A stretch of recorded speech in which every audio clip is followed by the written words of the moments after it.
Order. Mr. Schaffler, please call the roll. Senators Amabile, Baisley,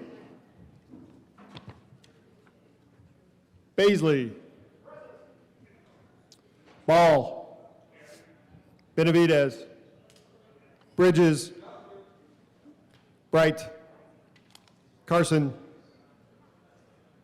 Catlin, Cutter, Danielson, Doherty,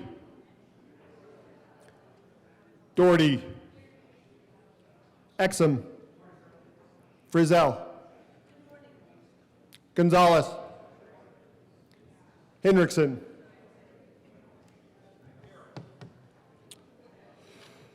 Judah, Kip, Kirkmeyer,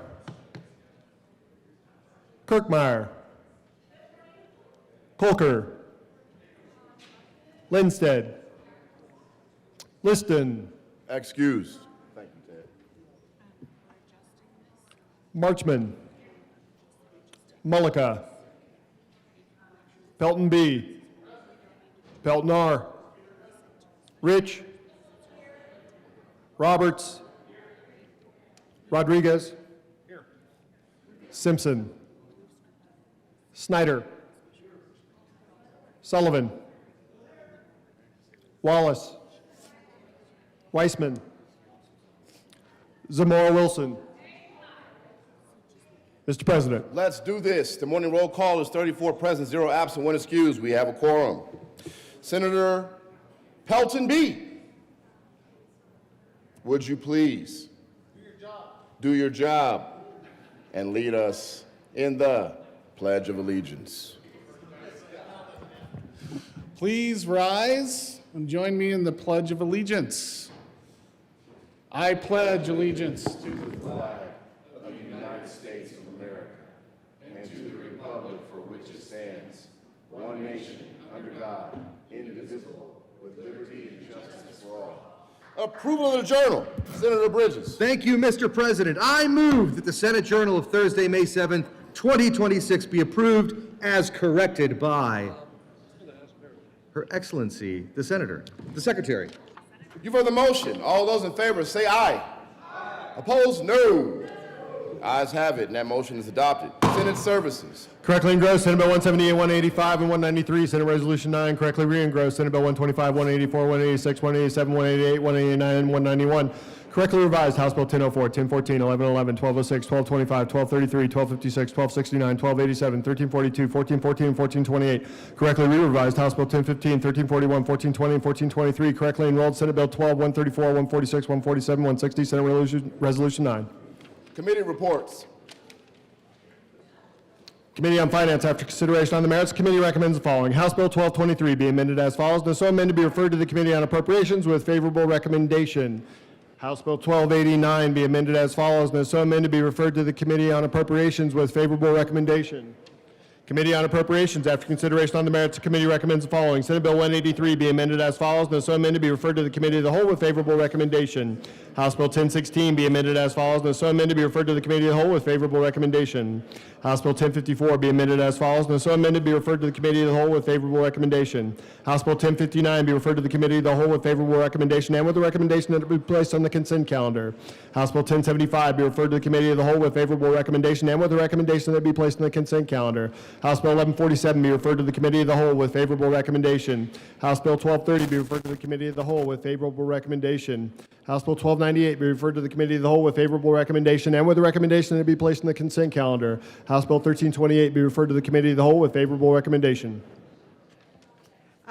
Message from the House. The House is postponed indefinitely. Senate Bill 91 and Senate Bill 166, the bills are returned herewith. The House has voted to concur in the Senate amendments to House Bill 1010, House Bill 1109, House Bill 1113, House Bill 1252, House Bill 1343, House Bill 1346, House Bill 1076, House Bill 1123, House Bill 1207, House Bill 1226, House Bill 1322, House Bill 1028, House Bill 1069, House Bill 1078, House Bill 1132, House Bill 1210, House Bill 1317, and House Bill 1336, and has repassed the bills as so amended.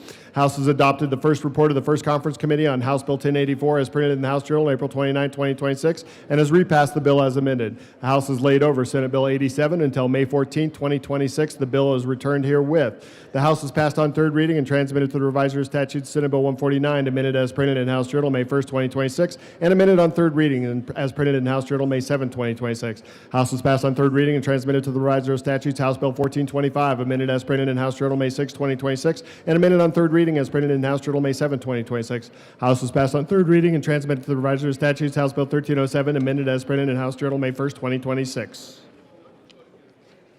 Mr. Majority Leader. Colleagues, we have a few days left of this special opportunity. Today, we get to make sure that our good senator from El Paso County gets to stand next, or from Colorado Springs gets to stand next to the president and help us proceed out of order for a moment of personal privilege. So I therefore make that motion. The motion is to proceed out of order for moments of personal privilege. All those in favor say aye. Aye! All those opposed say no. Yeah, that's right. We will proceed out of order for moments of personal privilege. Senator President Coleman. Thank you very much, Madam President. I request a moment of personal privilege. Granted. Members, today in the chamber to my right, your left, we have the epitome of Black excellence and partnership. If they would please stand. It's a Denver-based nonprofit committee restoring, elevating, acknowledging, and protecting Black excellence while building transformational partnerships through the community. The organization focuses on advocacy, cultural awareness, healing, equity, and creating opportunities that strengthen families and neighborhoods across Colorado. Epitome has also stood alongside families seeking justice, healing, and community support, including the families of Colin Lewis, Jalen C. Braun, and Rajon Belt Stubblefield. They asked for 8 seats on the floor today, members, but if you'll notice, there's only 6 of them here because they wanted seats reserved for Colin and Jalen C. Braun. And through community engagement, outreach, and partnership building, the organization continues to create spaces where families feel seen, supported, and empowered during difficult moments. Epitome's work reflects a commitment to uplifting voices that are too often unheard while fostering unity, accountability, and lasting change throughout the community. The organization believes meaningful progress happens when community leaders, families, advocates, and partners work together to support justice, opportunity, and healing for future generations. Members, please join me in acknowledging the families and Epitome of Black Excellence and Partnership. Thank you, Madam President. Thank you. Senator Exum. Thank you, Madam President. I request a moment of personal privilege. Granted. Thank you, colleagues. We have some special guests joining us today in the Senate. Students from Pikes Peak Academy in my district in Colorado Springs. The Pikes Peak Academy is a private alternative high school which helps students grow academically, emotionally, and spiritually. The academy intentionally creates an environment of honor and respect where everyone's unique qualities can shine, while also providing a safe place for them to share their differences. It is within this loving and caring family-like community that they aim to create goodness and beauty as they work, learn, and play together. Members of the Senate chamber, please join me in honoring and welcoming these bright young students from Pikes Peak Academy and their instructor, Ms. Taylor.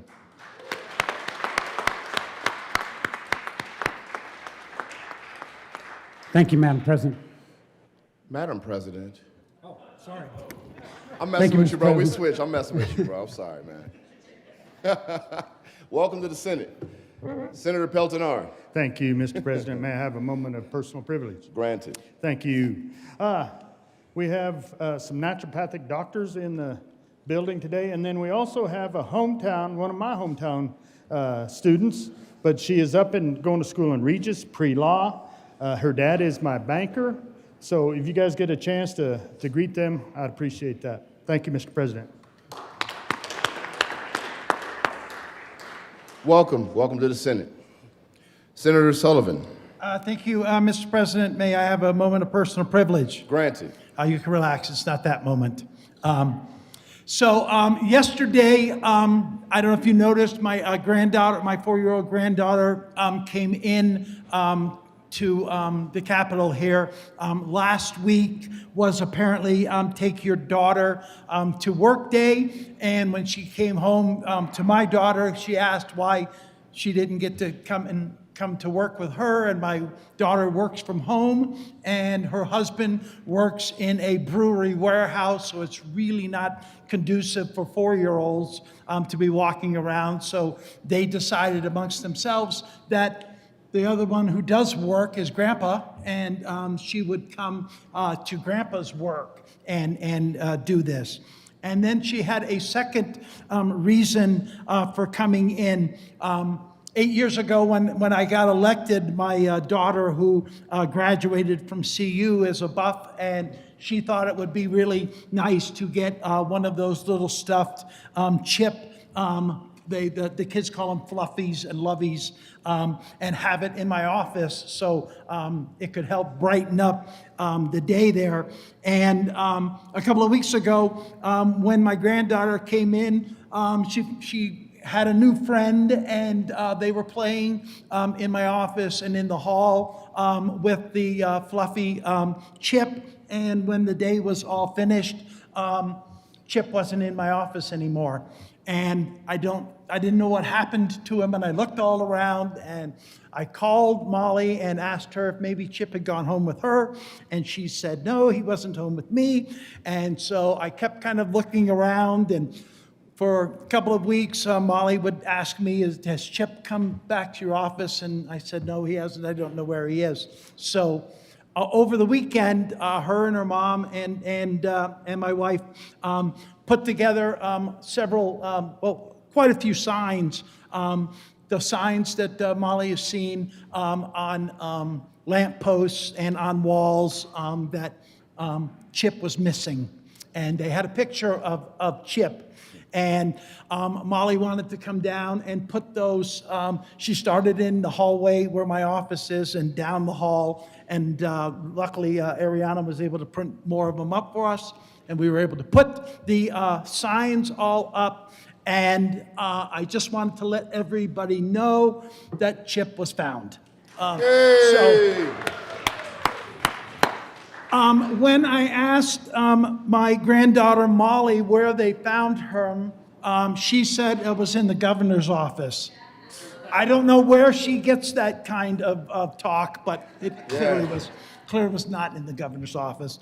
Somebody's aide found it and was able to care for Chip until they found out whose it was, and it was mine. So Chip is back in my office, and there's a little bright spot there, and I just wanted to let you all know in case you had seen the signs around. Yay. Senator Sullivan, thank you for that. And whatever you're teaching your granddaughter, you keep teaching her, because she's right, in the governor's office. I'll just leave that there in case they're listening. Mr. Majority Leader. Thank you, Mr. President. I move to lay over special order second reading of bills until after third reading of bills final passage. The motion is to lay over the special order second bills calendar until after third reading. All those in favor say aye. Opposed, no. The ayes have it. Special order second bills calendar lay over until after third reading. Third reading of bills, consent calendar. Mr. Schaffler, please read the bills on the consent calendar.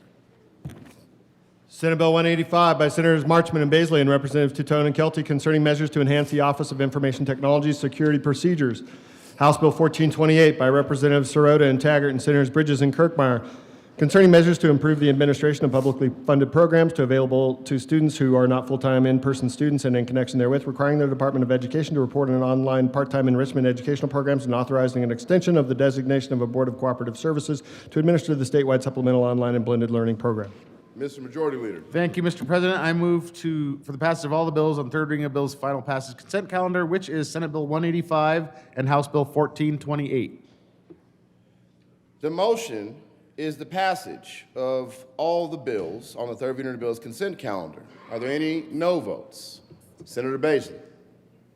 Thank you, Mr. President. I would like to please be counted as a no on House Bill 1428. Senator Baisley recorded as a no vote on House Bill 1428. Senator Zamora Wilson. Thank you, Mr. President. I wish to be recorded as a no vote on House Bill 1428. Senator Zamora Wilson recorded as a no vote on House Bill 1428. Senator Carson. Thank you, Mr. President.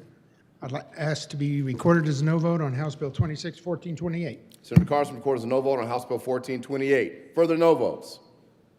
Seeing none, with a vote of 34 ayes, 0 noes, 0 absent, 1 excused, Senate Bill 185 is passed. Co-sponsors.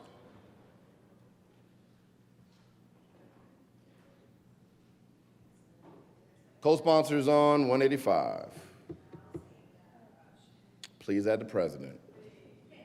You're welcome. With a vote of 31 ayes, 3 noes, 0 absent, 1 excused, House Bill 1428 is passed. Co-sponsors, Senators Wallace, Benavidez, Cutter, Exum, Judah, Marchman, Kip, Snyder, Frizzell. Yes. Oh, no, no votes, no votes. We're on 1428 co-sponsors. Amabile, Lindstedt. Julie, raise your hand, raise your hand, raise your hand. Please. Yeah. Very good. I approve of that.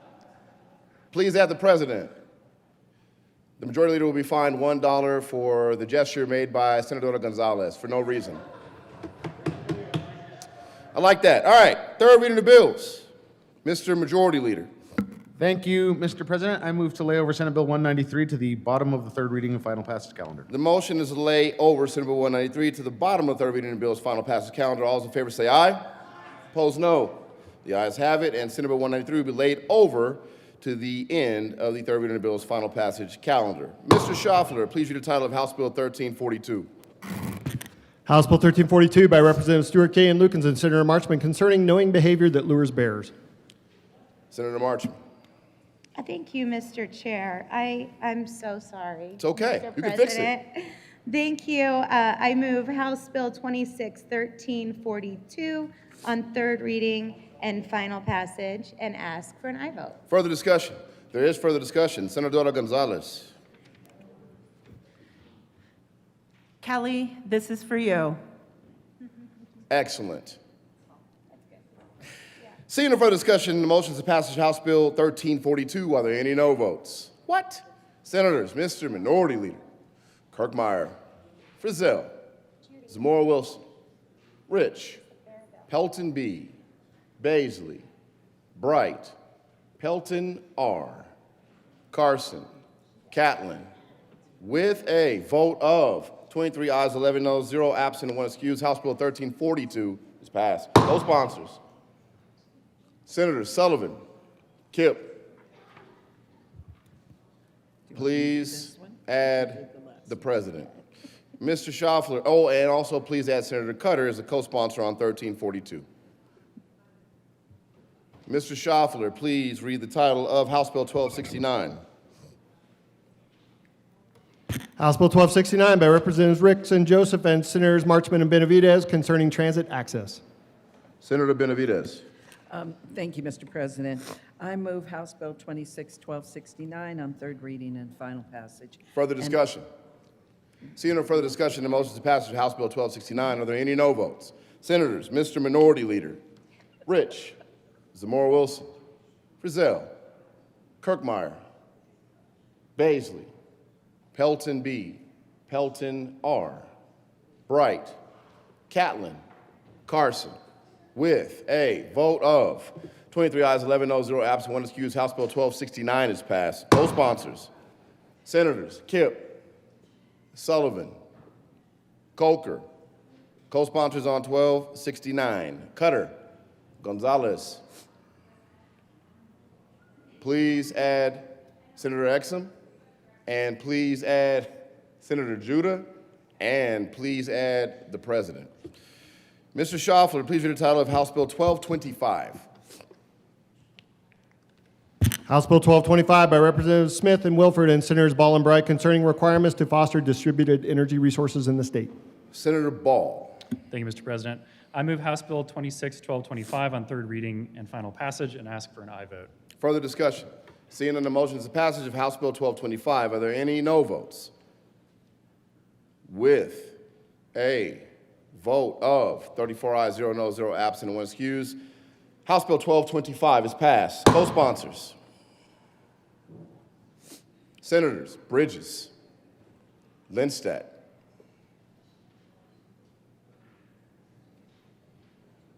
Kipp, Marchman, God bless you, Cutter. Further co-sponsors on 1225. Please add the president. Mr. Schaffler, please read the title of House Bill 1233. House Bill 1233 by Representatives Lukens and Zakai and Senator Roberts concerning property tax procedures for non-residential properties. Senator Roberts. Thank you, Mr. President. I move House Bill 1233 on third reading and final passage and ask for an aye vote. Further discussion. Seeing no further discussion, the motion is the passage of House Bill 1233. Are there any no votes? Senators, Mr. Minority Leader Benavidez, Rich, Kirkmeyer, Zamora Wilson, Frizzell, Pelton B., Bright, Carson, Pelton R., Catlin, Baisley, with a vote of 22 ayes, 12 noes, 0 absent, 1 excused, House Bill 1233 is passed. Co-sponsors: Senators Kipp, Bridges, Judah, Cutter, Wallace. Please add the president. Mr. Schaffler, please read the title of House Bill 1414. House Bill 1414 by Representatives McCluskey and Camacho and Senators Roberts and Kipp concerning the provision of medical records in the custody of certain healthcare entities. Senator Kipp. I move HB 261414 on third reading and final passage. Further discussion. Seeing no further discussion, the motion is the passage of House Bill 1414. Are there any no votes? Senators. Nope, okay. Appreciate that, man. Rich, Zamora Wilson, Frizzell, Kirkmeyer, Baisley, Pelton R., Catlin, Carson, Bright, Pelton B. No votes on 1414.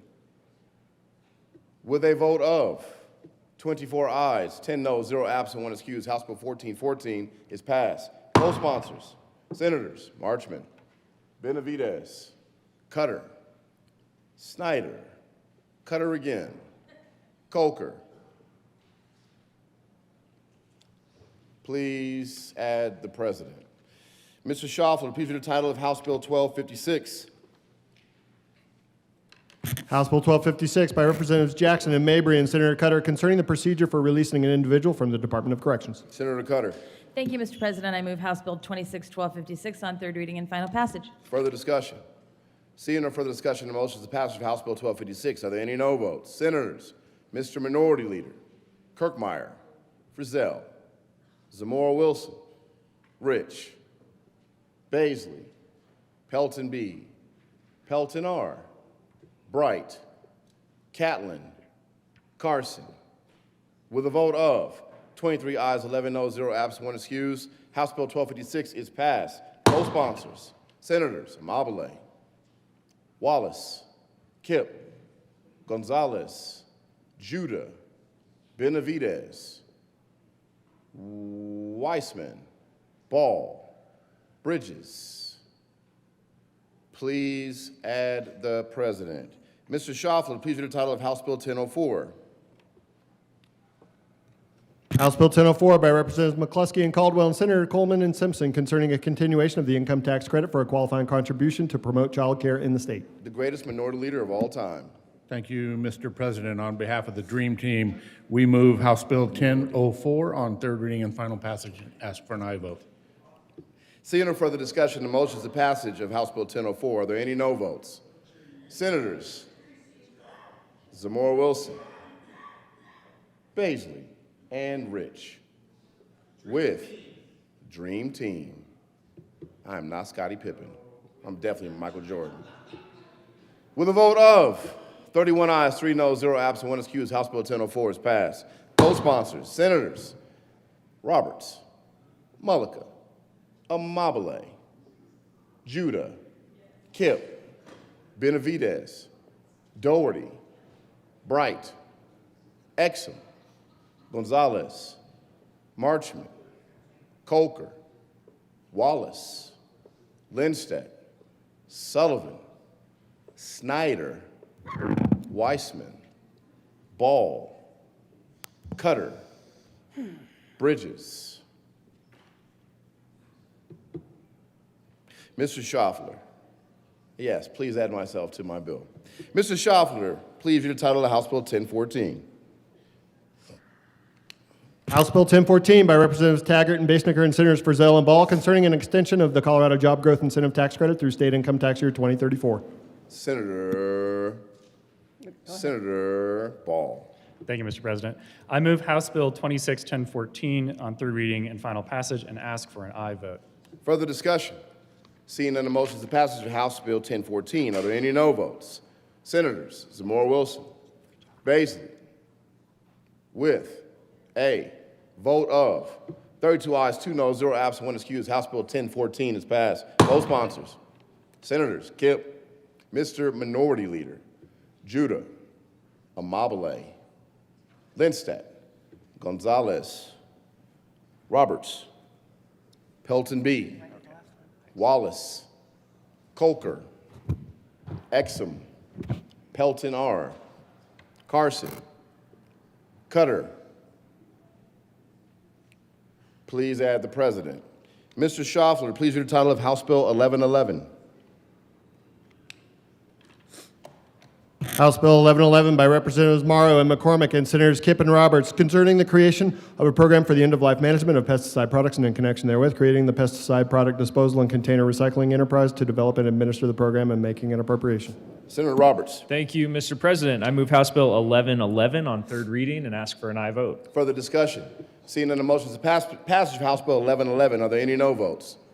Senators Zamora Wilson, Baisley, Rich, Pelton R., Carson, with a vote of 29 ayes, 5 noes, 0 absent, and 1 excused, House Bill 1111 is passed. Co-sponsors, Senators Judah, Cutter, Amabile, we're on 1111, Wallace, Amabile again, and Amabile for a third time. There we go. Mr. Minority Leader, Wallace again, and Wallace for a third time, and Marchman. Please add Senator Coker, and please add the president.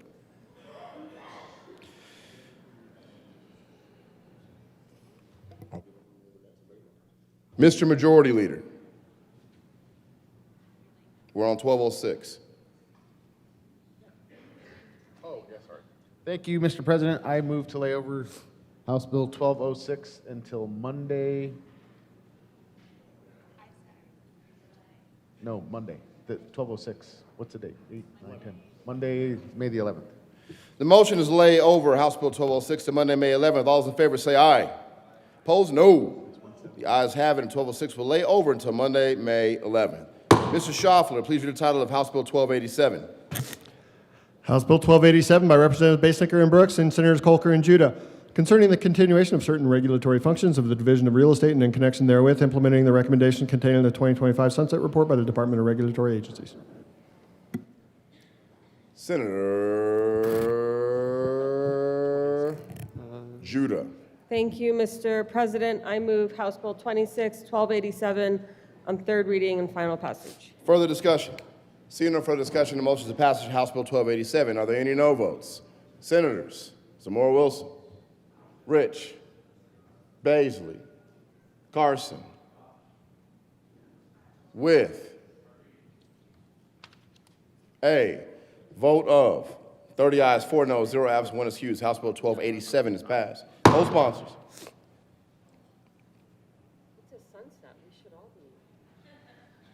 Please See the sun go down. add the president. Mr. Majority Leader. Thank you, Mr. President. I move the remainder of third readings of bills lay over till later in the day. The motion is that the remaining bills on third reading bills final passage lay over until later in the day. All those in favor say aye. Opposed, no. But the ayes have it. The ayes have it. The ayes have it. Something's wrong with my hearing. And that motion is adopted. The remaining bills on third reading bills, final passage calendar will lay over until later in the day. Senate 1205.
Message from the reviser.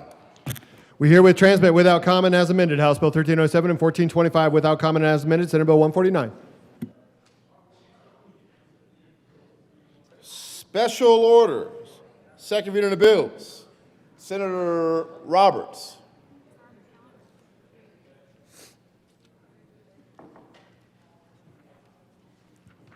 Thank you, Mr. President. I move the Senate resolve itself into the Committee of the Whole for the consideration of special orders, second reading of bills. You've heard the motion. All those in favor say aye. Opposed, no. The ayes have it, and resolve itself in Committee of the Whole for consideration of special orders, second reading of bills. Senator Roberts will take the chair.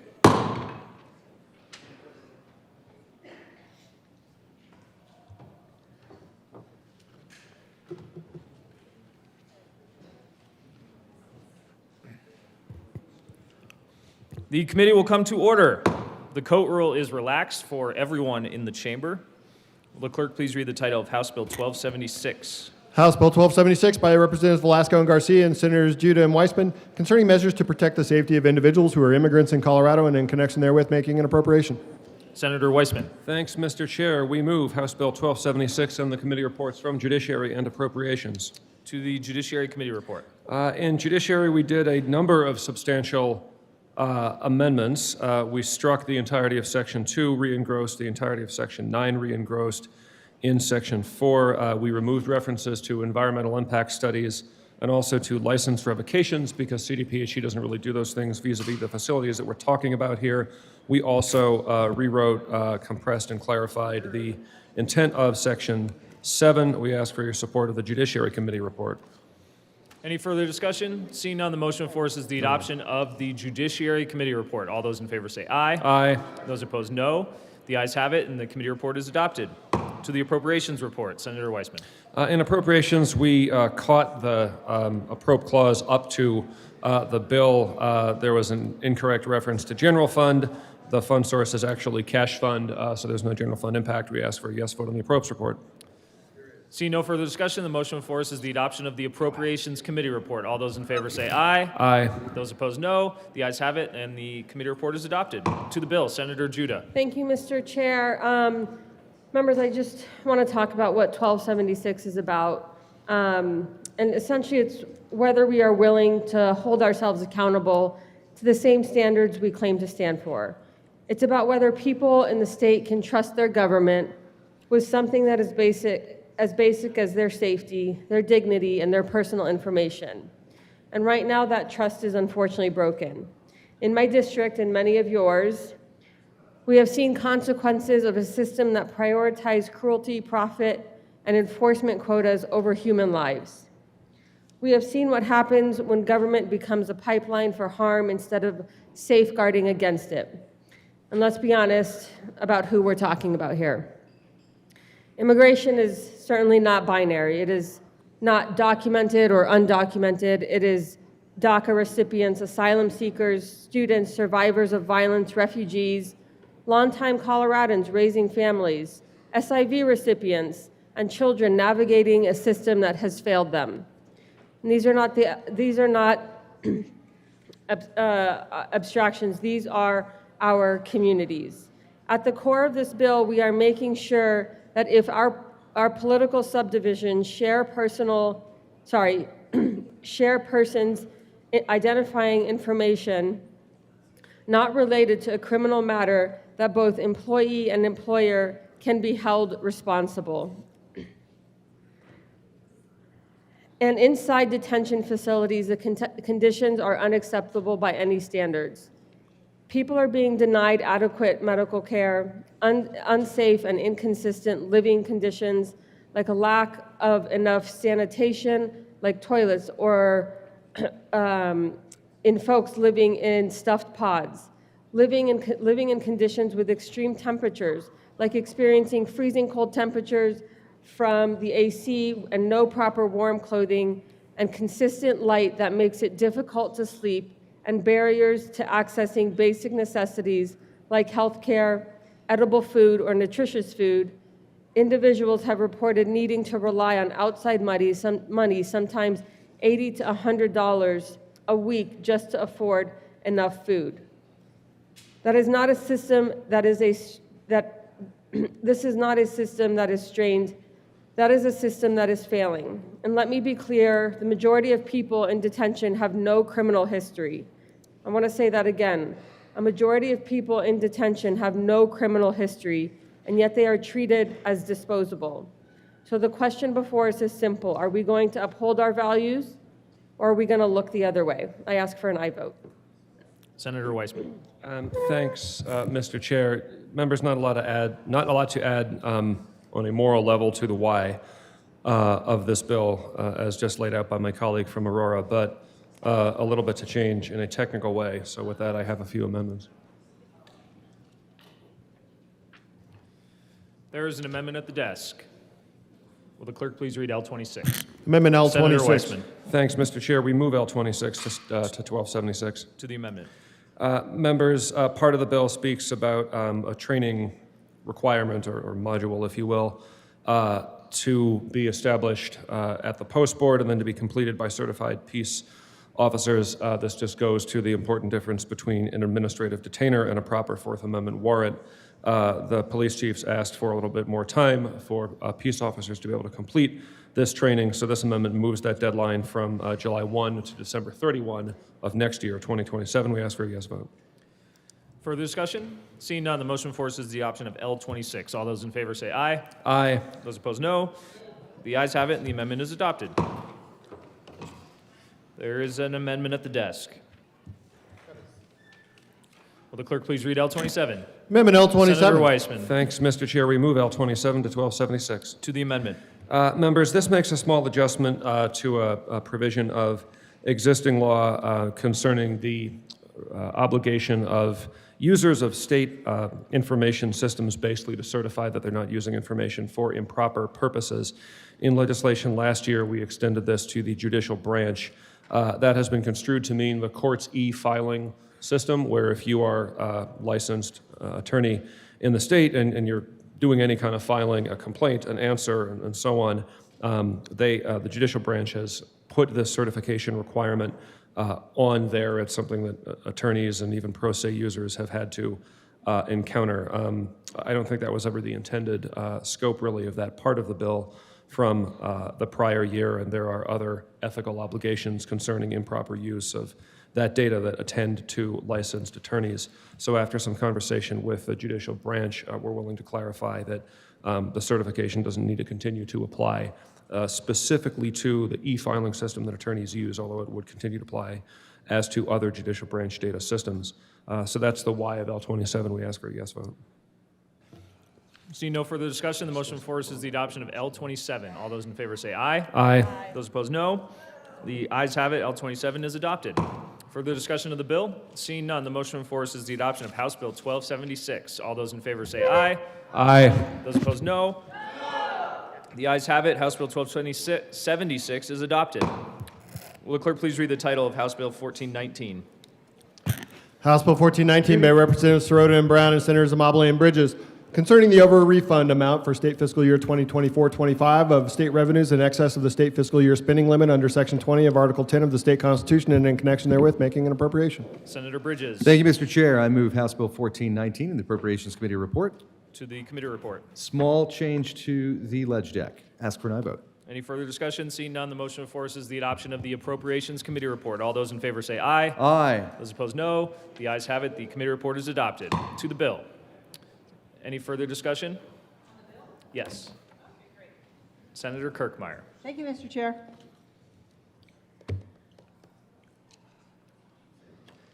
Members, I rise in opposition to House Bill 1419.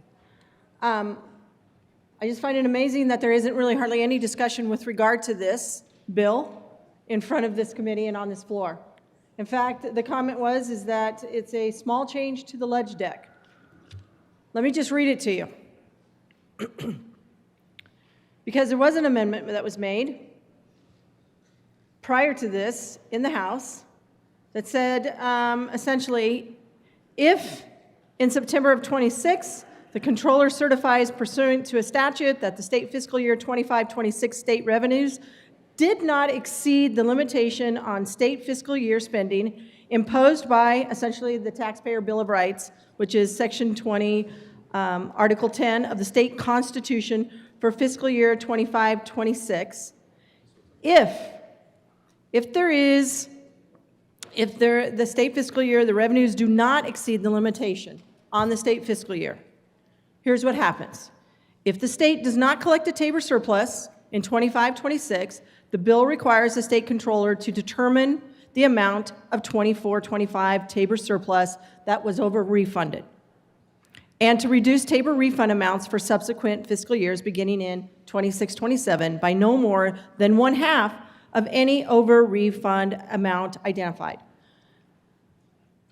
And the amendment, small change in the legislative deck, basically says, therefore, if 25-26 state fiscal year spending exceeds the constitutional limitation on state fiscal year spending, there is no need to correct the calculation of 24-25 state fiscal year spending. So in other words, if we're over the cap, there's no need to correct. There's no need for an over-refund because we're over the cap, because it doesn't help anything. So if we're over the cap, we don't have to do any corrections to our books that have already been closed according to state statute, closed according to the Constitution, the Taxpayers' Bill of Rights, closed according to general accounting acceptable principles and our state accounting principles. Our books were closed in accordance with all of those things. They were in compliance, and we got a clean opinion. But if 25-26 state fiscal year spending exceeds the constitutional limitation on the state fiscal year, there's no need to correct the calculation. If there is no need to correct the calculation if we exceed the cap, how can you legitimately say we're in compliance with all of those things, state law, Constitution, general accounting principles, and say there is an error if we aren't exceeding the cap? If there was an error, we should be fixing it, regardless if we are above or below the cap. But instead, we're going through a policy change, a legislative change, to maneuver and circumvent Tabor and to continue overspending. It's only an over-refund if we're below the cap. During discussions at the Joint Budget Committee, this came up. This, by the way, is not a Joint Budget Committee bill.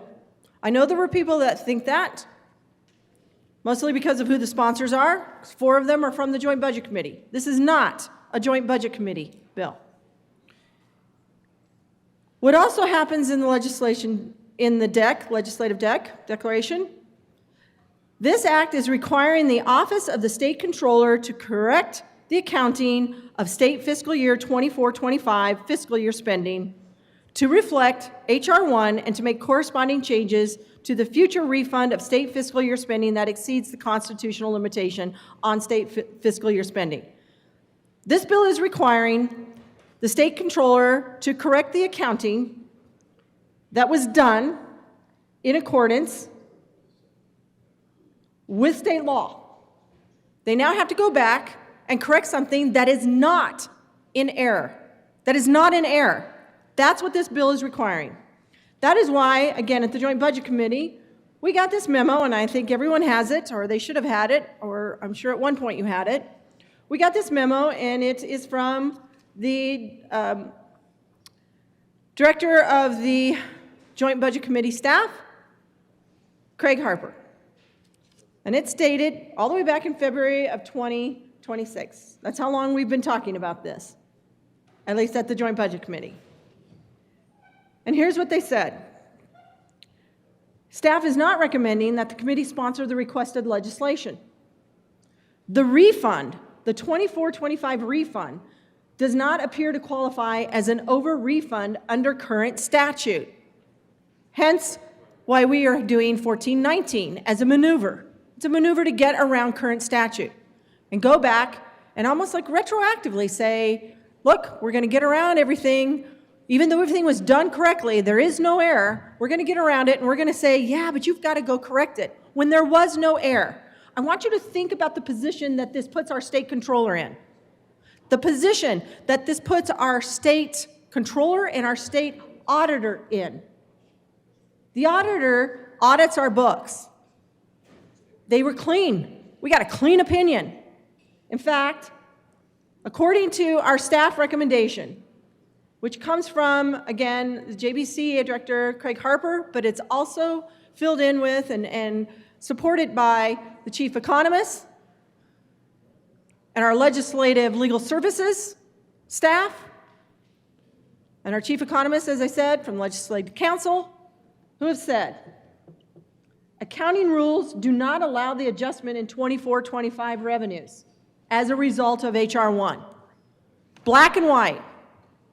All of our staff, our nonpartisan staff, told us accounting rules do not allow for the adjustments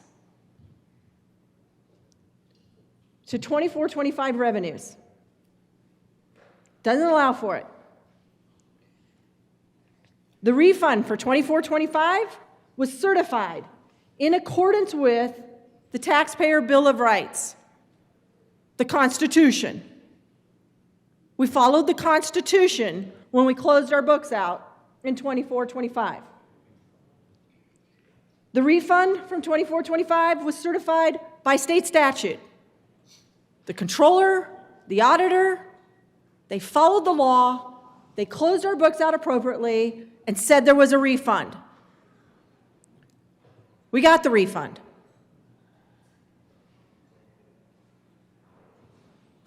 $24-25 refund was certified in accordance with state accounting rules. This wasn't like a glitch. There wasn't an error. The state controller didn't mishandle and didn't do something wrong. The state auditor didn't look at this and say, oh, the rules weren't followed.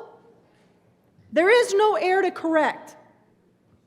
Yet we have a legislative declaration that says the state controller has to correct the accounting for state fiscal year 24-25. What about their reputation? This makes it assume that there is an error to correct. There is no error to correct. The state controller, the state auditor, the refund, all certified in accordance with TABOR, the statute, the state accounting rules, resulting in a clean opinion of the certification from the Office of the State Auditor. Does this bill, if this passes, does that jeopardize that clean opinion? Maybe not for 24, 25, but what happens when a legislative decision goes back and says no error? There's no error in 24, 25 in the way we closed our books. No error. But legislators saying, but you go back and correct it anyways because we need an over refund. We need to pull back that money so that we can balance our budget because we can't stop our overspending. I want you to think how maybe the state controller feels. They didn't do anything wrong. They're told to go correct something that they didn't do wrong. There is no error. And here's what else our staff said. And this comes from our legal staff.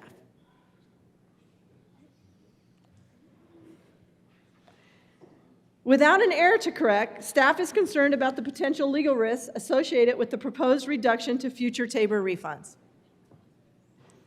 There's not an error to correct.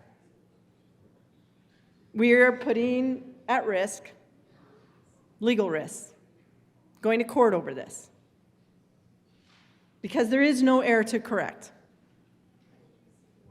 Just because we want there to be one, just because HR 1 happened, and it happened after the fact, there is no error to correct. This bill is trying to reverse this. It's trying to reverse that. It's trying to say, gosh, HR 1, which was adopted on July 4th, after we closed our books, reduced state tax revenues.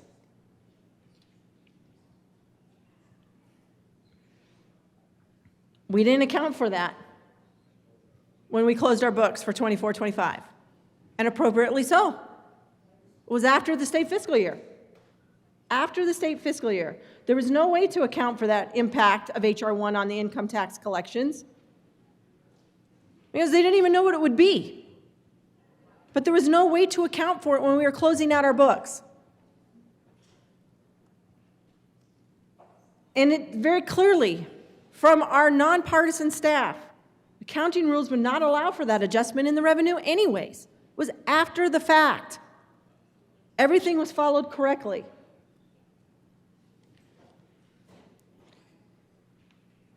In this memo, it says, accordingly, JBC staff's understanding is that current law and accounting standards would not have allowed for the accrual adjustments resulting from HR 1 to be made to 24-25. So here we are, passing law to change that. You know, never mind what's going on behind the curtain. We're going to go change everything. Never mind that we did everything correctly. We're going to go change it in law and say, no, we're going to take it into consideration.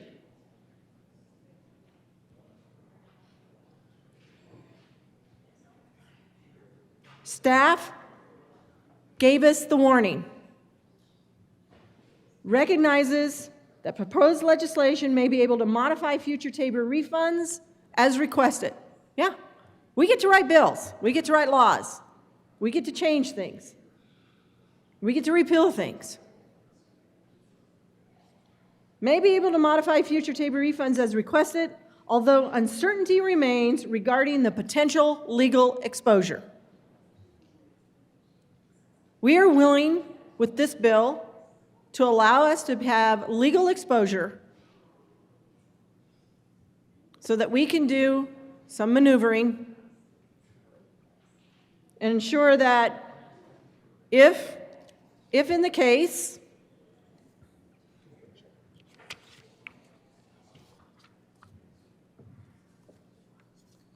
to find my thing. If in the case, if we're not over the cap, that we could get the over refund. But if we're under the cap, they don't need to do it. They don't need to go fix it. They don't need to do anything to fix it. It just doesn't seem right. How would you explain that to your own children or to your grandchildren or to your neighbor?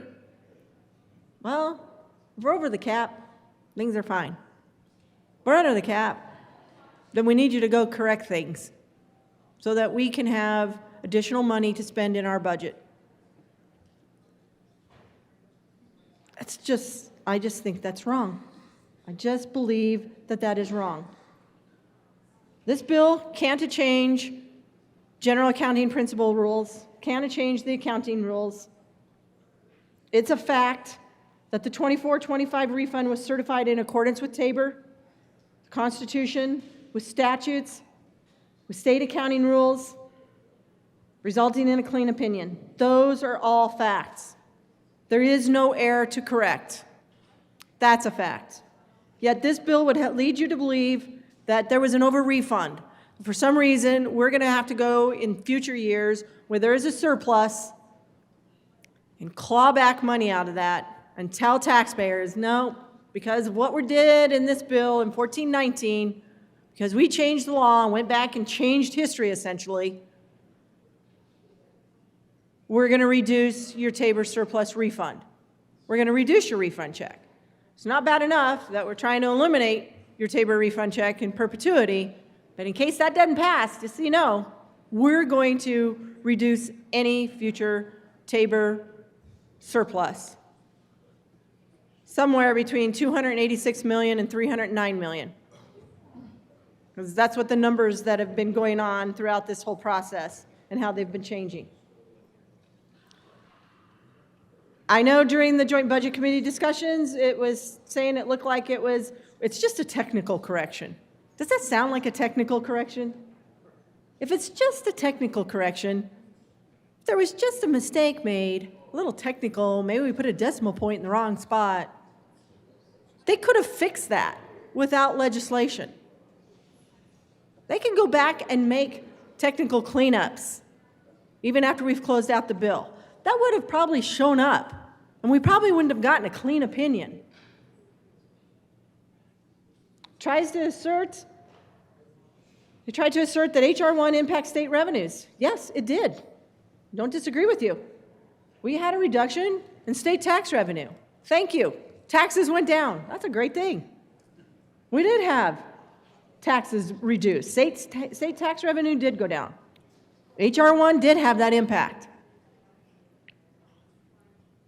They're saying that the Tabor certification did not account for an impact that happened after we closed our books, which results in an over-refund. This doesn't even make sense. That's not right. And they're saying that the reason the state did not correct the impact on the 24-25 revenues is there was not enough time to identify the impact in the accrual process.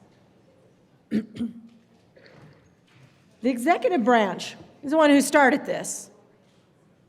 They've indicated that they believe H.R. 1's impact on the 25-26 revenue is causing an over-refund through the existing process under current law. So the executive branch is the one who started this. Our nonpartisan staff gave us a recommendation and said, don't do this. You're opening us up to legal exposure and legal risk. Is there truly an over-refund in 24-25? How do you do that when there is no error to correct? And if there is an over-refund, what's the magnitude? The magnitude of this over-refund has changed since this was first brought up. I think this was in the governor's budget request possibly. It went from 308 to 309 million. Now it's down, I think, to 286 million or something like that. It's changed. So we had to wait till we got the March forecast. And then they even talked about how should we be weighing the potential legal risks and versus the uncertain general fund benefits. This bill is about nothing more than to maximize in the budget the opportunity to continue overspending. It's to balance the budget. And we're probably going to hear at some point, if we don't have this, how do you balance the budget? And my answer to that, to my colleagues, is that's what we were supposed to be doing, and we started trying to do that on November, and we should have done that all the way through before we introduced the long bill over here. That was our job.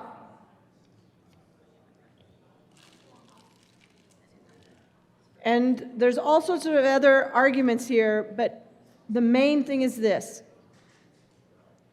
Legislative staff noted that H.R. 1 is not the only policy change that has come after the close of the fiscal year, but impacted the entire tax year. For example, state ballot measures have done so, and legislative staff are not aware of any cases where the state has accrued such a revenue impact back to the previous fiscal year. In other words, we have not done this practice ever before since 1993. But we're doing it this year in this bill. Members, we are open, we are exposed to legal risk. More importantly, we are exposed and we are circumventing, violating the Constitution. We are requiring staff, nonpartisan staff, to go back and correct something that is not an error.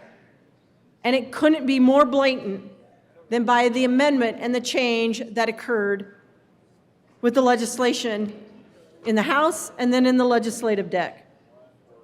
If there was an error, we should be fixing this regardless if we are over the cap, the spending cap, or if we are under the spending cap.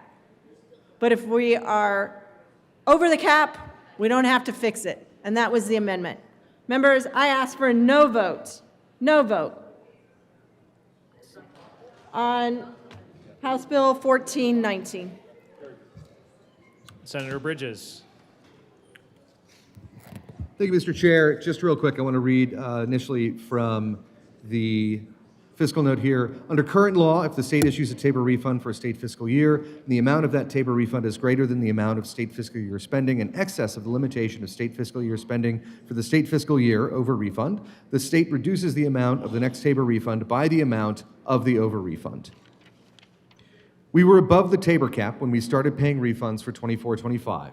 And then halfway through that year, Congress passed H.R. 1 that contained retroactive tax cuts for the very wealthy and corporations. And because Colorado uses adjusted gross income and not federal taxable income, those tax cuts were automatically adopted into Colorado's state tax calculations. As a result, we fell below the cap. The reduction in TABOR refunds was entirely because of H.R. 1. TABOR refunds come from surplus revenue above the TABOR cap. Based on expected tax year 2025 revenue prior to H.R. 1's passage, we were above the TABOR cap last year. However, as I said, H.R. 1 retroactively reduced taxes and revenue, so actual collections did not reach that cap. The state needs to amend revenue collections for FY25 to more accurately reflect the tax revenue actually collected. The previous calculated $306 million in refunds no longer reflects the reality of last year's budget. Since H.R. 1 reduced revenue, we are sending TABOR refunds out the door based on money that we will never collect. I ask for an aye vote on House Bill 1419. Senator Kirkmeyer. Thank you, Mr. Chair. That's interesting because we're reading out of the fiscal note and it talks about under current law. Current law. We're changing the law. We are changing the law here to suit our needs, to try and balance a budget so that we can do more overspending. So under current law, everything was done correctly and there was no over refund under current law. And again, nonpartisan staff said, the accounting rules would not allow for the adjustment from H.R. 1. Accounting rules. It's not a glitch. We can't change the accounting rules in this body. We don't get to change the generally accepted accounting principles in this body. Those are federal standards that we have to close our books out to because we get federal grants. So not are we only exposing ourselves to legal risk, we are exposing ourselves in the next year of not having a clean opinion and infringing upon the possibility of not receiving grants from the federal government, not being able to get better interest rates, not being able to bond at better prices, all sorts of things. That's what we're opening ourselves up to. Will that happen? I don't know. but that's what we're opening ourselves up to. So that's very clever. I mean, I can read from this fiscal note too, but I'd much prefer to read from the document that we received from our staff, our nonpartisan staff. And instead of listening to the executive branch, how about we listen to our nonpartisan staff? You know, they're legal experts as well. And the state controller and the state auditor, one is in the legislative branch, one is in the executive branch. They are being asked to go back and correct something that is not in error. And our legislative staff noted to us, H.R. 1 is not the only policy that has come after the close of the fiscal year, but that has impacted the entire fiscal year. For example, there have been state ballot measures that have done so. Legislative staff is not aware of any cases where the state has accrued such revenue impact back to the previous fiscal year. That's because they followed current law. They didn't say we're going to go in and change it so that we can go back and say we're going to fix something that didn't need to be fixed, that isn't out of compliance with the Constitution. And oh, by the way, this law doesn't get to change the Constitution either. So it's in violation. In my opinion, this bill, should it pass, we will be in violation of the Taxpayer Bill of Rights, which is the Constitution. We're not just supposing there's legal risk. There is legal risk here. Our staff told us that. I asked for a no vote on 1419. Senator Rich.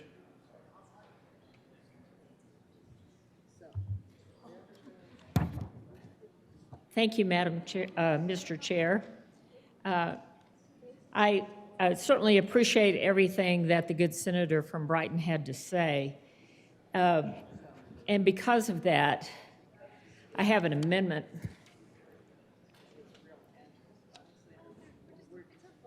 There is an amendment at the desk.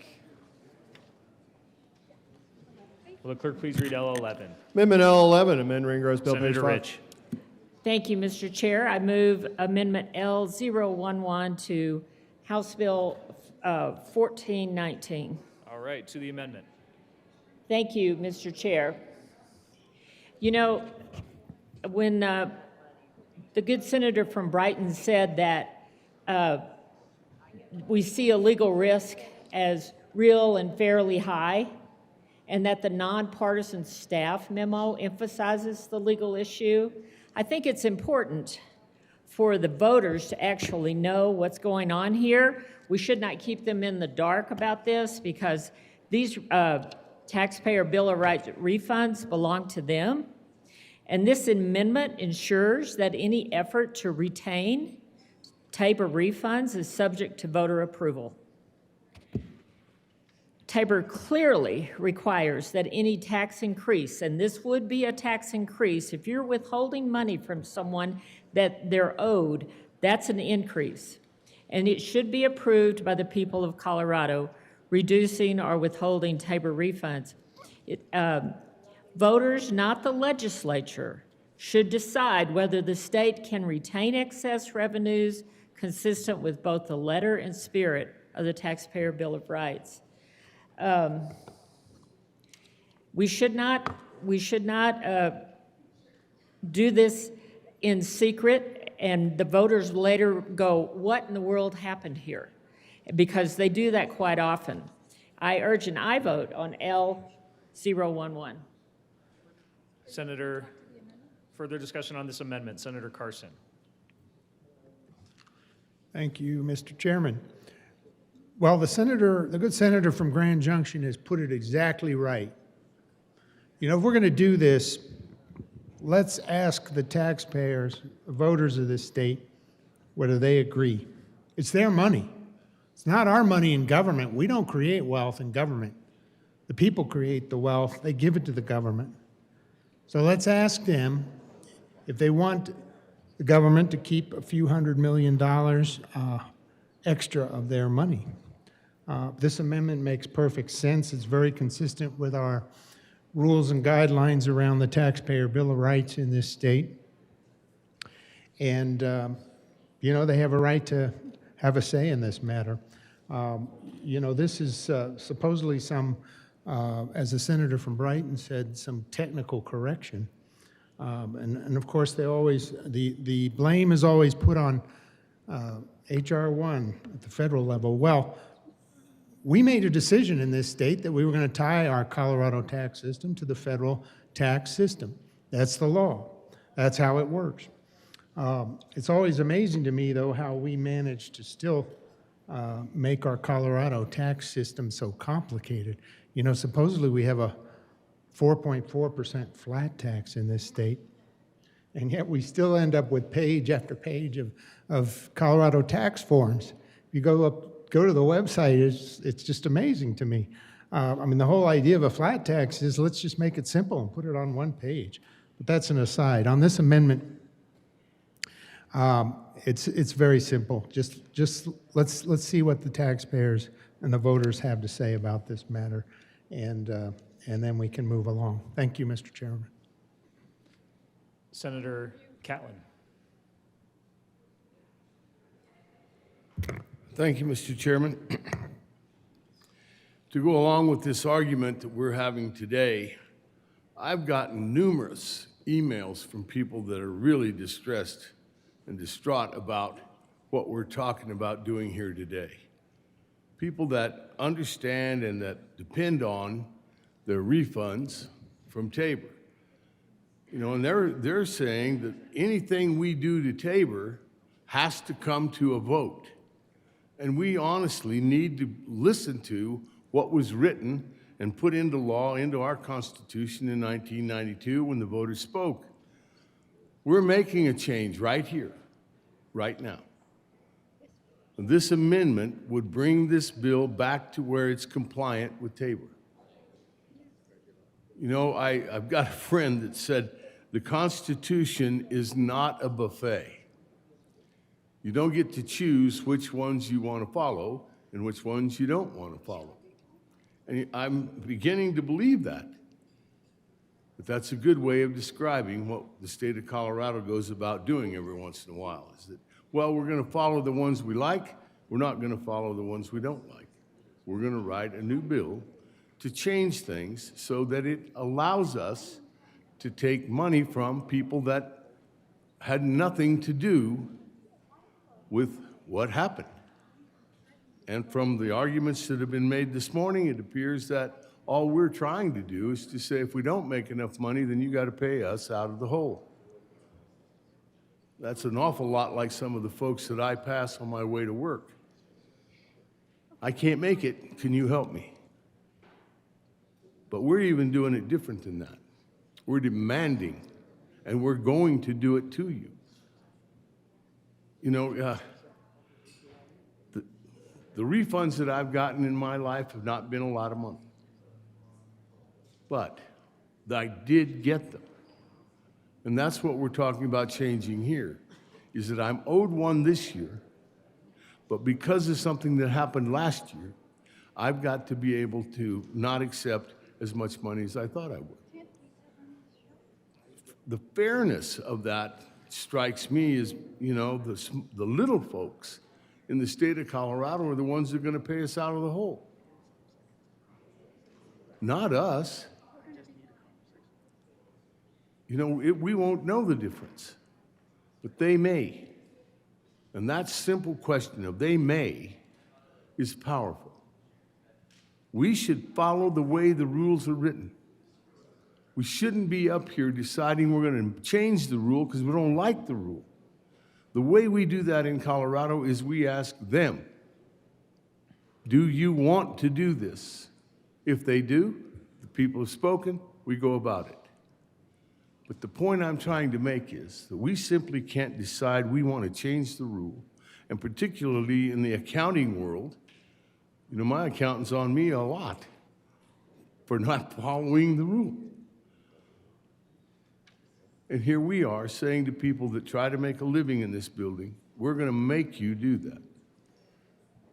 You know, when I worked at the water users, I told my staff when I first got hired, if you ever see me do something unethical or immoral, get in your pickup and drive out to meet a board member and tell them there's something wrong with our manager.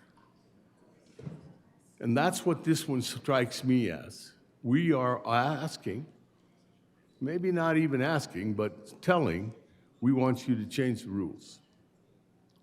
To me, that doesn't seem right. I would ask for a yes on this amendment. Senator Amabile. Thank you, Mr. Chair. I'll just read this again. Under current law, if the state issues a TABOR refund for a fiscal year and the amount of that TABOR refund is greater than the amount of state fiscal year spending in excess of the limit of state fiscal year spending for the fiscal year over refund, the state reduces the amount of the next TABOR refund by the amount of the over refund. I ask for a no vote. Senator Rich. Thank you, Mr. Chair, and I'm going to renew my motion to support L011. Listen, if this body is going to take away a refund that the taxpayers are constitutionally entitled to in lieu of cutting spending for pet projects or whatever, the voters should have a right to say yes or no to that. I urge an aye vote on L011. Seeing no further discussion, the motion before us is the adoption of Amendment L11. All those in favor say aye. Aye. Those opposed, no. No. The noes have it, and the amendment is lost. Senator Carson. Thank you, Mr. Chairman. Well, that was unfortunate. I think the voters should certainly have a say in this matter. But let's move on and talk about some other things here. You know, there's something that doesn't seem right here. I think what it comes down to is, you know, the rules are always different for government. You know, if you went out there and bought a car with a nice big discount, they came back a couple of weeks later and said, well, you know, headquarters gave us the wrong information, and we got to claw back a few $100s of that. Or certainly if you bought a house and the mortgage company and the realtor said, well, we miscalculated something there, you know, you're going to have to refund us a few $1,000s. If you go to Costco, buy a TV with a $200 discount. And, you know, they just got bad data from headquarters. You're going to have to pay that back. I don't think people would look too kindly on that. And, you know, that's what it always comes down to with government. We seem to have this different attitude that, you know, we can play by different rules because, you know, the fundamental problem here, as I said earlier, was this is the people's money. You know, we collect that from them. And then we just sort of, as a technical correction calculating error, we decide we want 300 million plus of it back. And I realize we're in a difficult budget situation and we need this money to balance the budget. So fair enough. If we're going to do that this year, let's give some of that money back to folks in the future. I have an amendment to that effect.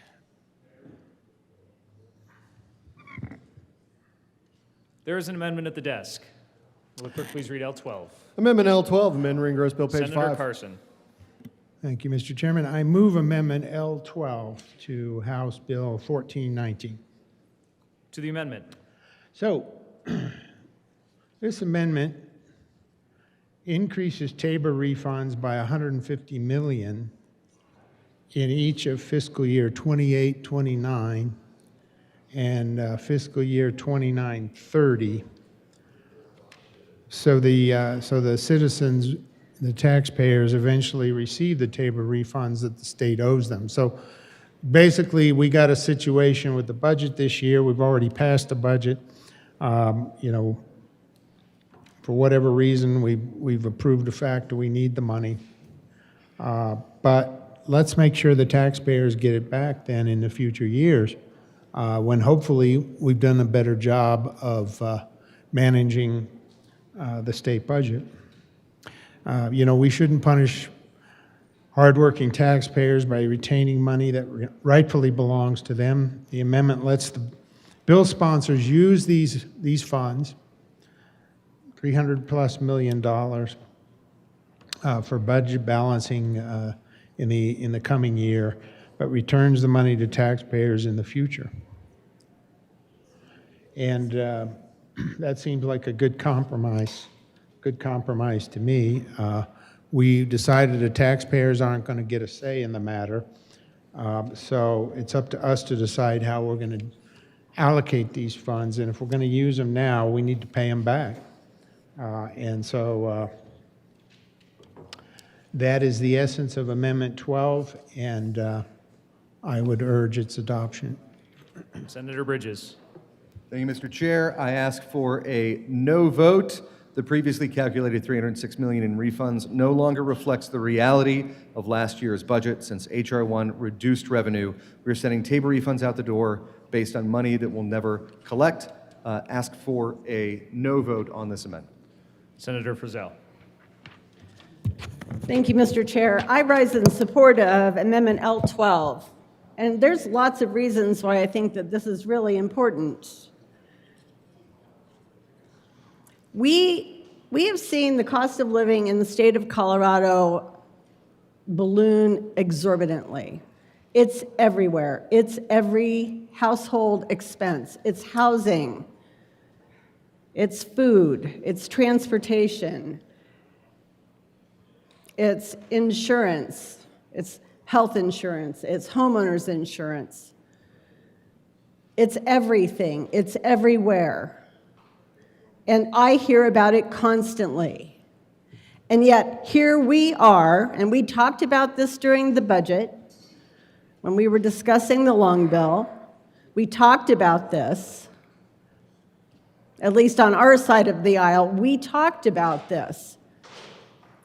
This complete lack of interest in tightening the belt of the state government. We haven't gotten rid of any full-time employees. We haven't reduced staff. We haven't really had an earnest effort to reduce programs that have been created through one-time spending, one-time money that mostly came from the federal government during the pandemic. We haven't seen that.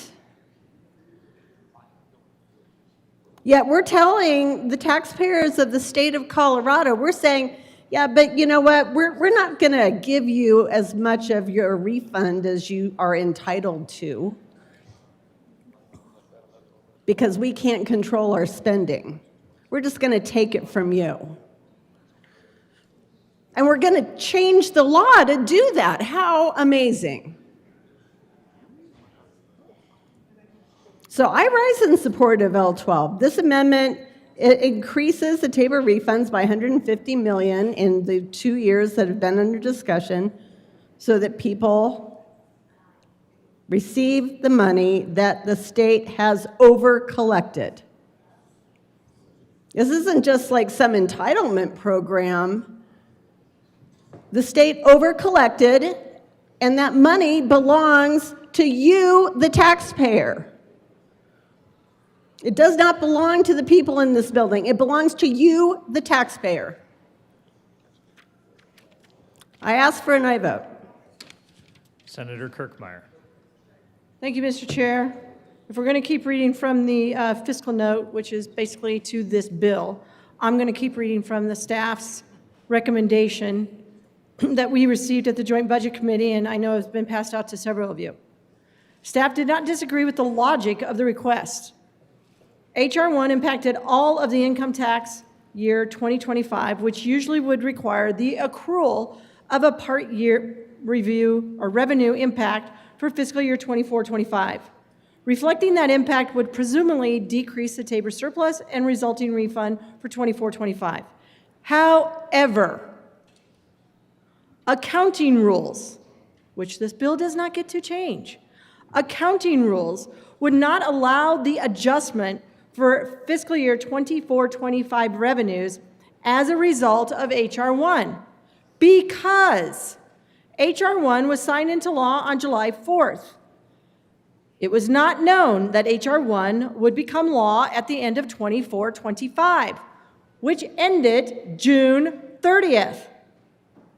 Accordingly, It is the staff's understanding that current law and accounting standards would not have allowed for the accrual adjustments resulting from H.R. 1 to be made for 24-25. It's staff understanding the information could not have been included at all. That is from our nonpartisan staff. That's why this bill is opening us up to legal exposure and legal risk.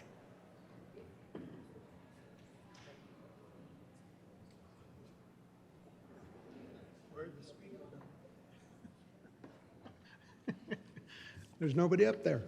Right here, Senator Carson. Thank you, Mr. Chairman.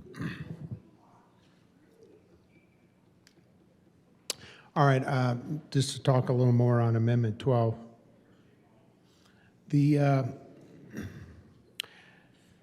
Colorado used to be a low-tax state. It's not anymore. We used to talk about the fact that we were near the top of the heap of the states in terms of the attractiveness of our tax system. We had a nice 5% flat tax, and it fortunately was brought down over the last couple of decades, made it all the way down to 4.25% last year. Unfortunately, it had to go back up to 4.4, but at least that's a nice flat tax. Now we've got rumors now that there are organizations out there that want to put a progressive income tax in place, so we can be more like Not really. Illinois and California and New York, where you got all your federal taxes, then you fill out your state tax form, and you might be looking at 6 or 7 or 8 or 9%. And failing to honor Tabor is just going to exacerbate that situation. It makes us less desirable, clearly, from a tax standpoint. So while for the present time we still have Tabor, depending on what the voters decide this fall, we may no longer have Tabor, essentially. But when you add in the property tax increases of recent years, you add in the excise taxes, you add in all the fees for enterprises and other things that we create, it's no longer a low-tax state, and it keeps getting worse. There was just, and my point, we have to stay on this amendment, which is dealing with taking the money that we're going to borrow this year and keep, and we ought to refund it to the taxpayers. But the reason I want to just mention one thing, because I think it relates to the level of taxation that we keep here. There's a brand new study out now by the Common Sense Institute that says we are now at the very bottom, low 40s, in terms of new business formation in this state. And we are at the very, very bottom now, 47, 48, 49, we're sinking down in new business formation and job creation. We are among the worst states in the country now for new business formation and job creation. And the tax system of this state clearly has an impact on that. And that's why we always talk about the tax burden and the need to honor Tabor and the need to stop passing on more and more government regulations as well. And so I think this is a fair way to do this. Let's at least, if we're going to borrow the $300+ million right now, let's at least give it back. And this amendment would propose that we give $150 million of that back in 28-29 and $150 million back in 29-30. And so, again, I would urge support for Amendment L12. Further discussion on the amendment? Seeing none, the motion before us is the adoption of Amendment L12. All those in favor say aye. Aye. Those opposed, no. No. The noes have it. That amendment is lost. Senator Frizzell.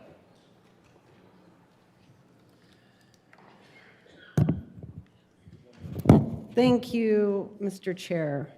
I wanted to dig into this Joint Budget Committee memo just a little bit more. I know that my good colleague from Brighton has discussed it at length along with the fiscal note.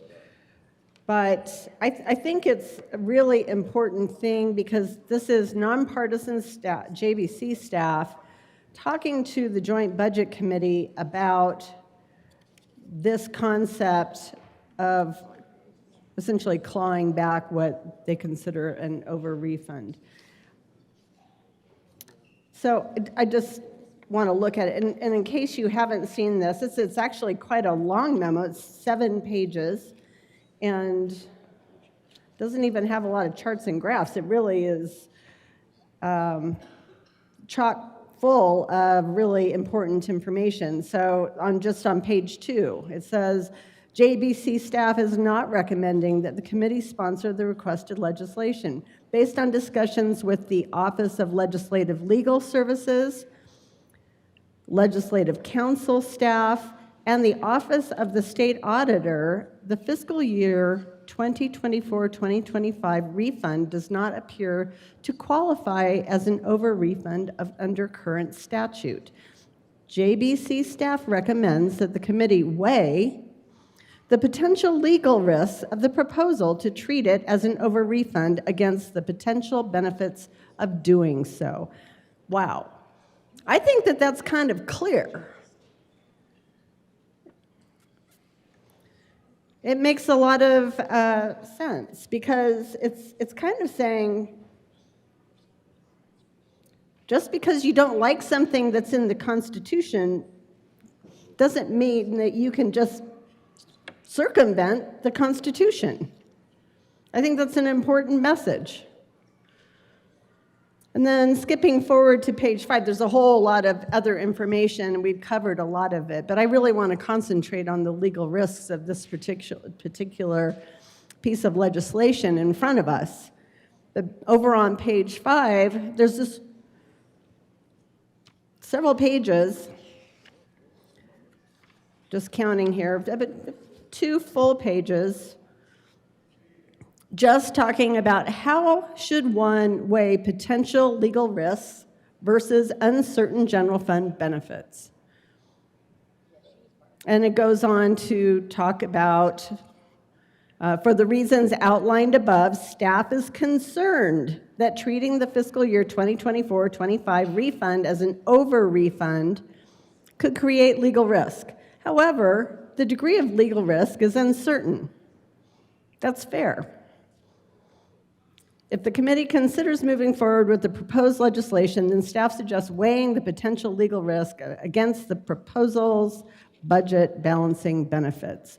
The uncertainty of both the legal risk and the benefits complicates that analysis. And indeed, it is a complicated analysis.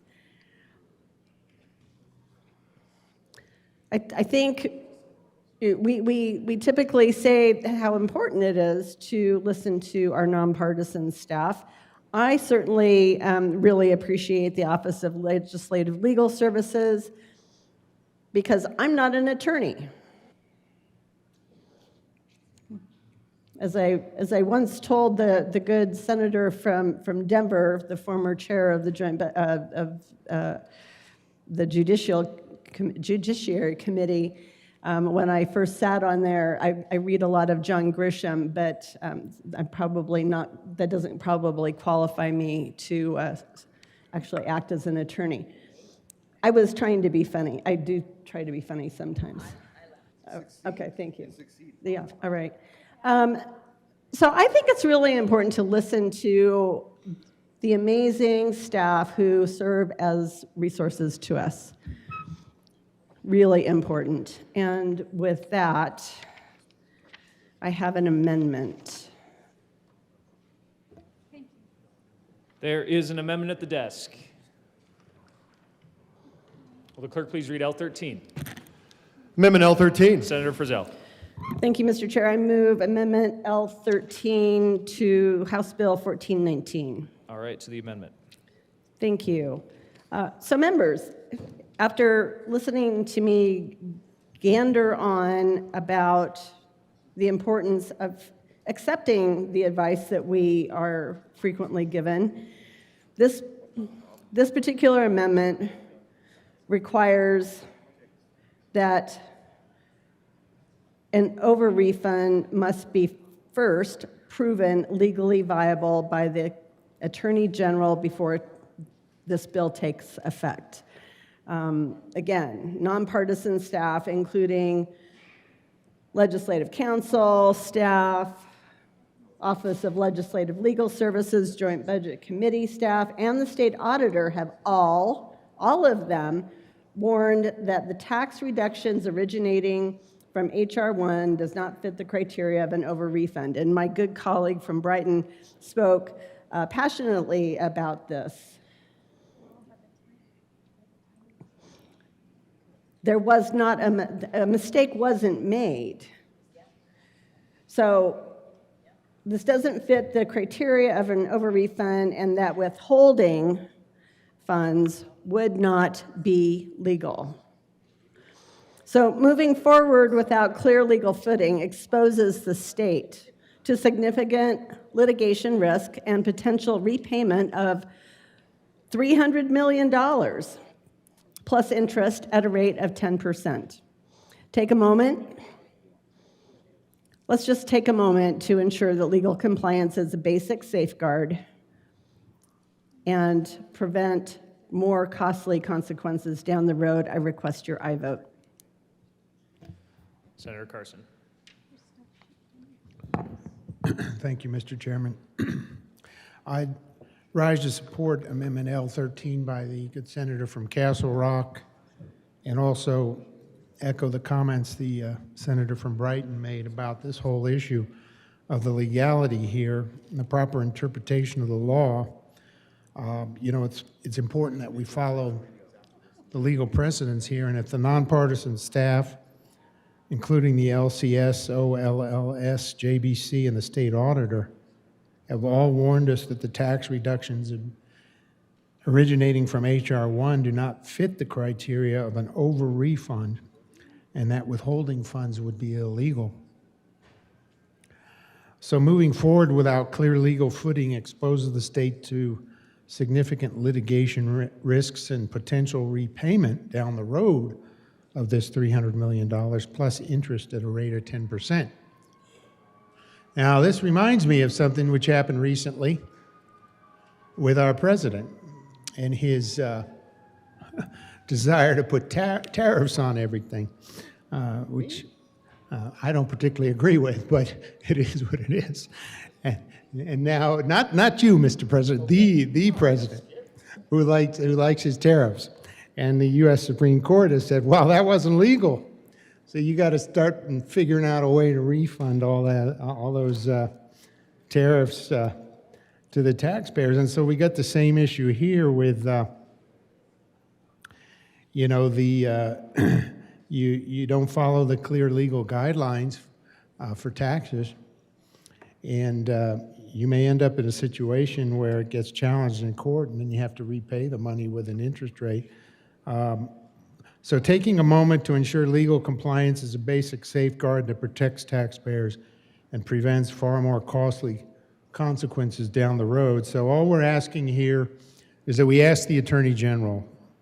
The Attorney General and his office and his excellent staff regularly render legal opinions for us on various topics, and they'll even do that free of charge for us, because that's their function. And so let's ask them to give us an opinion on whether this is legal. That's what Amendment 13 does here, and so I would urge a favorable vote.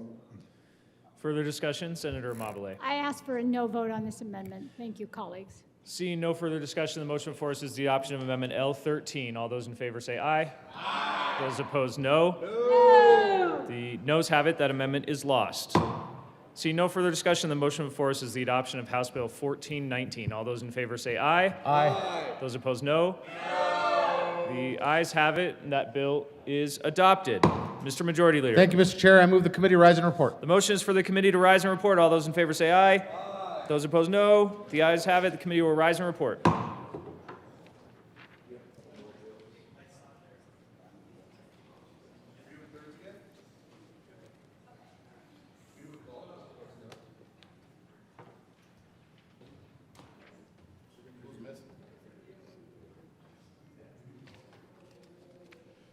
The Senate will come to order. Senator Roberts. Thank you, Mr. President. The committee has met and had a number of bills under consideration. Will the clerk please read the report?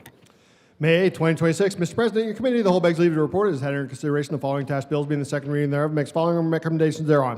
House Bill 1276 as amended, House Bill 1419 as amended, passed in second reading in order revised and placed in the calendar for third reading and final passage. Senator Roberts. Thank you, Mr. President. I move the report. The motions, the adoption can be the whole report. Are there any no votes? Senators Baisley,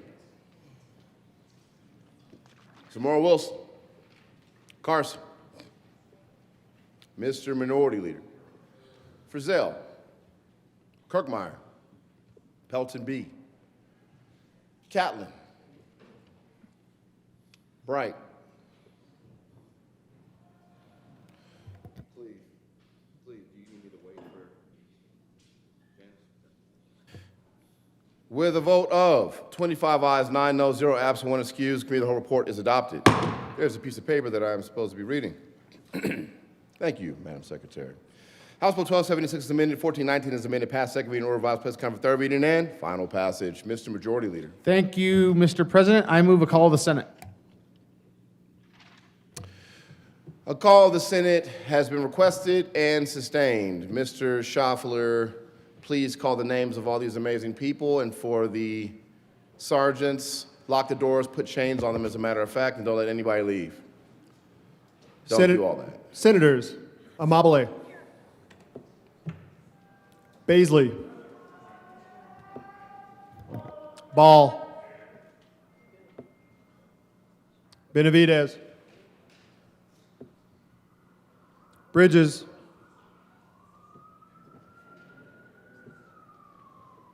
Bright, Carson, Catlin, Cutter, Danielson,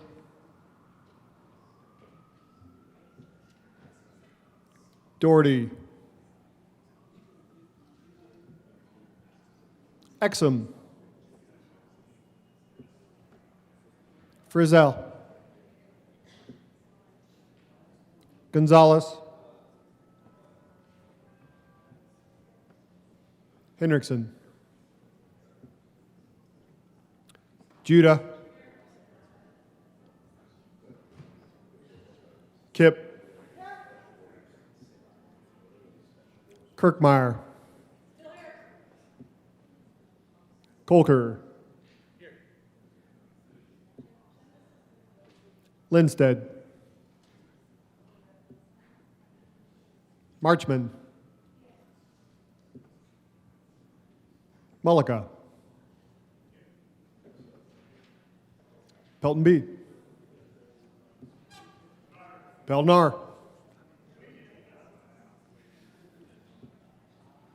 Rich, Roberts, Rodriguez, Simpson, Snyder, Sullivan, Wallace,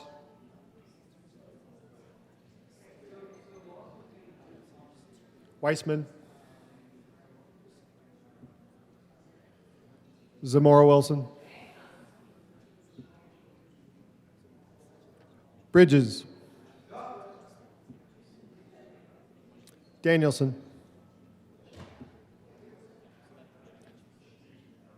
Doherty,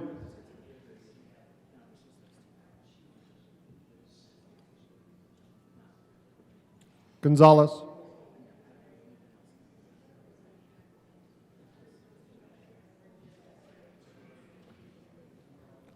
Rich,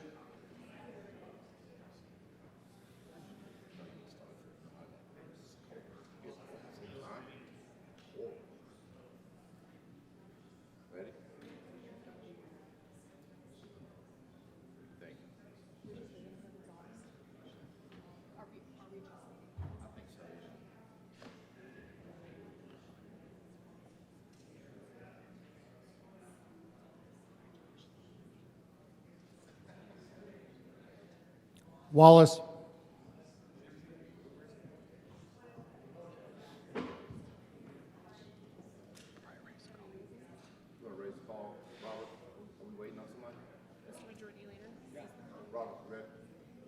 We need Rich. Rich is in Hillside. Oh. Rich and who else? Gonzalez, Wallace? Okay. There's Wallace.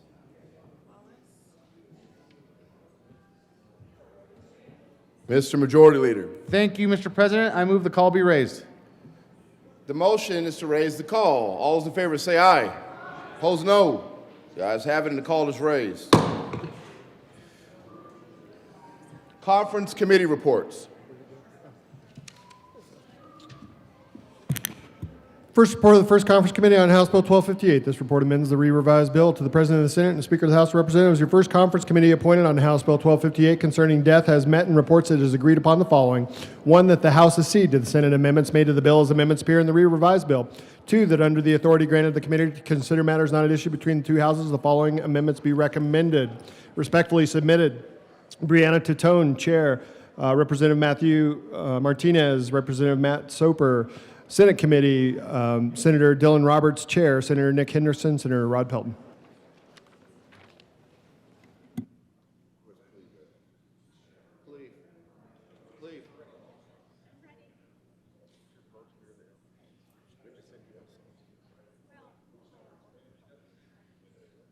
Senate 205.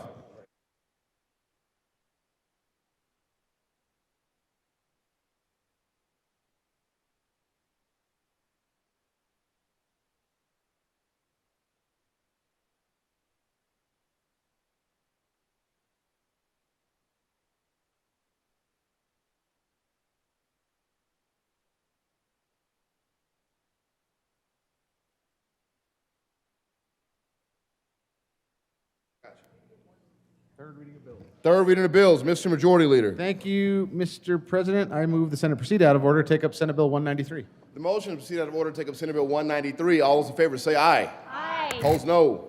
The ayes have it, and we'll proceed out of order, take up Senate Bill 193. Mr. Schaffler, please read the title of Senate Bill 193. Senate Bill 193 by Senators Amabile and Kirkmeyer, Representatives Brown and Taggart, concerning local ordinances impacts on state employees. Senator Amabile. I move Senate Bill 193, and I don't think there's a committee report, or is there? It's third reading. It's on thirds. Oh, it's third reading. What am I saying? Yeah. Any discussion? I move 193 for third reading and final passage. Any discussion? Seeing none, the motion is to passage Senate Bill 193. Are there any no votes? Senators, Senate Bill 193. Senators Gonzalez, Marchman, Sullivan, Ball, these are no votes on 193. Right now, you got 4 no votes. And Majority Leader Rodriguez. Any further no votes? With A, please add Senator Exum as a no vote on 193. With a vote of 28 ayes, 6 noes, 0 absent, 1 excused, Senate Bill 193 is passed. Co-sponsors.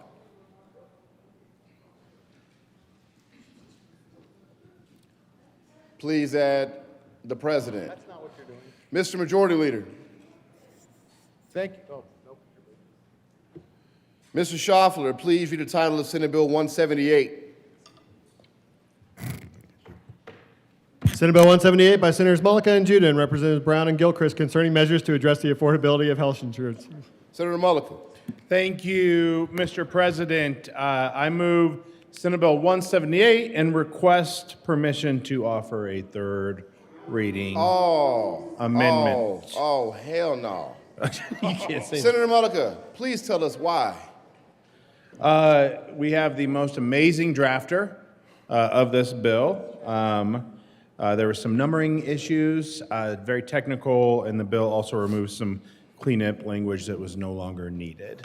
And so The motion it is not a strike below.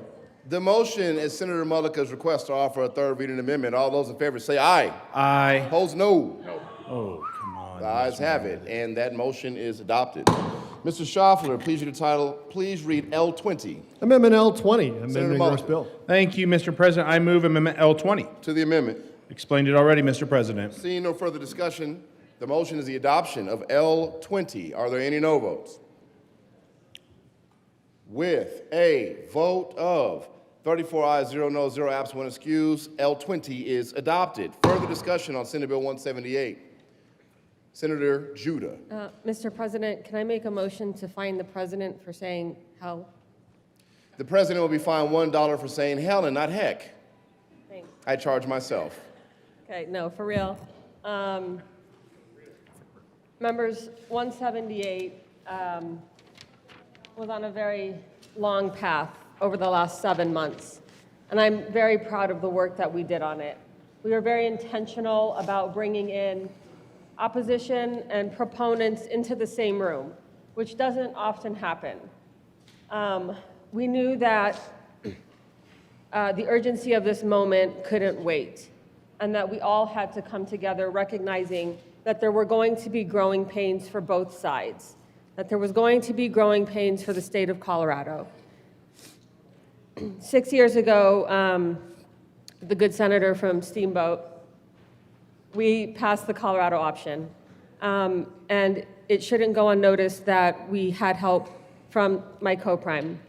And I think that really set up the state of Colorado to really provide health care for Coloradans that traditionally could not afford it. I think one of the things that stuck in my brain the most was people with multi-million-dollar homes, their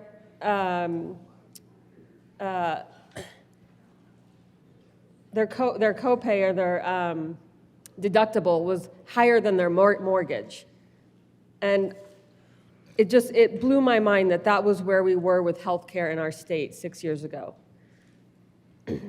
However, today and since then, I'm incredibly proud of how many people we were able to get, on the exchange, how many people we were able to help and really allow them to have access to health care that they may not have ever had access to before, that they can make sure that they have an insurance policy, and no pun intended, in the event something happens. We need to recognize that all of us, covered or otherwise, our status or otherwise, we are all one sickness, one accident, one devastating thing happening to us from needing an emergency room, from needing health insurance. And when we don't have that, when we don't have those assurances, that's when things become dangerous. That's when things become more expensive, and not only for that family, but for the system. And I think that is what was really important to us coming into this bill. It kept me up at night, knowing that so many Coloradans were going to lose access, and that so many Coloradans were going to pay more. And that was unacceptable to me, and it was unacceptable to our coalition and to my co-prime. Again, I want to stress how much Colorado needs this, and I want to stress how hard we work to get to this moment, knowing that we will have to come back, we will have to make it better, and we will have to make sure that we continue to protect Coloradans' health care. With that, I urge an aye vote. Senator Mullica. You want to say something? Okay. Okay, yeah. Senator Mullica. Thank you, Mr. President. I'd like to withdraw my motion on Amendment L20. The motion is withdrawn. Oh, you want me to withdraw my motion for the bill? I'd like to, I'm sorry. Senator Mullica. Sorry about that, Mr. President. I'd like to withdraw my motion for Senate Bill 178. The motion is to withdraw the motion of adoption of Senate Bill 178. All those in favor say aye. Aye. Opposed, no. The ayes have it, and Senate Bill 178 motion for adoption has been withdrawn. Mr. Schaffler, please excuse Senator Rich from the roll. Now, Senator Mullica. Thank you, Mr. President. I move Senate Bill 178 on third reading and final passage. That is a proper motion. Senator Mullica. Thank you, Mr. President, and just want to start off by thanking my co-prime sponsor on this bill. She is right. There's a lot of work that has went into this bill, a lot of conversations since special session last year to try to find a long-term solution here. And a lot of folks in this room who've put in work on that. And I'm going to probably regret saying this, but want to thank the Appropriations Committee and members of the, I know, maybe, because it is. We faced pushback, we faced challenges, and that's how you make good policy. And I think that we have this bill to a good place. I think ideally we would like to see long-term solutions, and unfortunately we haven't been able to get there. But that doesn't mean that real people in our communities aren't impacted by this. That doesn't mean that real lives aren't impacted by the work that we do. And that doesn't mean that we're not fighting to make sure that real people in our communities continue to have access to health care. And that's what this is about. We've been dealt a shitty hand when it comes to things that are coming out of Washington, D.C., and that's not political and not trying to make it there. That's just facts. And it's up to us to try to make sure that people aren't harmed in our state. And Senate Bill 178 will ensure that for another year. Not perfect. Lots of issues. Wish that we had a long-term solution. Unfortunately, we don't. That doesn't mean that we don't give up our responsibility to try to make sure real people aren't harmed. 178 does that. I ask for a yes vote. Thank you. Is there any further discussion? Seeing none, the question before us is the passage of SB 178 on third reading and final passage. Are there any no votes? Senators Frizzell, Zamora Wilson, Catlin, Baisley, Mr. Minority Leader Simpson, Pelton, Senator Pelton B, Senator Kirkmeyer, Bright, Carson, Pelton R. Okay, with a vote of 23 ayes, 23 ayes, 10 noes, 0 absent, 2 excused. SB 26-178 is adopted. Co-sponsors. Co-sponsors on 178. Senator Gonzalez, Senator Marchman.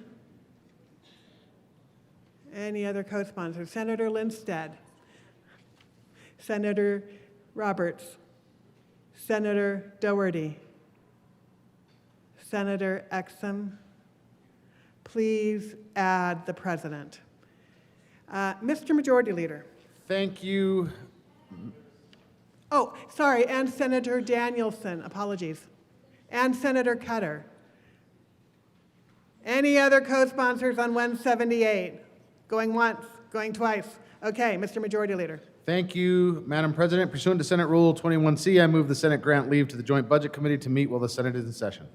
Thank you. You've heard the motion. All those in favor say aye. Aye. All those opposed, no. The ayes still have it, and that motion is adopted.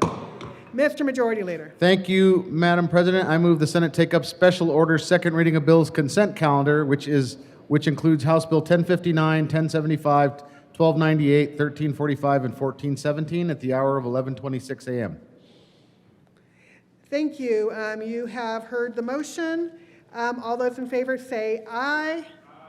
All those, I think mention that we have to have, no, we don't have to have the vote right now because we're in last days. So anyway, the motion is that the Senate take up the bills that the Senate Majority Leader mentioned on special orders consent calendar at the hour of 11:26 a.m. All those in favor say aye. Aye. All those opposed, no.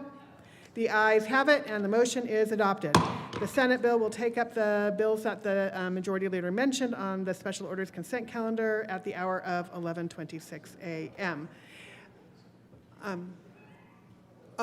Senator Roberts. Thank you, Madam President. I move the Senate resolve itself into the Committee of the Whole for the consideration of special orders, second reading of bills, consent calendar. Yes, you have heard the motion. All those in favor say aye. All opposed, no. The motion is adopted, and the Senate will resolve itself into the Committee of the Whole for the consideration of the special orders, second reading of bills, consent calendar, and Senator Roberts will take the chair. Oops.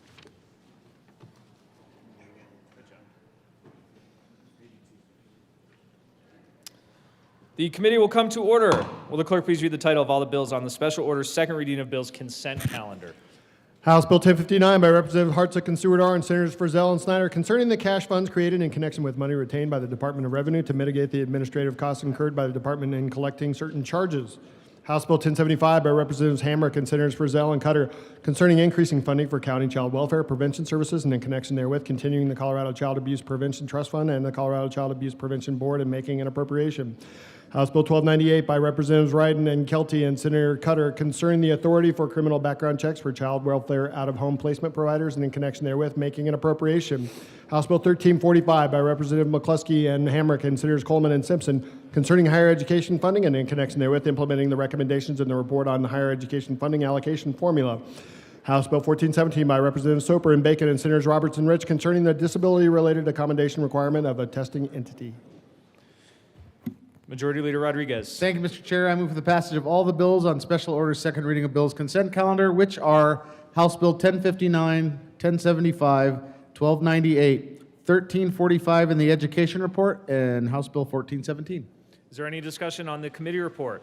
Seeing none, the motion before the body is the adoption of the committee report on the general special orders second reading of bills consent calendar. All those in favor say aye. Aye. Those opposed, no. The ayes have it, and the committee report is adopted. Is there any discussion on any of the bills on the consent calendar? Seeing none, the motion before us is the adoption of all the bills on the special order second reading of bills consent calendar. All those in favor say aye. Those opposed, no. The ayes have it, and those bills are adopted. Majority Leader Rodriguez. Thank you, Mr. Chair. I move the committee rise and report. The motion is for the committee to rise and report. All those in favor say aye. Those opposed, no. The ayes have it. The committee will rise and report.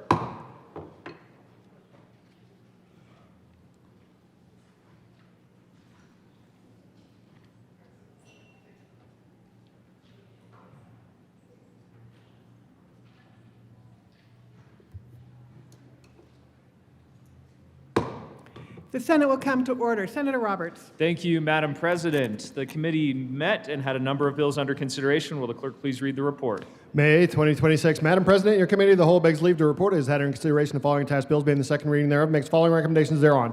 House Bill 1059, House Bill 1075, House Bill 1298, House Bill 1345 as amended, House Bill 1417, passed on second reading in order to revise and place in the calendar for third reading and final passage.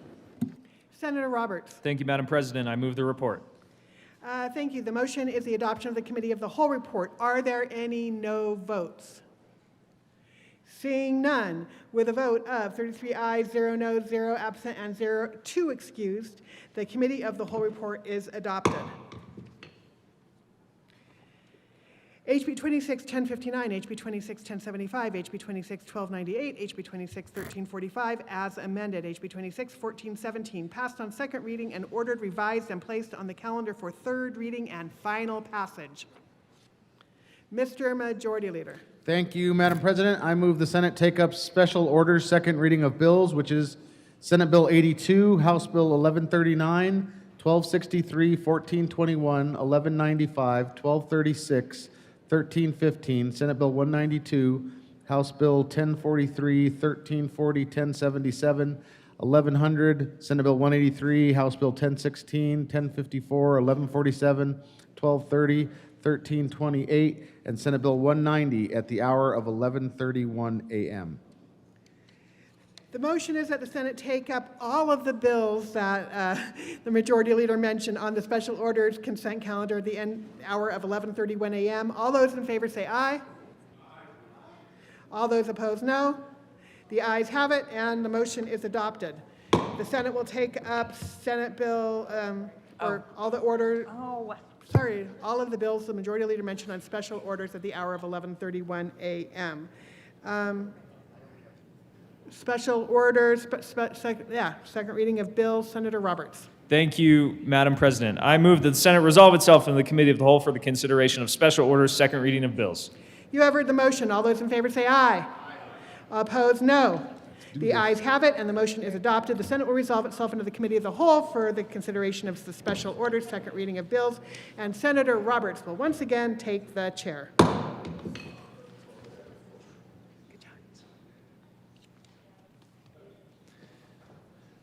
The committee will come to order. The coat rule is relaxed for everyone in the chamber. Mr. Majority Leader. Thank you, Mr. Chair. I move Senate Bill 82 lay over until Tuesday, May the 12th. The motion is to lay over Senate Bill 82 until Tuesday, May 12. All those in favor say aye. Aye. Those opposed, no. The ayes have it. That bill will lay over to May 12. Mr. Schaffer, please read the title of House Bill 1139. House Bill 1139 by Representatives Joseph and Leader and Senators Cutter and Doherty concerning the use of artificial intelligence in healthcare. Senator Cutter. Thank you, Mr. Chair. I move House Bill 1139 on second reading. To the bill. Senator Doherty. Thank you. And just wanted to reiterate that this bill ensures that AI can support healthcare, but it can't replace the human judgment, accountability, and compassion that patients deserve, and I urge an aye vote. Is there any further discussion? Seeing none, the motion before us is the adoption of House Bill 1139. All those in favor say aye. Those opposed, no. The ayes have it. House Bill 1139 is adopted. Mr. Schaffler, please read the title of House Bill 1263. House Bill 1263 by Representatives Camacho and Mabry and Senators Carson and Judah concerning requirements for an operator of a conversational artificial intelligence service. Senator Judah. Do you need a break? If you Let me take a senatorial 5 for my. Senatorial 5.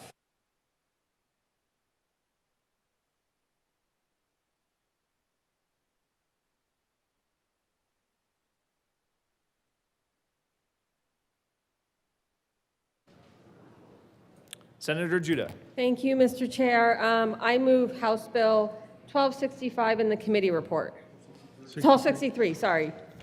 All right, to the Business, Labor, and Technology Committee report. I have an amendment to the committee report, and I move the committee report, the Business Committee report. Yes, any discussion on the committee report? No, sorry. Okay. Is there any further discussion on the committee report? Seeing none, the motion before us is the adoption of the Business, Labor, and Technology Committee report. All those in favor say aye. Aye. Thank you. All those opposed, no. The ayes have it. The committee report is adopted. To the bill, there is an amendment at the desk. Will the clerk please read L27? Amendment L27. Senator Judah. Thank you, Mr. Chair. L27, this amendment cleans up 2 definitions that we added in the committee, one related to HIPAA exemptions and in the exemption of the feature within another platform language. Specifically, this amendment will make sure that the exemption is not so broad that it included platforms that should be regulated in this bill, and I ask for an aye vote. Thank you. Could we just get a motion on the amendment, please? I apologize. I move L27 to House Bill 1263. Okay. Seeing no further discussion, the motion before us is the adoption of L27. All those in favor say aye. Aye. Those opposed, no. The ayes have it. That amendment is adopted. To the bill. Senator Judah.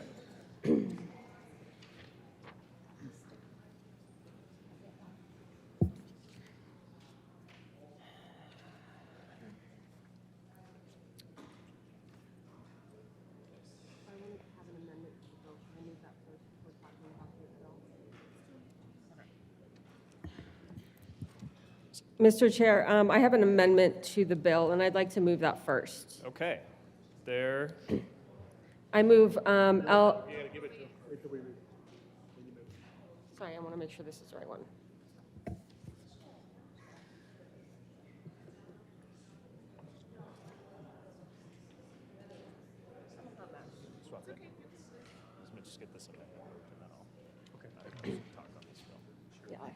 Okay, there is an amendment at the desk. Will the clerk please read L21? Amendment L21. Senator Judah. Thank you, Mr. Chair. I move L21 to House Bill 1263.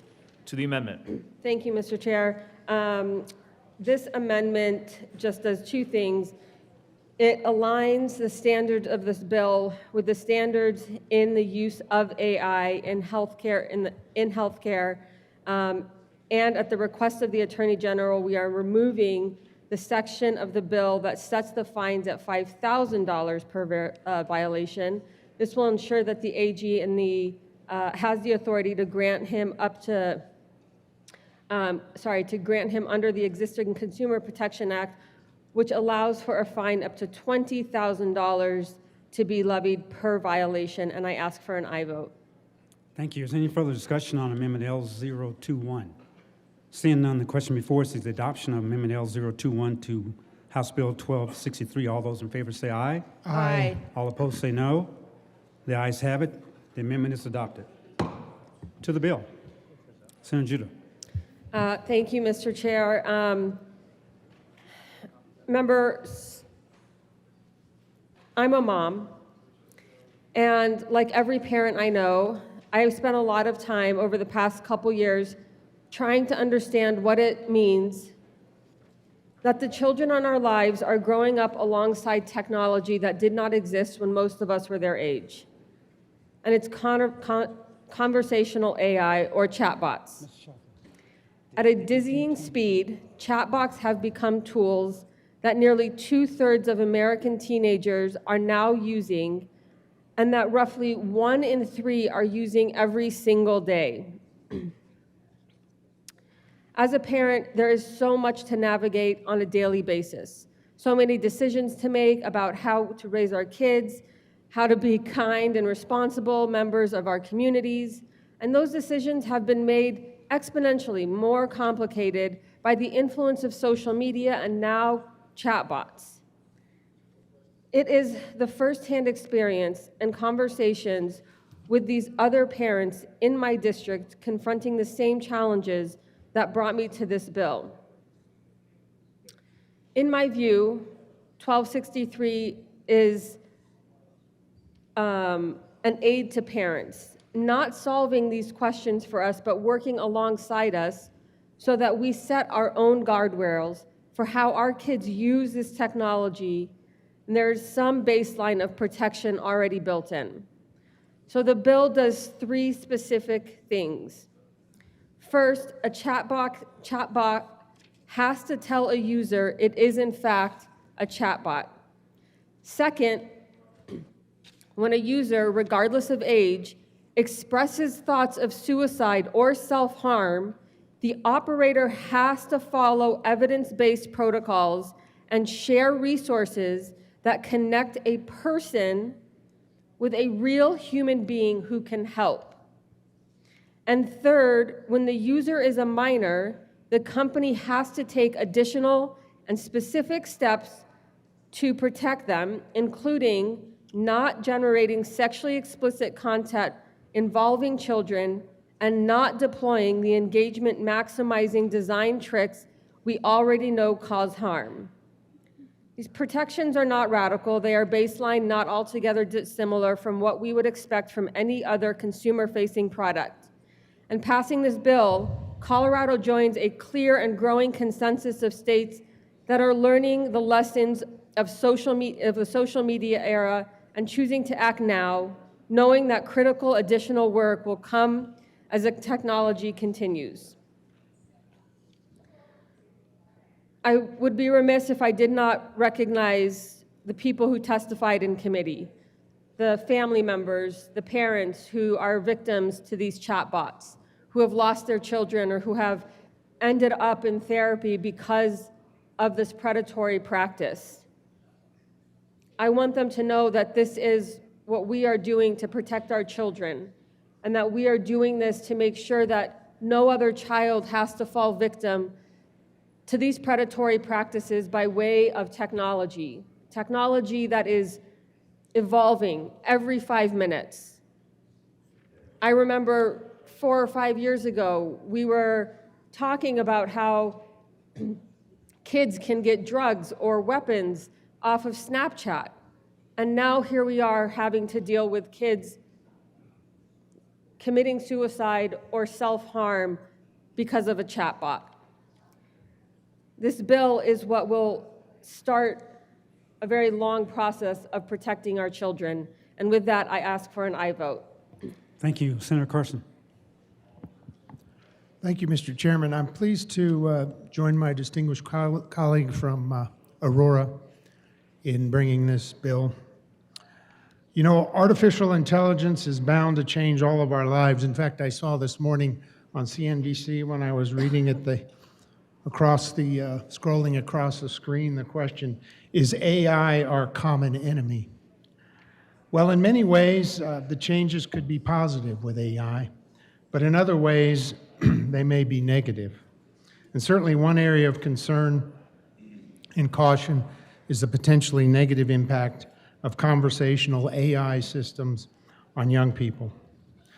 My colleague has given an excellent overview of the bill, so I'm going to touch on some of the things that I think are particularly important, particularly when you get to the serious acknowledgement that conversational AI systems are embedded in the lives of many young people in this country, and these systems carry real risks and demand accountability.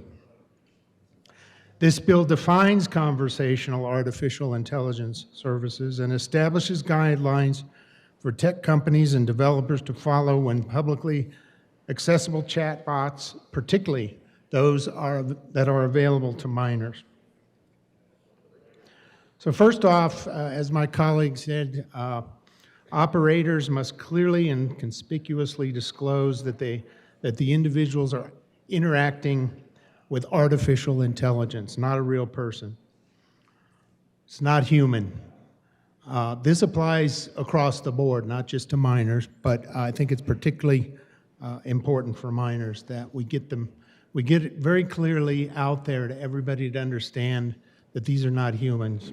The disclosure must be provided at the beginning of each interaction and at least every 3 hours of continuous interaction. The bill also contains a number of important privacy protections that we haven't seen before, particularly privacy protections for minors, again.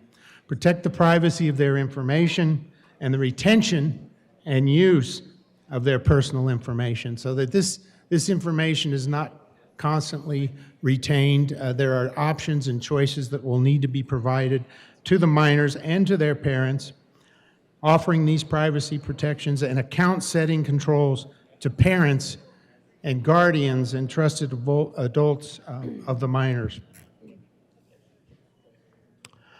The bill also prohibits, and I think this is to me probably the most significant part of the bill, prohibits operators from making false representations around counseling. And we've seen this area has particularly led to some very unfortunate situations. And specifically, the bill will prohibit the claim that the output data or services are endorsed or provided by a licensed healthcare professional, a licensed legal professional, a licensed mental health professional, or a qualified dietitian. So you're not going to be able to put that out there and have this AI bot saying to people, well, you know, I can counsel you, I'm licensed, and so on and so forth.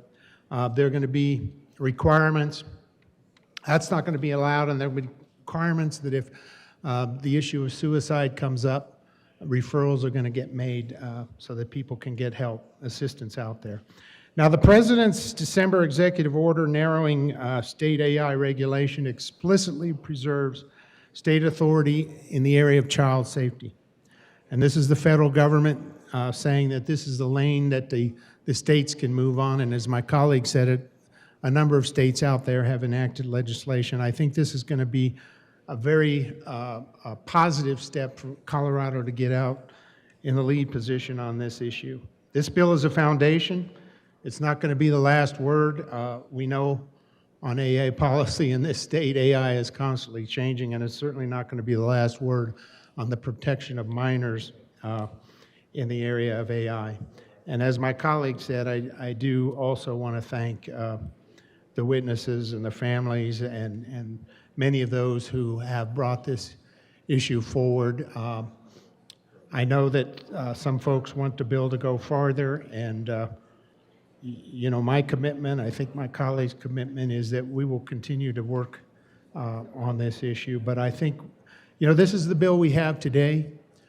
This is a good step forward, and I hope that my colleagues will support it, and we'll have some more discussion here as we move forward on some other amendments.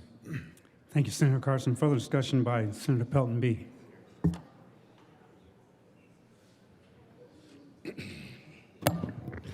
Thank you, Mr. Chair. I got a few emails from a constituent of mine. It's going to be rough for me to get through this, so please bear with me.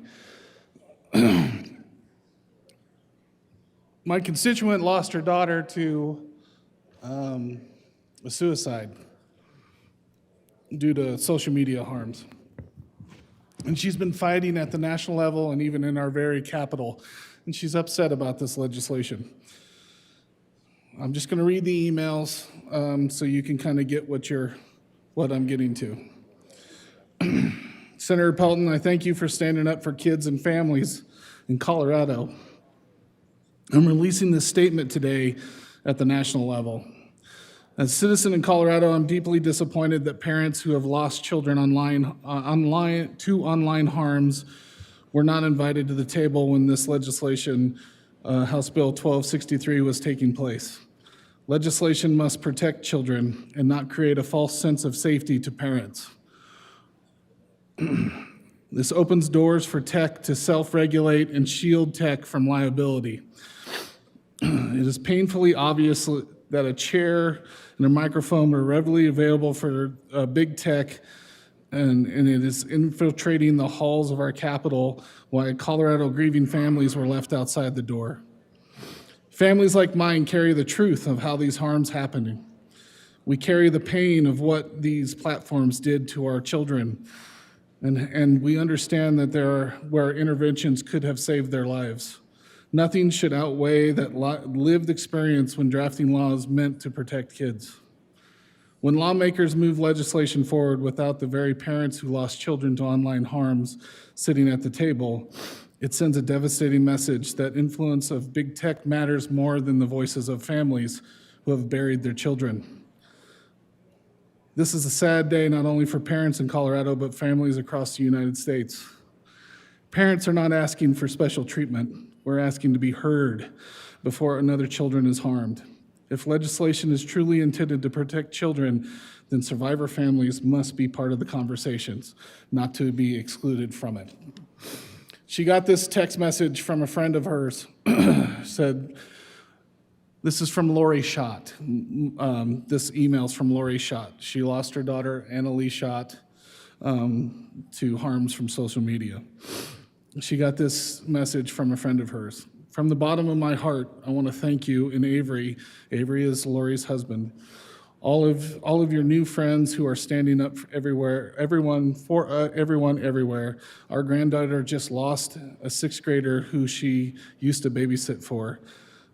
She hung herself. How can things be that bad for a sixth grader? They are thinking social media, so keep strong and keep up the fight going. Thank you, Lori.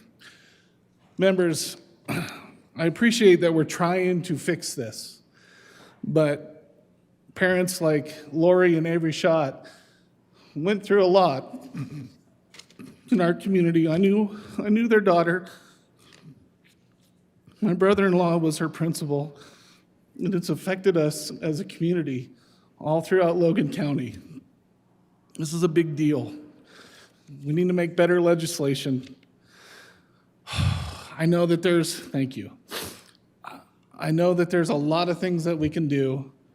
And I know that we have to negotiate, but I just would like the parents to be heard. Parents like Lori. So thank you, and thank you for listening to me. Thank you, Senator Pelton B. Senator Virzell, further discussion.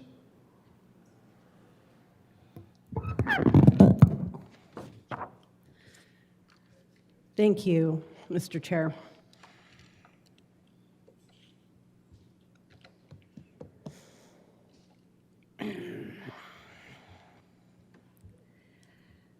I agree. I agree that we need to do something about chatbots. I completely agree. The harm that they are doing to our children is extraordinary. It's extraordinary. It's horrible.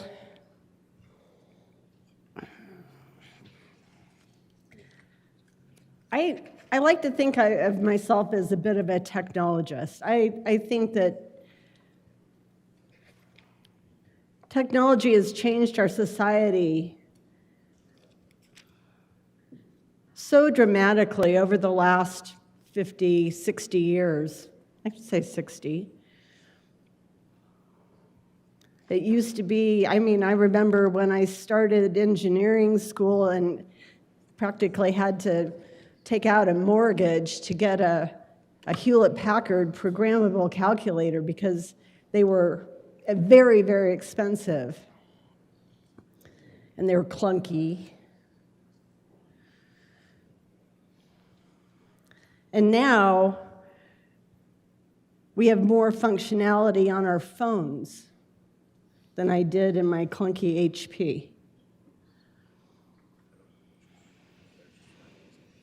I went to the computing center at CU and typed out basic programs on punch cards. And the computer that processed those probably had less capacity than my laptop that I carry around, maybe my iPad. So things have changed, and they've changed rapidly. One of my favorite movies is called Hidden Figures, and it's about 3 women who were calculators for NASA, because they did everything with slide rules and hand adding machines, but they got man to the moon. So technology does great things. It does amazing things. But what we have found is it can also do terrible things, horrific things. And I don't know about the rest of you, but I hear from my constituents, please do something. And I think everybody here knows that it has been my work over the last several years to create some guardrails with technology companies. These technology companies bring so much to our society that is great and good. But they can't just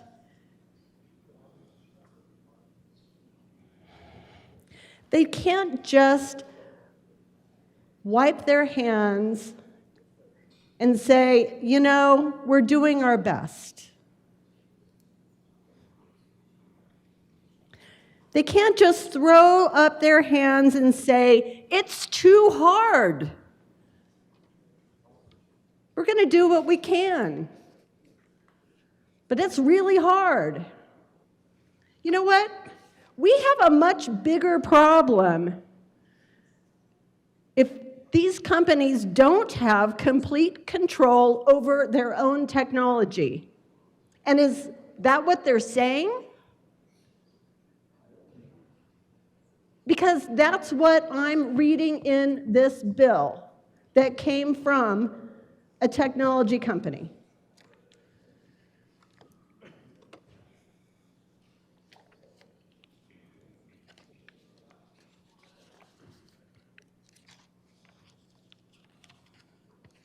We can do better, and I really think that we have to.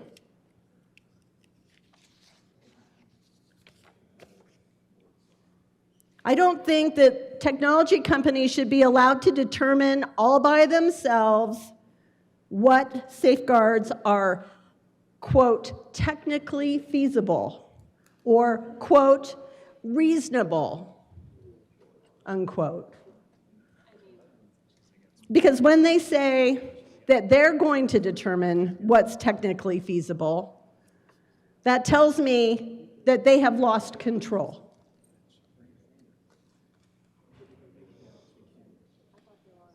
It tells me that they are not willing to be held accountable for the technology that they have created.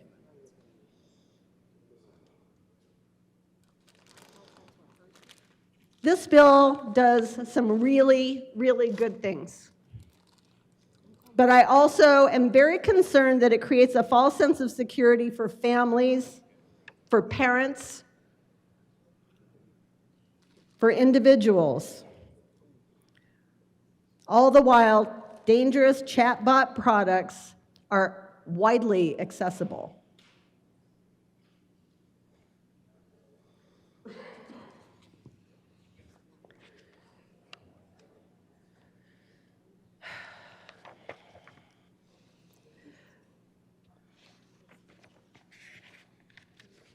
So with that,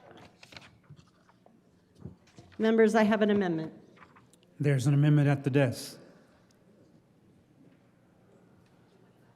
Thank you. Ms. Sharper, please read the title to Amendment L025.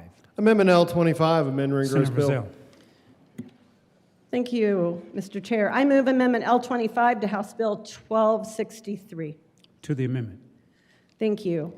This is a bit of a long amendment, but it is mostly technical. It is striking several pages, and I want to talk about that because it's important.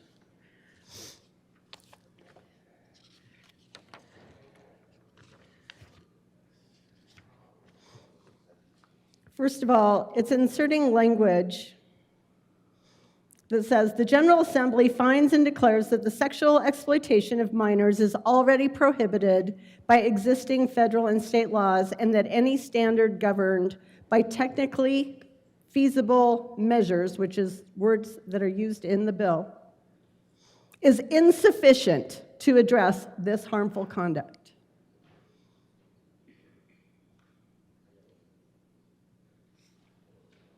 Because this bill has several pages of this bill talks about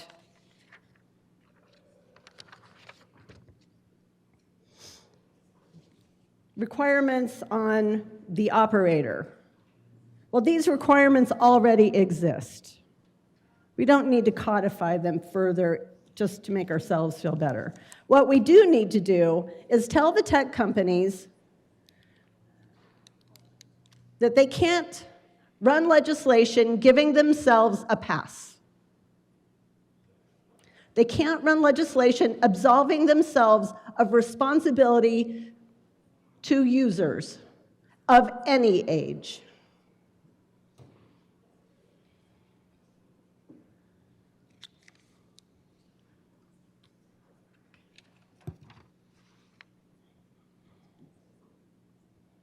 I'm going to say this again because I think it's important. For a technology company to say that it's okay for them to take technically feasible measures with software that they have created. It is theirs. They own it. They made it. They have the responsibility to control it. And if they can't, then we have a much bigger problem.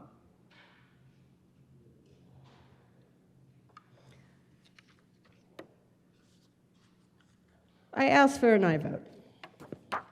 Thank you. Further discussion on Amendment L25. Yes, Senator Roberts. Thank you, Mr. Chair. Thank you to the good senator from Castle Rock for offering this amendment. I rise in support of L25, right? Yes. I rise in support of L25. Let me first start by saying that I greatly respect where the good senators from Aurora and Highlands Ranch are coming from with this bill. I share their goals, and the good senator from Aurora and I are both raising young children right now together in this world, and I'm incredibly concerned, and I know many of us are, about the future of artificial intelligence and the internet and what our children are being and can be exposed to. However, this amendment is important because it takes out parts of the bill that frankly make the bill meaningless. The few words that are printed here on pages 6 and 7, which this amendment would remove, are basically allowing the tech companies to write the rules for themselves. They are putting in statute, or we would put these words in statute that would mean that tech companies are probably never going to be held liable or accountable for the horrendous things that can and have happened on AI chatbots. If you look on page 6, starting at line 22, this bill requires the platforms to institute technically feasible measures to prevent a conversational AI service from doing a variety of things. Technically feasible. If you look for a definition of technically feasible, it does not exist in the bill. It doesn't exist elsewhere in statute. So who gets to decide what technically feasible is? The tech companies themselves. When the attorney general comes around or a district attorney comes around after a kid has killed themselves or gotten significantly harmed, and they say, well, what was technically feasible at the time? Do we think Google or any of these companies are going to say, oh, shoot, that was technically feasible at the time, but we didn't do it? No. They're going to say that wasn't technically feasible to protect that child. They're not going to invite liability on themselves. This bill would allow them to have that immunity. It doesn't make sense to have the words technically feasible and then not define what that means. You go over to page 7, starting on line 4, one of the requirements is that these platforms institute reasonable measures. Who decides what those reasonable measures are? The tech companies and platforms themselves. So we need to do something. I agree with the goals of House Bill 1263. We need to do something, but if we lock these words into statute, we're going to pass a bill that doesn't protect kids. It just won't. And out of incredible respect for where the bill sponsors are coming from, I want to get this right. I think we all do. I know they do. But the way the bill is currently written does not get it right, and it will not do anything. So I agree with Amendment L25 because it does preserve the other parts of the bill that are positive and will get us off to a good start. But this is a complicated and important conversation that I think needs to come back next year with stronger language and language that we know law enforcement, the Attorney General, DAs, and community advocates can enforce. So please support L25. We can still move something forward. There will still be good things that move forward if we adopt L25, but we cannot lock these words into statute. We just can't, because then we are building a basis of protecting our kids on a very unstable foundation. Please support L25. Thank you. Further discussion, Senator Marchman.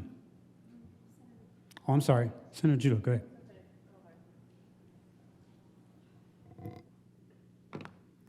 Thank you, Mr. Chair. I rise in strong support of L25, and I also admire the goals of this legislation, because as a middle school teacher and as a parent, I know the implications of AI chatbots and technology on our kids. It's terrifying, and we all agree it's terrifying. When kids are taking their lives because of something that happens on their little phones that they carry around, that's a huge problem.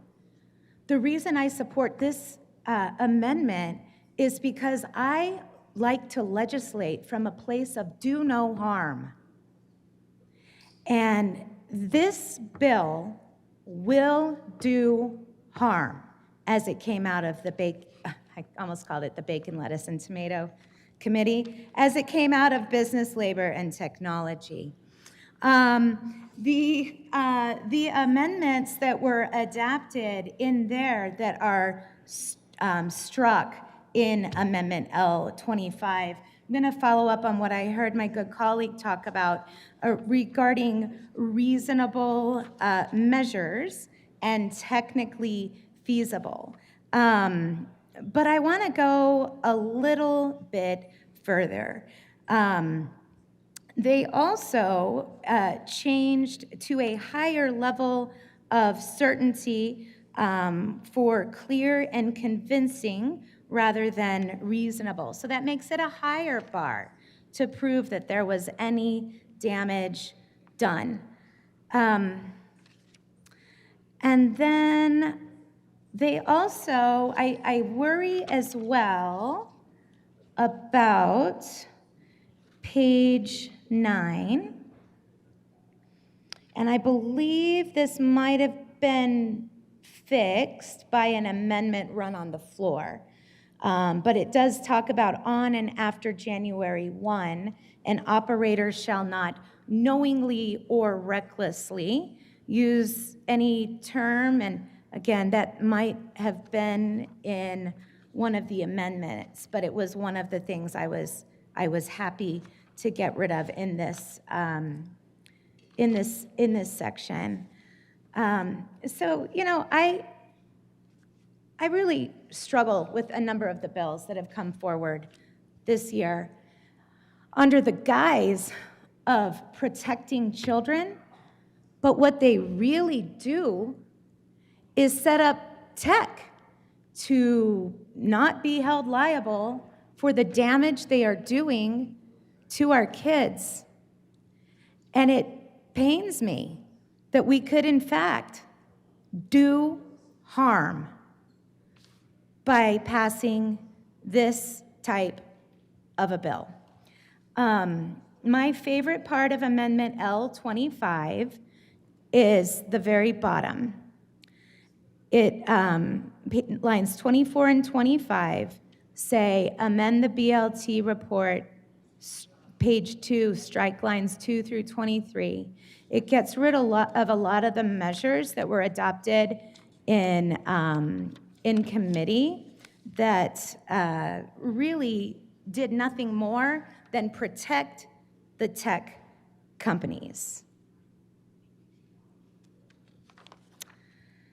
So I urge you all to support this amendment and, frankly, any other forthcoming amendment that will ensure that this bill does, in fact, do no harm. Thank you. Thank you. Senator Judah.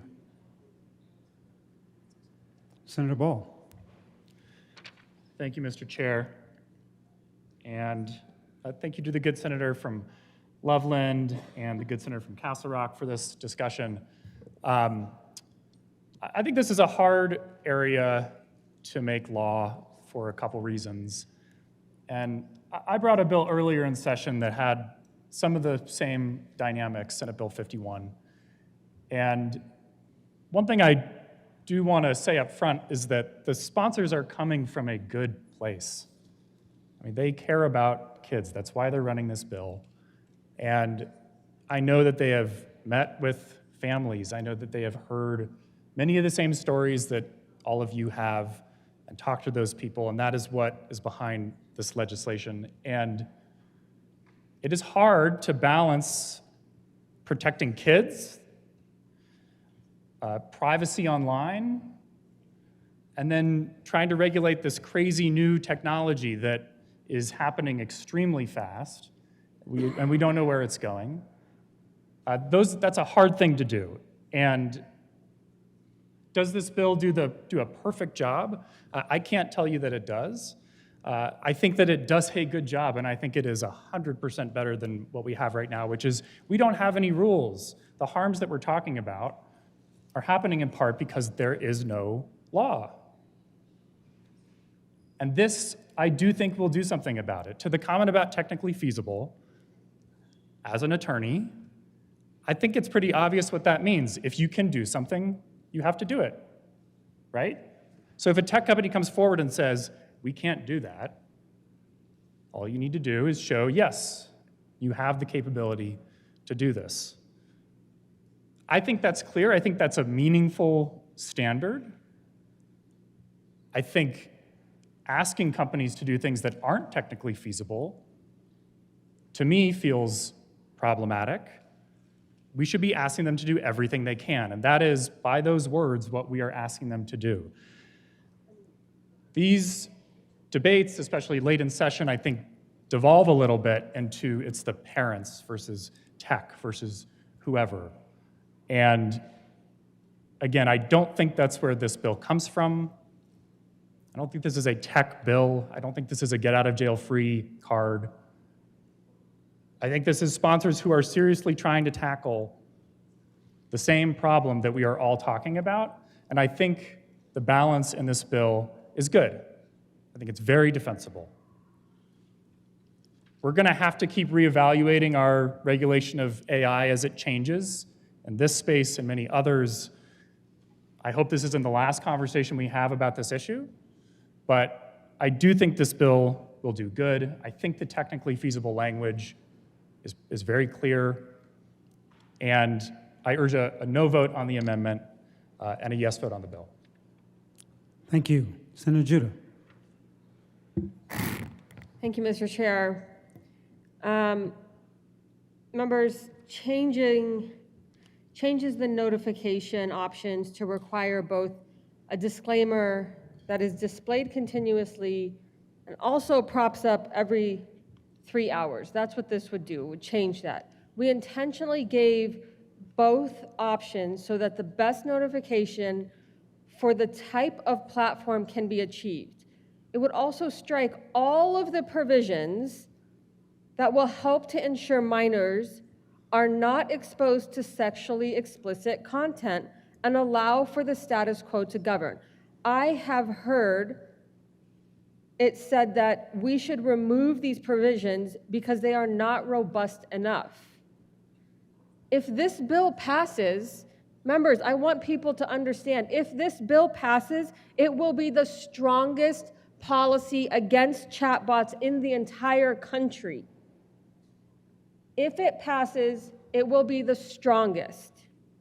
We used the first state that passed the bill as a starting point and added the strongest provisions from other state laws.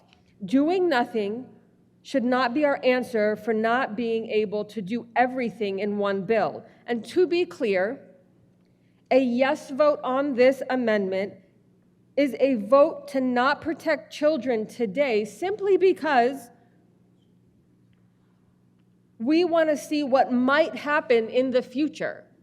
I certainly don't want to give a year to chatbots to evolve and potentially put other children at risk for committing suicide, having self-harm, and putting those families at risk. This is a hostile amendment, members, and I don't think this is the right way to go when we are protecting children the way this bill is drafted and making it the strongest in the country. I ask for a no vote. Thank you. Senator Carson on Amendment L25. Thank you, Mr. Chairman.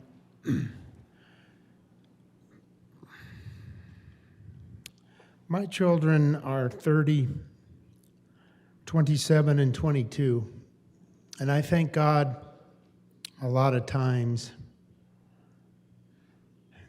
that when they were the age of my colleagues' children, we didn't have this. I think we need to do something now.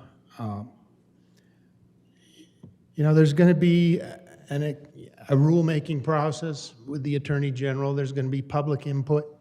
There's going to be opportunities for people to spell out how this should work. The fines have been raised in this bill a number of times. And let's remember, all the people that are going to be involved in this, they have children too. Maybe they work in the tech industry. Maybe they work in the Attorney General's office. Maybe they, I think together as a country, we've seen these tragedies, and I think there are an awful lot of people out there who want to work on this issue, and they want to get started on laying some standards and guardrails, and I do not believe that if these companies just completely flaunt the law and ignore the need to do something, that we as legislators, obviously, we're going to have a strong responsibility to step up to that. The Attorney General's office, the governor, the next governor is going to have involvement in this. And we have a duty as public officials to make sure that the legislation we pass is effective. And if it's not effective, we come back and we pass better legislation. And I'm with my colleague here. I don't want to keep waiting on this issue. I think there is agreement. Everybody seems to agree on part of the bill, but some people don't think other parts of the bill go far enough. But I don't think we should wait. I think, you talk about a bill next year or 2 years, whatever it might be, the constant search for the perfect bill. We've got a bill here. We're making it clear to the people of this state and to those in the industry that's responsible here that we want action taken. And I think we need to pass this legislation and not have amendments which make these kind of changes to it.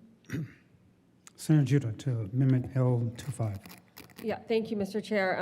I would be remiss if I did not address this technically feasible argument. The reason it was worded this way is technically feasible because it has the lowest burden of proof. Anyone can sue anyone in the United States. Welcome to democracy. And giving the power of rulemaking to the Attorney General under this term allows us to say, okay, was this feasible by this tech company? And having it as such a low bar allows them to say, yeah, and we can move forward to protect these families in the event something happens. That's why it was put in this way, to have the lowest bar possible to say this, under the auspice of the Consumer Protection Act. This was not a willy-nilly decision to put technically feasible in there. It was in there because we wanted to make sure that there wasn't a difficulty to prove that it was technically feasible for these families and for the AG. Again, I ask for a no vote.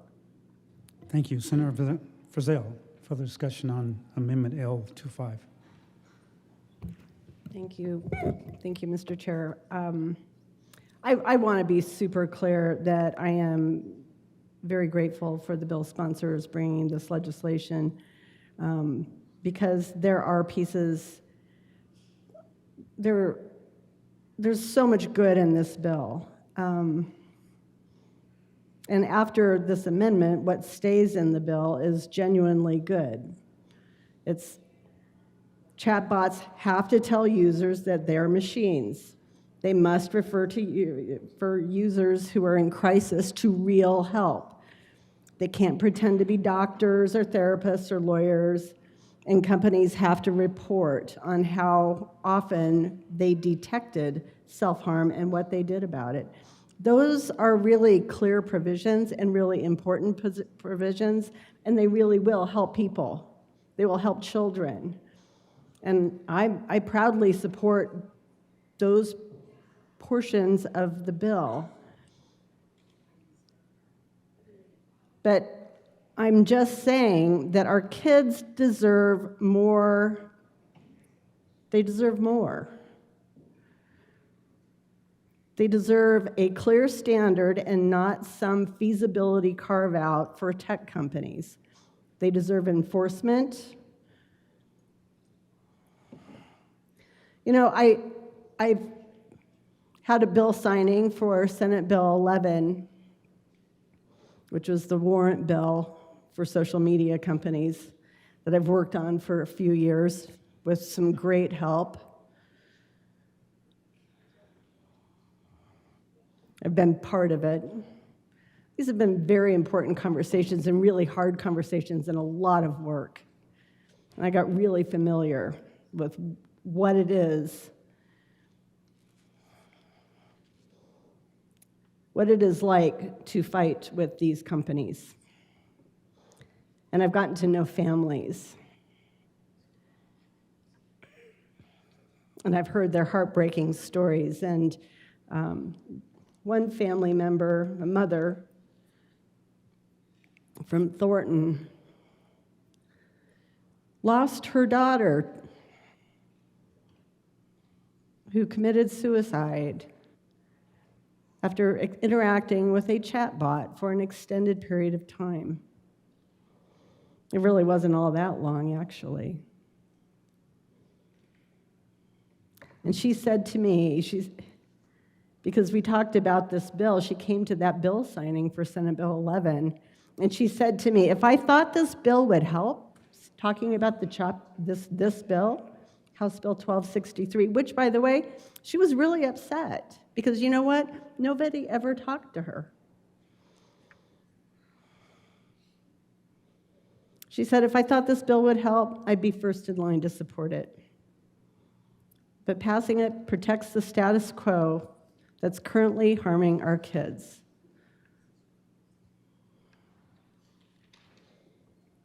The status quo that harmed her daughter. So we need to do more. We need to do more.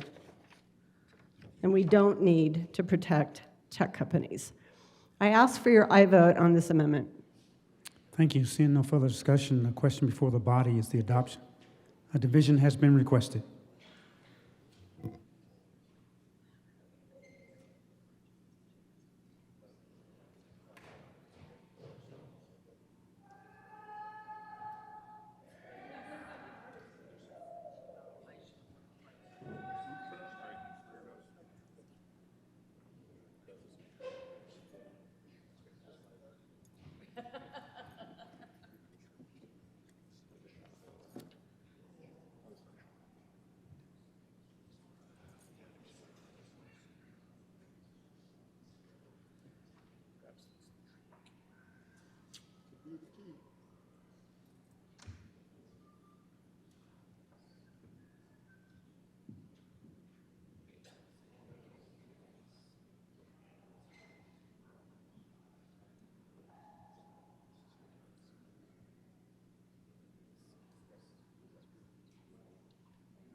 Okay, and we're back. A division has been requested. All those in the chamber not entitled to vote, please be seated.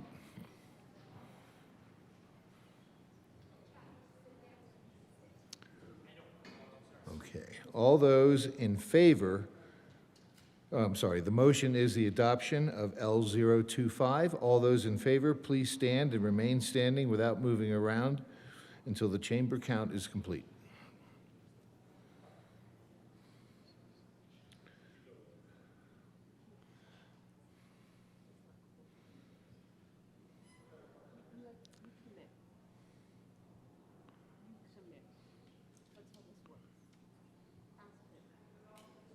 Please be seated.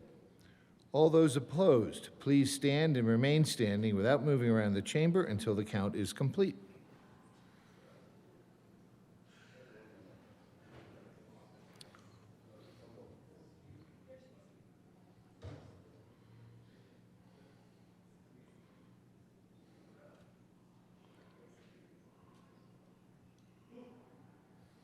Okay.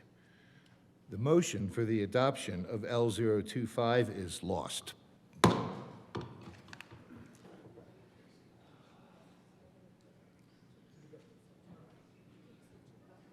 Tony's going to come back. We'll take a senatorial 5.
Okay, we are back.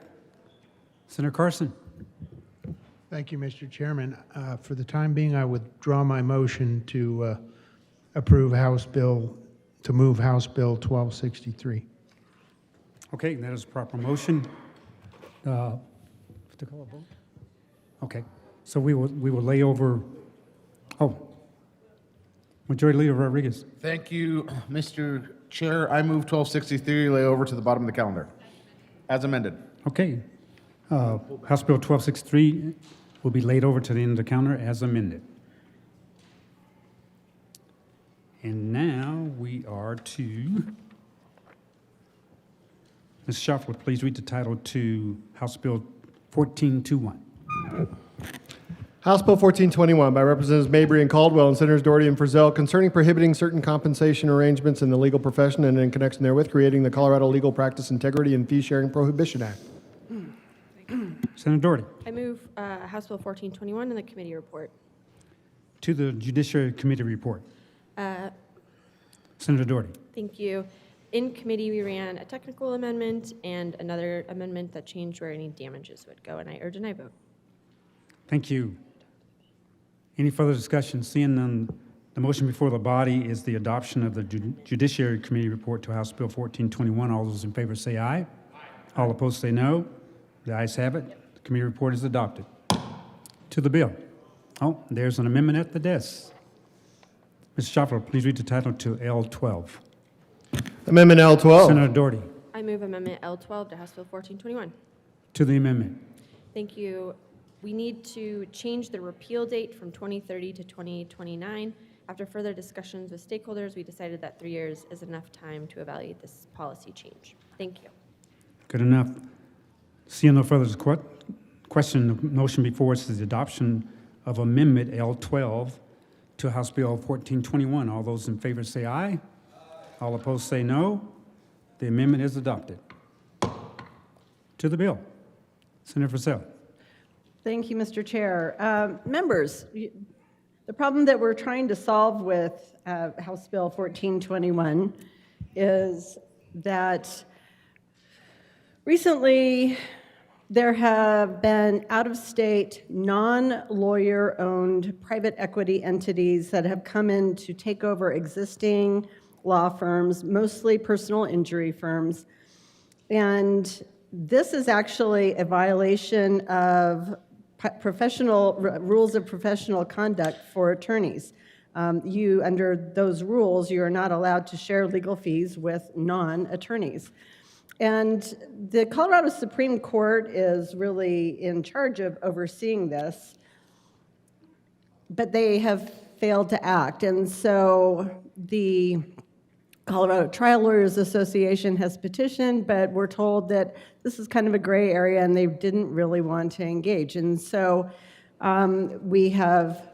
this bill has had a number of amendments in the House as it went through to really refine who is impacted by this. But those rules that govern professional conduct, Rule 5.4, this really needs to be addressed. And so this bill essentially gives the Supreme Court a 3-year window to figure out what their position on Rule 5.4 is going to be. And I'd like to turn it over to my co-prime, who is actually a real attorney. Senator Doherty. I actually think that was explained very well, and I urge an aye vote. Okay, seeing no further discussion, the question before us is the adoption of House Bill 1421. All those in favor say aye. All opposed say no. The ayes have it. House Bill 1421 is adopted. Majority Leader Rodriguez. Thank you, Mr. Chair. I move the Senate proceed out of order to take up Senate Bill 190.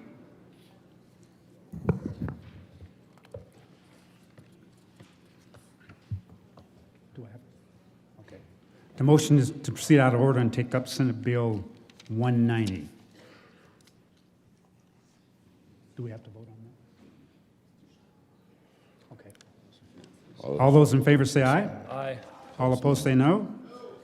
The ayes have it, and we will take up Senate Bill 190. Mr. Shuffler, please read the title to Senate Bill 190. Senate Bill 190 by Senators Coleman and Weissman and Representative Bacon and Inglis concerning releasing information related to incidents involving a peace officer's use of force that results in death. Senator Weissman. Thank you, Mr. Chair. We move 190 and the committee report from State Affairs. To the State Affairs Committee report. Members, 190 has always been about three basic things. We're in the context of what happens after a peace officer use of force incident leads to the death of somebody in one of our communities. And particularly, how does that bear on the family members of a person who was killed by use of force? We have learned three things from engaging with families over many months now that 190 seeks to address. One, people should have the opportunity to see shocking video directly and should not be finding out about that type of release in a sideways way, for example, on social media. Two, there should just be a clear point of contact with a law enforcement agency by which people can come to understand what is happening in the ongoing investigation. And three, there should be some sideboards on statements that are made in the immediate aftermath in terms of shaping public perceptions or narratives.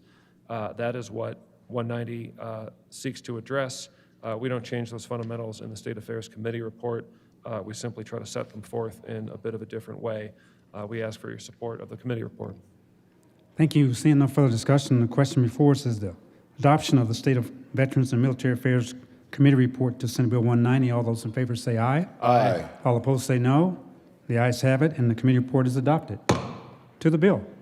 There's an amendment at the desk.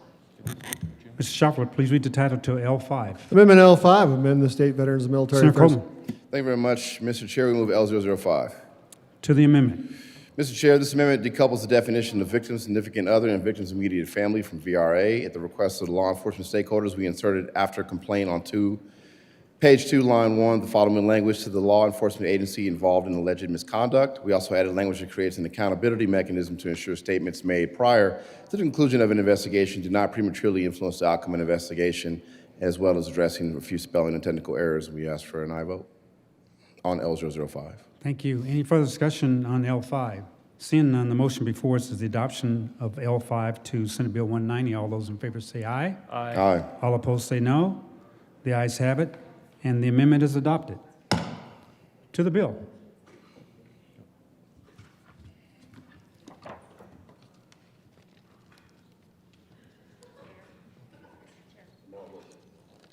I'm sorry. Senator Zamora Wilson. Thank you, I was looking Mr. at Chair. it, Frank. So we heard this in committee, and so under current law, all video and audio recordings depicting a peace officer incident that resulted in death must be provided upon request to the victim's family. And this bill just clarifies that the recordings depict a peace officer incident that resulted in death must be provided to the victim's family, regardless of whether there is a complaint of police officer misconduct for the incident. And so there was, and I'm all for transparency, and but some things to consider were, so there were some folks from law enforcement representation where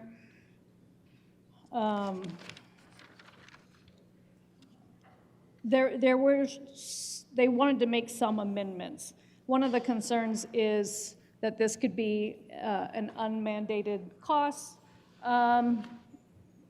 where there could be, and I'm just, for example, there's many of the family members putting forth a request which could generate costs.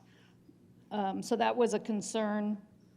Another concern was by mandating broad public release before the public has a full investigative context, that the bill risks turning difficult and tragic incidents into, things could go viral, where you'd get a negative response from the public.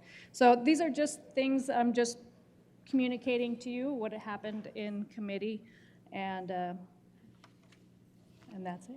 Thank you. Thank you. Further discussion on Senate Bill 190. Seeing none, the motion before us is the adoption of Senate Bill 190. All those in favor say aye. Aye. All opposed say no. The ayes have it, and Senate Bill 190 is adopted.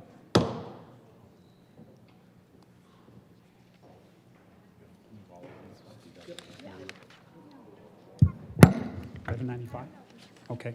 Mr. Schaffler, please read the title to House Bill 1195. House Bill 1195 by Representatives Wyden and Mabry and Senators Abmable and Mullica concerning restrictions on the use of artificial intelligence relating to psychotherapy services. Senator Mobley. Thank you, Mr. Chair. I move House Bill 1195 and the Health Committee report. To the committee report.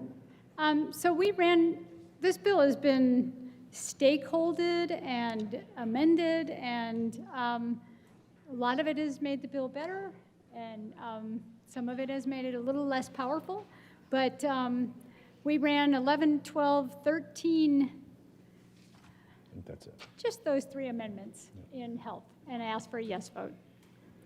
Thank you. Any further discussion on the Health and Human Services Committee report? Seeing none, the motion before the body is the adoption of the Health and Human Services Committee report to House Bill 1195. All those in favor say aye. Aye. All opposed say no. The ayes have it. The committee report is adopted. To the bill, we have another amendment at the desk. Mr. Schaffler, please read the title to L16. Amendment L16. Senator Mobley. Thank you, Mr. Chair. I move Amendment L16. To the amendment. So this amendment removes language that created a private right of action, which was never our intention. I ask for a yes vote. Thank you. Seeing no further discussion, the motion before the body is the adoption of Amendment L16 to House Bill 1195. All those in favor say aye. Aye. All opposed say no. The ayes have it, and the amendment is adopted. To the bill. Senator Mullican. Thank you, Madam Chair. And my co-prime is right. A lot of work has gotten into this bill, both here in this chamber and specifically over in the House with Representative Wyden, who has personal experience working in this field. And members, really what this bill comes down to is it's very simple. That if you are in the state of Colorado receiving therapy or counseling, that is done with a licensed professional, that a chatbot or that artificial intelligence isn't providing that counseling or that therapy, and that is done by a licensed professional with that expertise and with the ability to hold that individual accountable. I think it is a common sense bill, and it's a good bill that will make sure that the folks of Colorado who are receiving this care get it from the people they should be getting it from, and not a chatbot. And I would ask for a yes vote. Thank you. Seeing no further discussion, the motion before the body is the adoption of House Bill 1195. All those in favor say aye. All opposed say no. The ayes have it, and House Bill 1195 is adopted.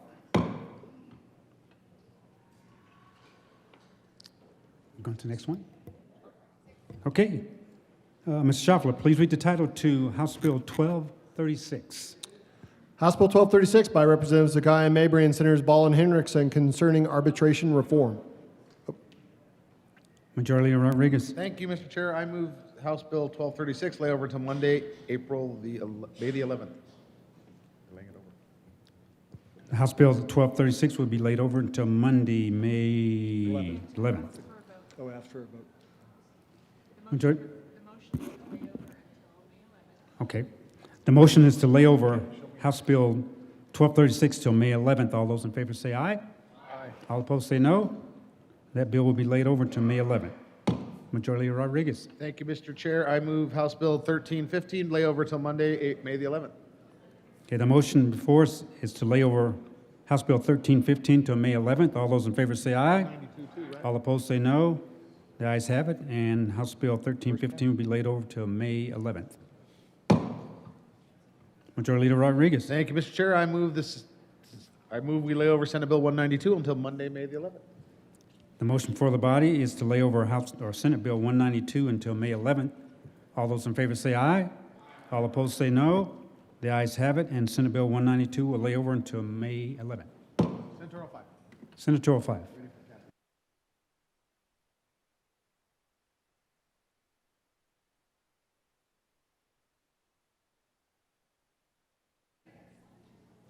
Okay, we're back Ms. Schaffler, please read the title to House Bill 1043. House Bill 1043 by Representatives Wyden and Pascal and Senator Kipp concerning measures to address discriminatory conduct engaged by a transportation network company drivers in providing services to riders. Senator Kipp, I move HB 261043.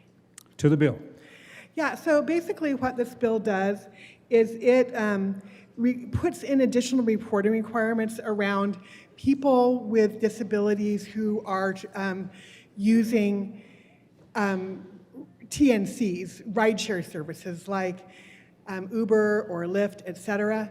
And the reason this is important is that a lot of times our folks with disabilities, people with, excuse me, for instance, seeing eye dogs or a wheelchair, once somebody sees, a rideshare person sees them with that animal or device, they may just leave them stranded. They may cancel the ride, and that leaves a lot of our folks with disabilities stranded.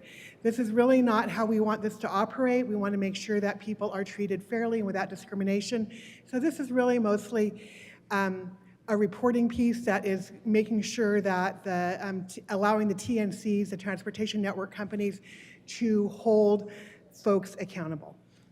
So I ask for a yes vote. Thank you. Minority Leader Simpson. Thank you, Mr. Chair.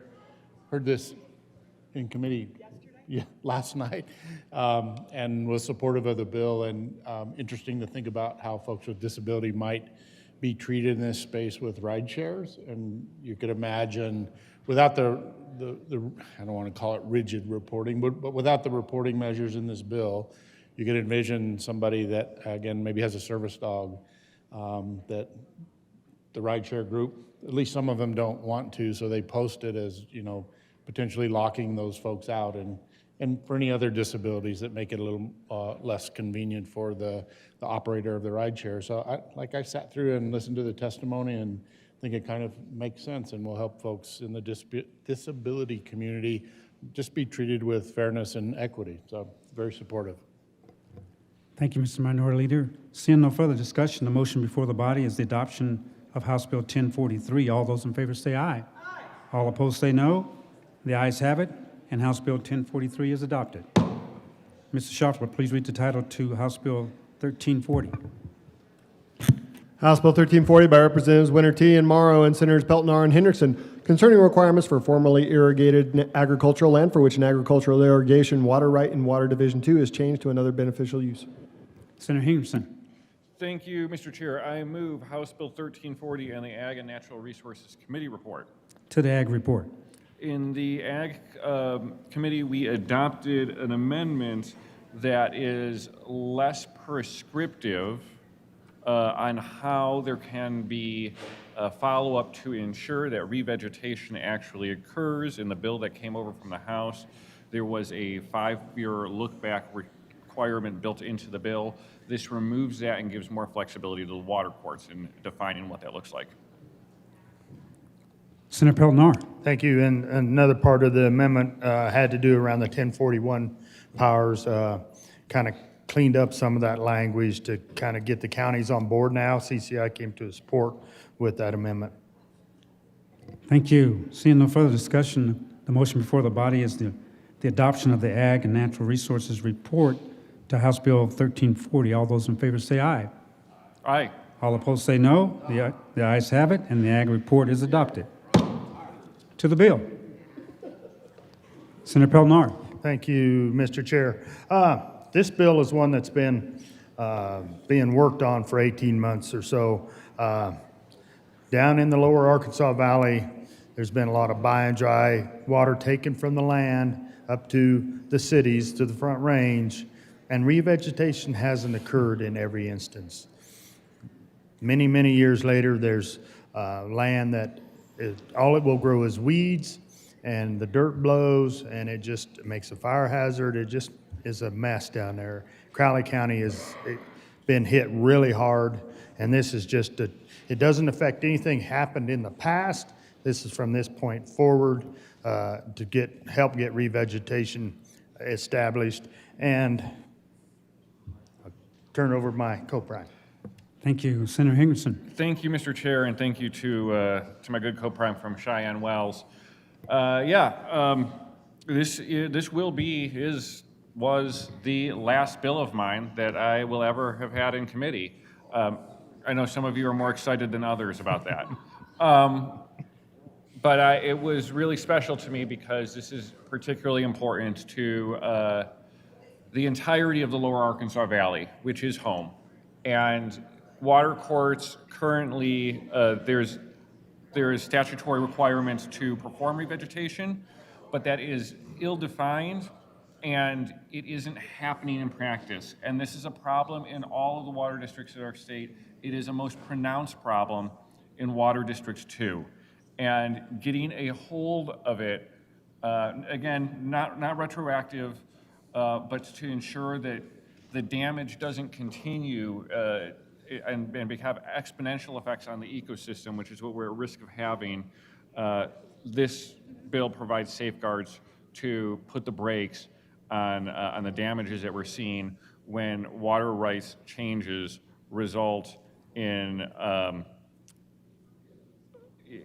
the loss of ag land without revegetation.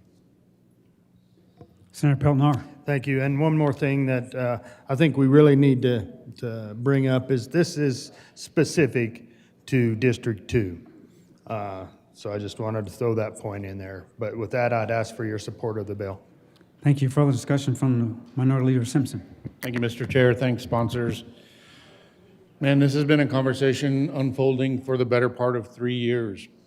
I mean, the situations have been unfolding for decades where municipalities have bought water rights, and in some instances, look, there are some good actors in this space as well, but in some instances have really literally left the place high and dry and create a ton of community and social problems when they do that. So started to have a conversation. So this was actually in my Senate district when I first got elected, and working with folks in the Lower Ark about the potential statutory changes that are in this bill. And originally I continued to really default counties that have 1041 permitting. They all have the authority. Those that have adopted land use regulations around 1041 have the mechanisms to control this already. That and water court were the places where you could get the outcomes you desired and needed for your particular circumstances.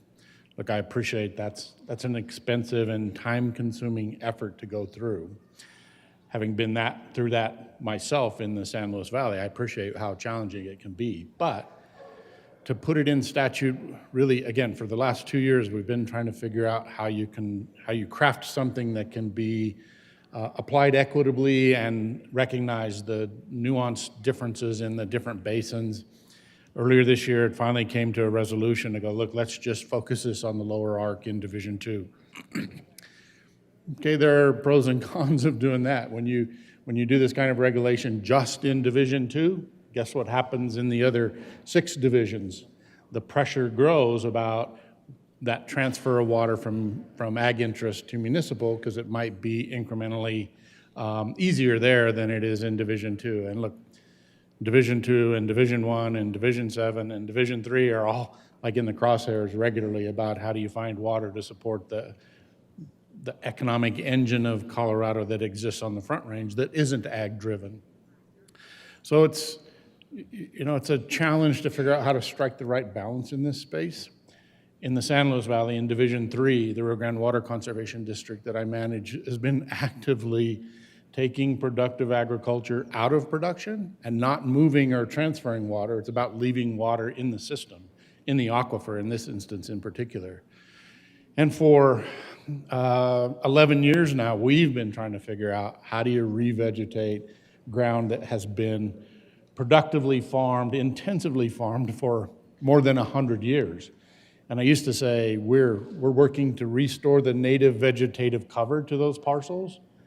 And look, I had a good friend of mine, George Witten, whisper to me one time, maybe 5 years ago, to say, you ought to consider changing that verbiage and that language, trying to reestablish native vegetative cover in soil that's no longer native soils that have been farmed intensively for 100 years is probably not the right solution. So I've rephrased that about just trying to do, healthy vegetative cover in those parcels. And again, we're doing this I don't know, on tens to less than 20,000 acres in the Rio Grande Basin, and with some good success, and as you would expect, some marginal success, and in some instances, like really not achieving what we want to achieve at all. So I'm trying to highlight that trying to do this statewide is pretty challenging. We struggle to do it just within a single division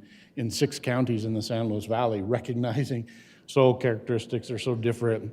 You can get a cover crop reestablished, looking really good in the last 5 years, and then layer on 2026, which is shaping up to be, I don't know, 5 driest years in our recorded history, and all of a sudden, particularly in our basin where you live, and we only get 7 inches of precipitation a year. So for those crops to thrive and survive and establish themselves, you got to irrigate for a little while, and then you have to stop and rely on Mother Nature.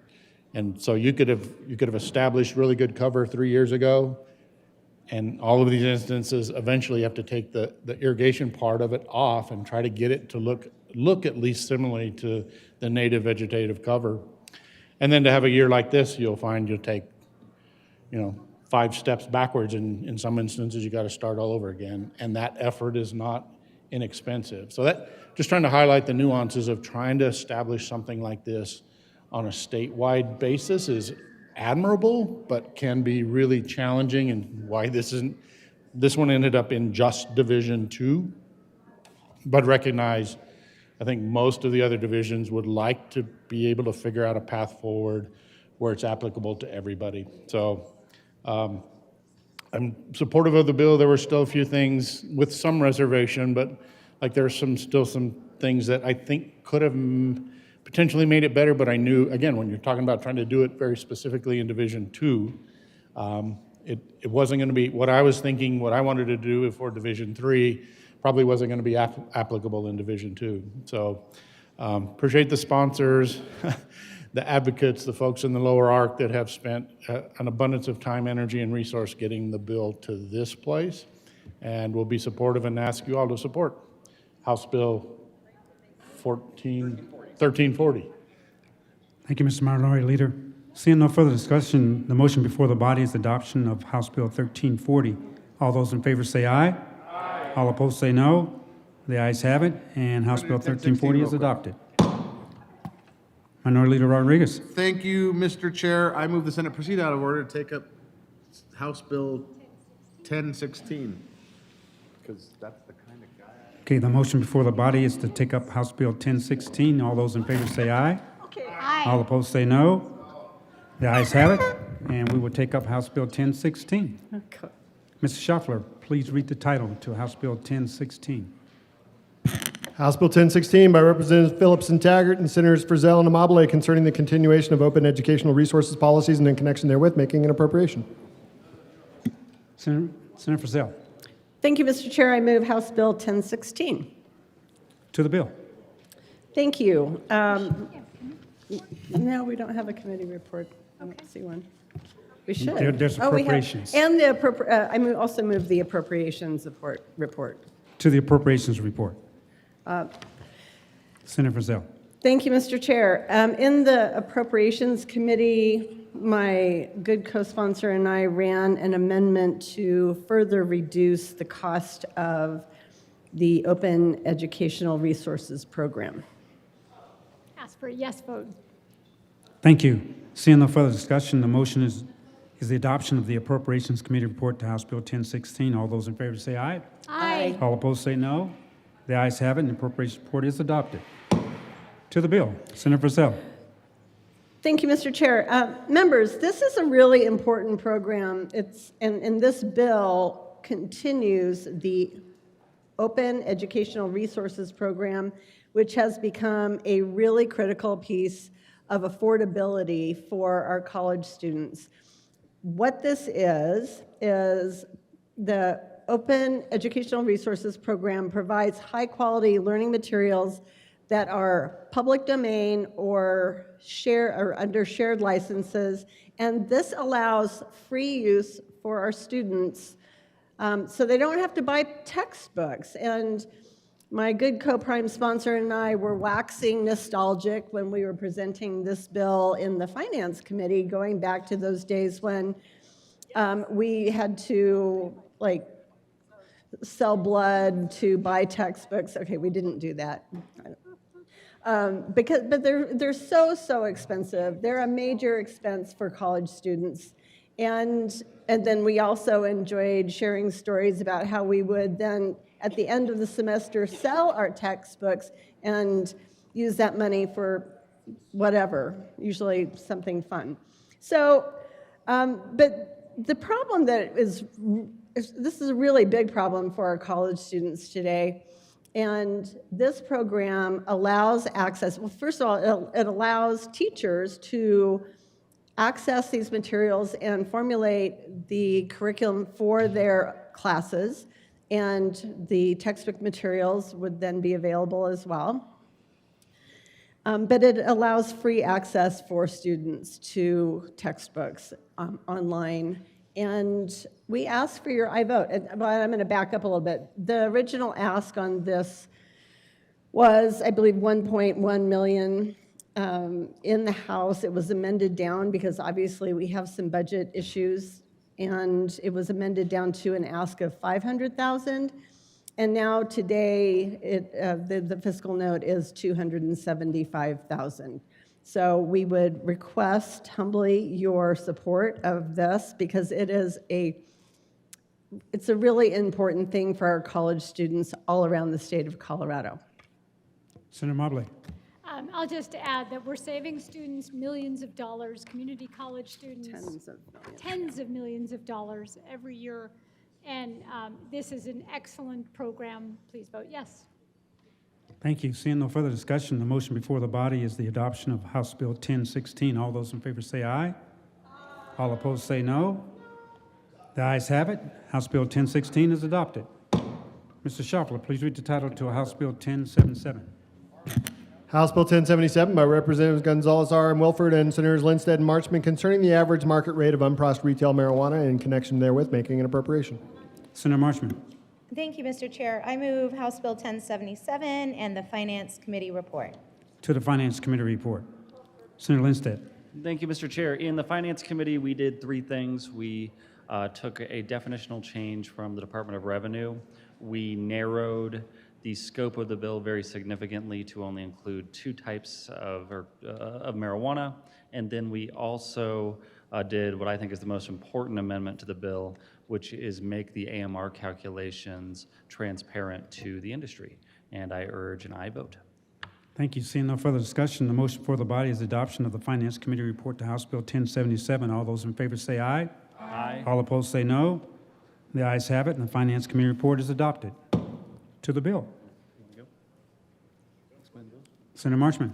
Thank you, Mr. Chair. I will explain a little bit about this bill. What House Bill 1077 does is it improves the clarity of the AMR categories by directing the Taxation Division to formally adopt a fresh frozen category. Right now, outdoor is very low and indoor is higher, and the average is here. And what we're finding is that the outdoor growers are struggling to stay in business. They're Southern Colorado rural communities. We've lost a ton of them. There are only about 36 left. And so changing the AMR should be beneficial to help outdoor growers across Colorado. So I would urge an aye vote. Thank you. Further discussion on the bill? Yes. Mr. Minority Leader Simpson. Thank you, Mr. Chair. We heard this other bill we heard last night, and it'd be the first to profess I don't understand the marijuana grow operations. I just was intrigued by, and look, the growers, the outdoor growers came and spent some time with me, and I appreciated that, tried to give me a little better education, but I just found it interesting this is where they want to go with this, because in current statute, and this is all about taxes and the average market rate, and existing statute, our average market rate means the average price as determined by the department on a quarterly basis of all unprocessed retail marijuana that is sold or transferred from retail marijuana cultivation facilities in the state to retail marijuana product manufacturing facilities or retail marijuana stores, less taxes paid on the sales or transfers. An average market rate may be based on the purchaser or transferee of unprocessed retail marijuana or on the nature of the unprocessed retail marijuana that is sold or transferred. So I think currently, there's just one AMR for all products. And the outdoor growers in particular are seeking, they're at a disadvantage in this space, so seeking some variation. That sounds like the department had some ability to offer varying rates. So what we did in committee last night is now reflected that the average market rate must include one or more rates that cover unprocessed marijuana that is allocated to extractions, including fresh frozen, indoor unprocessed retail marijuana, and fresh frozen outdoor unprocessed retail marijuana. And then the initial rates for unprocessed marijuana that are allocated to extractions must be lower than the rate for unprocessed marijuana that is allocated for direct sale to consumers. Like, it didn't take long to get me confused about which rate applies to which product, because honestly, I don't even know what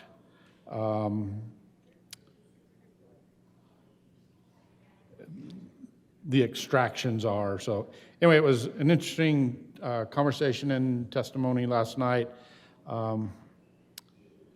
Again, I'm out of my wheelhouse trying to understand exactly, but appreciate what the sponsors were trying to do. I was a no in committee and will actually continue to be a no, but thank you, Mr. Chair and sponsors. Thank you. Further discussion? Okay, seeing none, the motion before the body is the adoption of House Bill 1077. All those in favor say aye. Aye. All opposed say no. The ayes have it, and House Bill 1077 is adopted.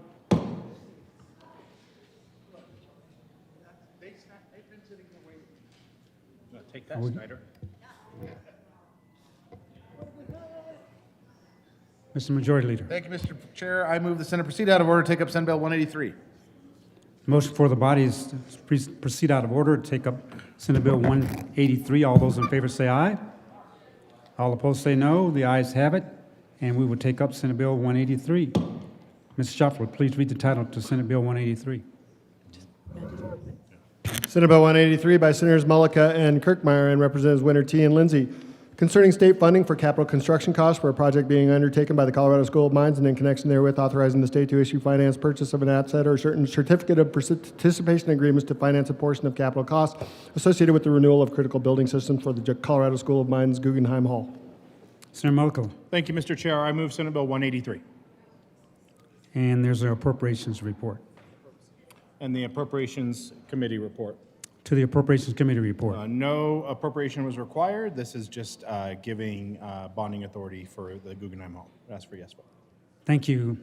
The motion for the body is the adoption of the Appropriations Committee report to Senate Bill 183. All those in favor say aye.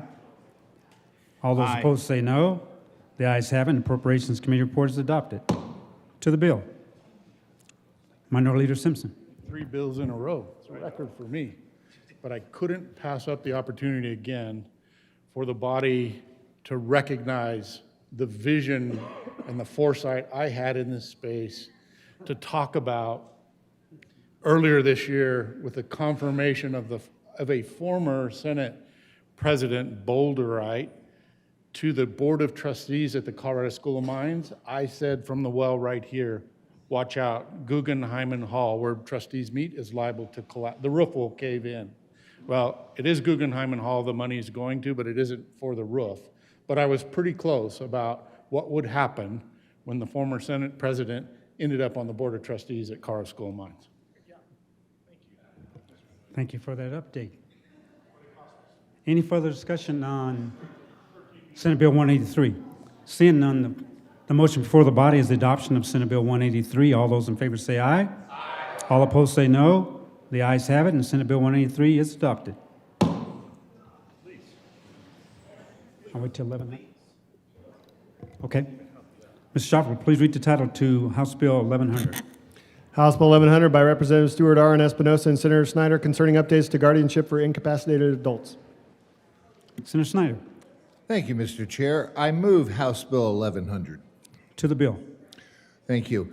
Folks, I'll get into the substance a little bit. This is basically just establishing in statute a guardianship bill of rights, but we have a few amendments, so.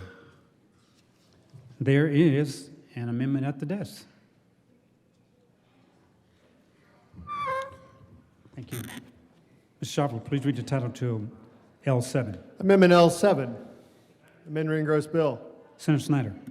Thank you, Mr. Chair. So we discovered, as this bill came over from the House, that a couple of places they had put guardian and conservator. Senator Snyder, Well, will you move the amendment first? thank you.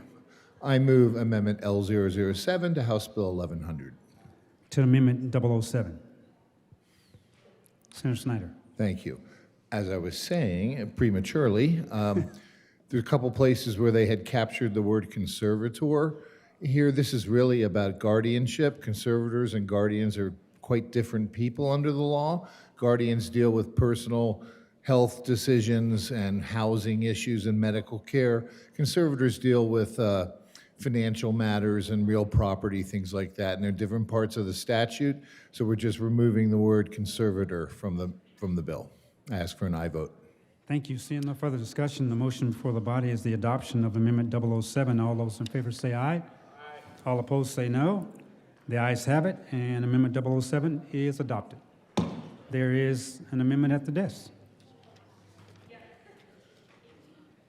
Ms. Schauffele, please read the title to Amendment L8. Amendment L8, amend re-engrossed bill. Senator page Snyder. 5. Thank you, Mr. Chair. I move L008 to House Bill 1100. That's a proper motion to the amendment. Okay, so this language, we're taking it freely from a suggestion from the governor's office. I don't believe that the Bill of Rights would have created these problems, but all it says is this section does not create a new cause of action or affect any existing cause of action or remedy available to the ward. So it just makes it perfectly clear. And I would ask for an aye vote.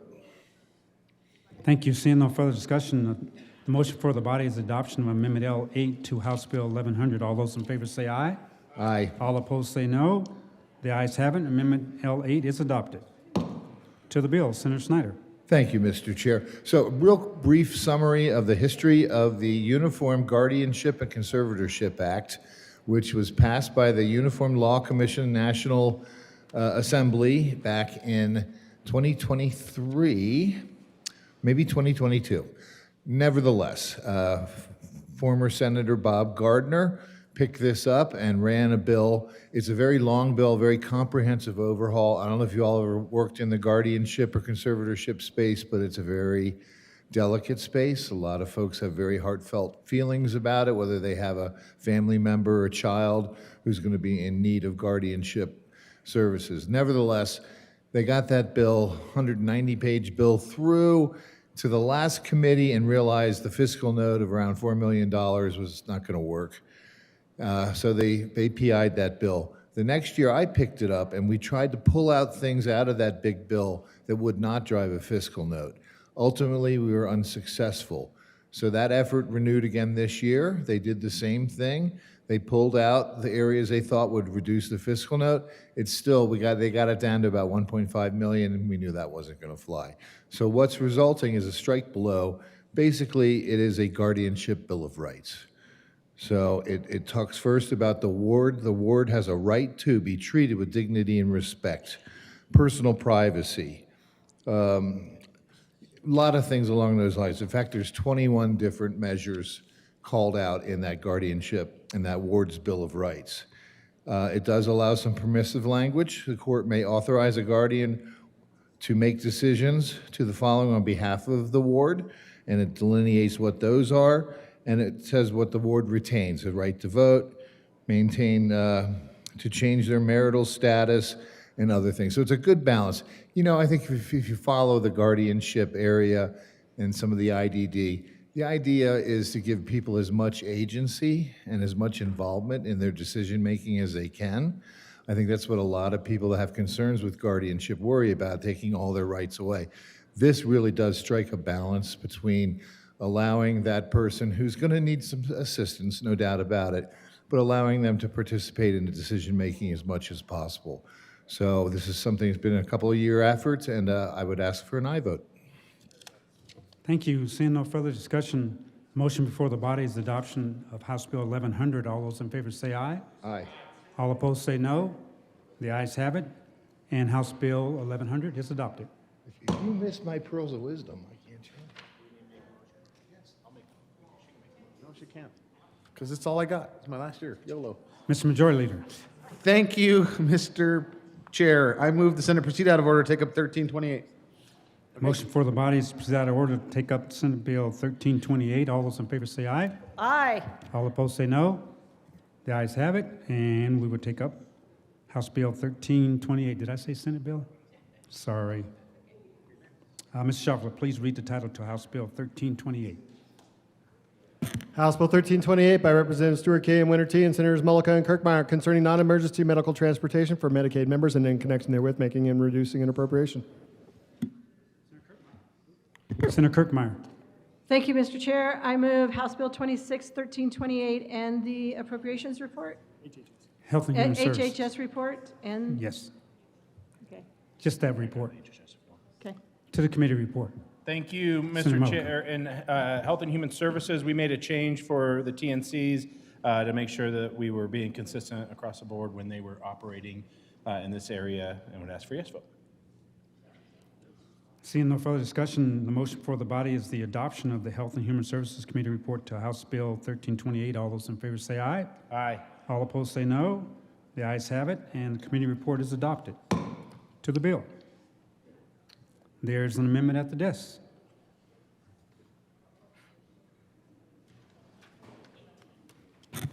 Thank you. Mr. Shockley, please read the title to L18. Amendment L18, amend Senator reimbursed bill. Mullica. Thank you, Mr. Chair. I move Amendment L18. To the amendment. Thank you, Mr. Chair. Purely technical numbering amendment came from the draft. Would ask for a yes vote. Thank you. The motion for the body is the adoption of Amendment L18 to House Bill 1328. All those in favor say aye. Aye. All opposed say no. The ayes have it, and the amendment is adopted. To the bill. Senator Mullica. Thank you, Mr. Chair. Members, this is a great bill. We've heard about NEMT all session. What this bill does is it makes sure that we address fraud within that program. Not to mention, it helps us draw down an additional $64 million over the next 2 years. This is a good bill. It's a great bill, actually. I would ask for a yes vote. Thank you. Seeing no further discussion, the motion before the body is the adoption of House Bill 1328. All those in favor say aye. Aye. All opposed say no. The ayes have it, and House Bill 1328 is adopted. Mr. Majority Leader. Thank you, Mr. Chair. I move the committee to proceed out of order, take up House Bill 1230. Okay, the motion for the body is to take up House Bill 1230. All those in favor say aye.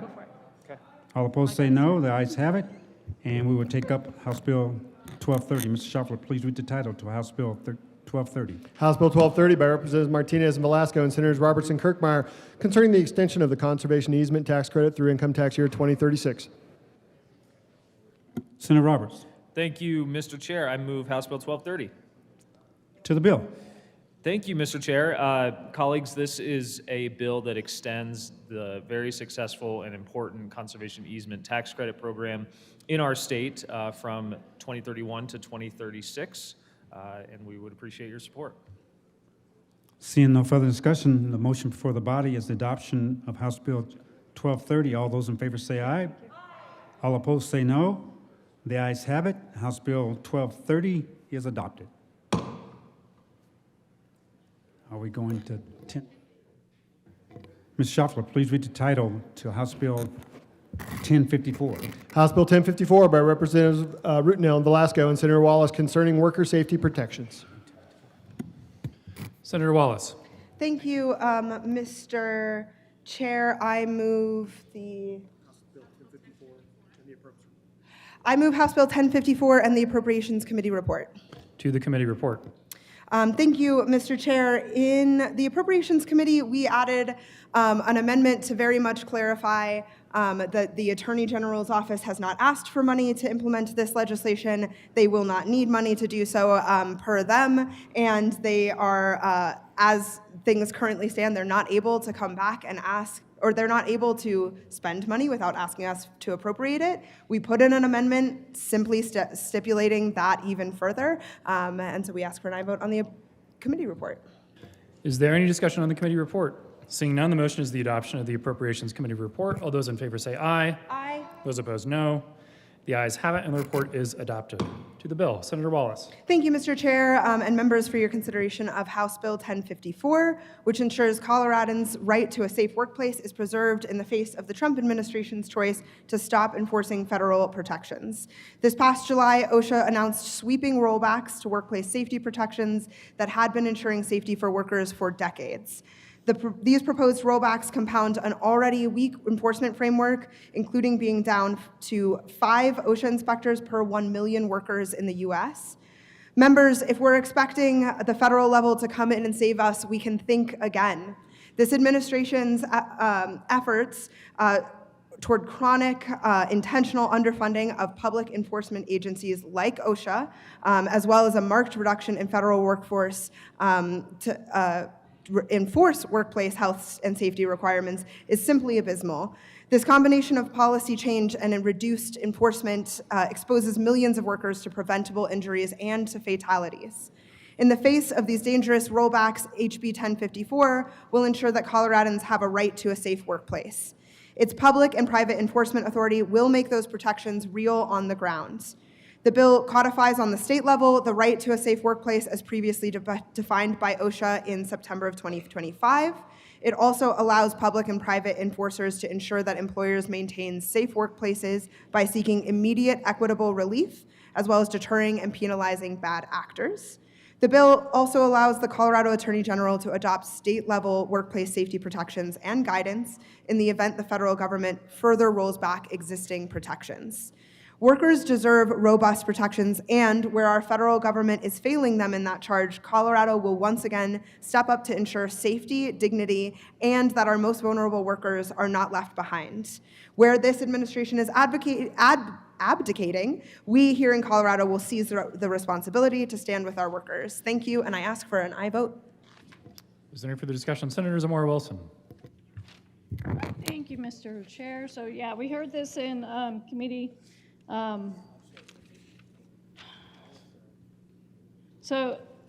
This bill creates a sweeping new state-level workplace safety enforcement structure that could have major consequences for Colorado businesses.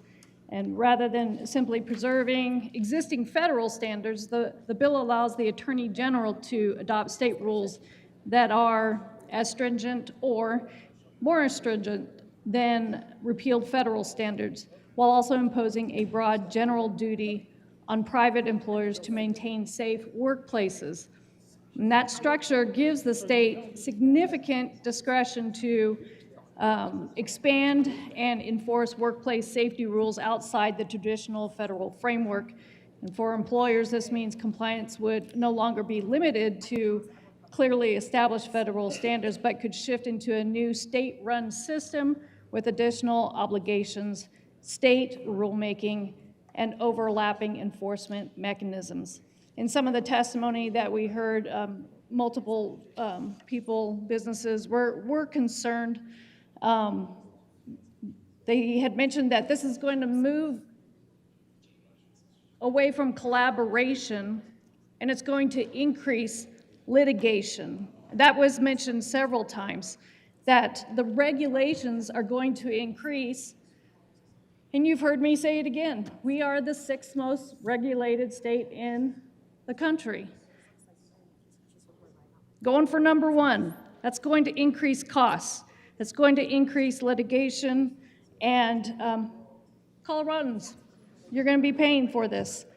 And so this bill goes far beyond just a simple federal backstop. It creates a state enforcement regime that empowers private actors to sue businesses, authorizes potentially severe penalties, and funds ongoing enforcement through those same penalties.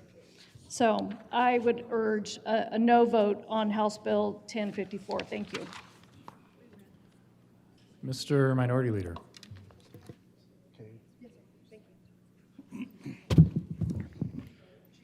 Thank you, Mr. Chair.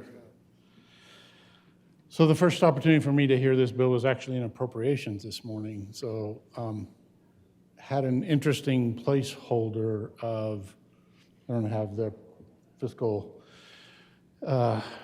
note with me handy, but over $1 million as a kind of a placeholder if the federal government did away with OSHA. And I just found the conversations interesting, having worked in the mining industry and been subject to Mine Safety Health Administration, MSHA, for 17 years, and recognize the value of what good, solid enforcement actions in that space looks like, but was also got to witness some excessive actions where it's regulation you can't leave. In the mining industry under MSHA, you couldn't leave a hydraulic component up off the ground. Had an inspector come by and you could see daylight under the bucket. So got a citation for the potential injury from leaving a bucket a fraction of an inch up off the ground. So appreciate how this can go either direction. And having not heard the bill, but again, I saw it in Probst this morning, I would entertain the opportunity to talk about some changes. There's an amendment at the desk. Will the clerk please read the title to Amendment L018? Amendment L18, amending Mr. Minority bill. Leader. Thank you, Mr. Chair. I move L018. Is there any discussion? Yes. Mr. Minority Leader. Mr. Chair, this amendment would strike the bill's entire new enforcement section authorizing lawsuits, injunctions, statutory damages, stop work orders, and attorney fee awards under the Colorado Worker Safety Act. This amendment prevents the creation of a sweeping new workplace litigation regime. The bill authorizes the Attorney General, labor organizations, worker organizations, and individual employees to bring civil actions against employers over alleged workplace safety violations. These lawsuits could result in injunctions, stop work orders, statutory damages, attorney fees, and broad court intervention into business operations. By removing this section, the amendment prevents Colorado from creating a parallel enforcement structure that invites litigation and expands liability far beyond existing workplace safety. And with that, I would ask for your support for L18. Is there any further discussion on Amendment L18? Senator Rich. Thank you, Mr. Chair, and I rise in support of Amendment L18. Litigation should be a last resort. The first time an employer learns of a problem should not be when served with a lawsuit. Yet, this bill requires no prior notification. This is a good amendment because reasonable and adequate protection provisions right now appear to create an additional duty beyond OSHA and introduces terms which are subjective and prime for litigation. Aggrieved is undefined, so a lawsuit could conceivably be initiated by anyone aware of alleged violations. If worker safety is truly the objective, then Colorado should thoughtfully create an OSHA replacement, create a system with clear standards, technical assistance, enforcement without a profit motive, and due process that places neither employers or employees at a systematic disadvantage. I want to thank the good senator from Alamosa for bringing L018, and I ask for an aye vote. Is there any further discussion of L018? Senator Wallace. Thank you, Mr. Chair. Given that we are lacking OSHA enforcement, we need private rights of action for workers to be able to seek justice. I ask for a no vote. Mr. Minority Leader. Thank you, Mr. Chair. I didn't realize we were lacking OSHA enforcement. The agency's still in place. I don't recognize a lack of enforcement. Senator Wallace. Thank you, Mr. Chair. 5 inspectors for every 1 million workers is a whole lot to handle. I did just hear anecdote this morning from a colleague who mentioned that OSHA inspectors were there right away after a fatal accident had happened in their district. We want OSHA inspectors to not only be there after accidents happen, but before the fact as well. Again, ask for a no vote. Is there any further discussion on Amendment L18? Seeing none, the motion is the adoption of Amendment L18. All those in favor say aye. Aye. Those opposed, no. No. The noes have it, and the amendment is lost. Senator Pelton. Thank you, Mr. Chair. As everyone knows, my occupation is one of the most hazardous in the country. Not the most, but one of the most. I've even been involved in a stupidity agricultural accident on my own fault, but I've never found there to be lacking in OSHA enforcement or investigation in my district. And so with that, I would like to run an amendment. There is an amendment at the desk. Will the clerk please read Amendment L28? Amendment L28, amend re-engrossed bill page 7, Senator lines Pelton. 23. Thank you, Mr. Chair. I move Amendment L28. Is there any discussion on Amendment L28? Senator Pelton. Thank you. What this does, if OSHA is repealed, which I highly doubt, but if it would be, this would keep the Attorney General from making new regulations that are more stringent than what OSHA already is. I think this is only common sense. This is prudent because what we have now in our regulation is sufficient.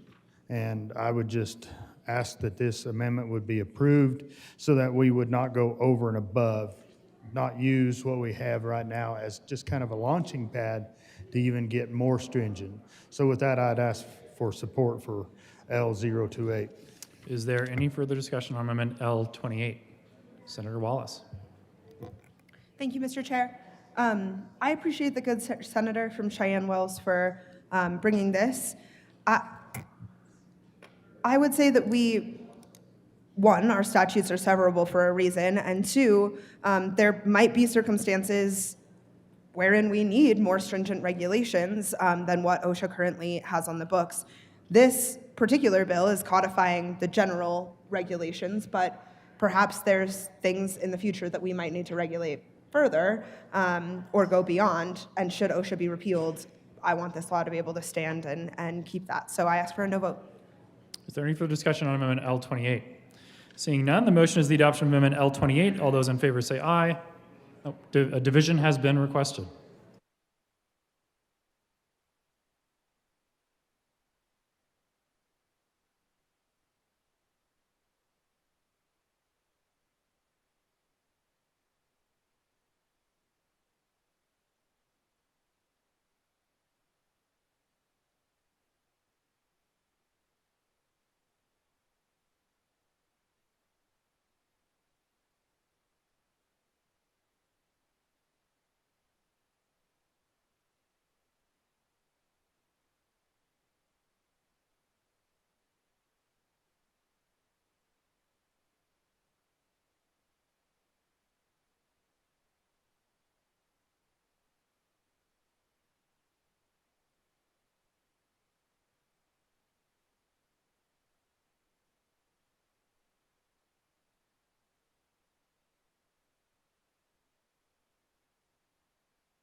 A division has been requested. All those in the chamber not entitled to vote, please be seated. The motion is the adoption of Amendment L28. All those in favor, please stand and remain standing without moving around the chamber until the count is complete.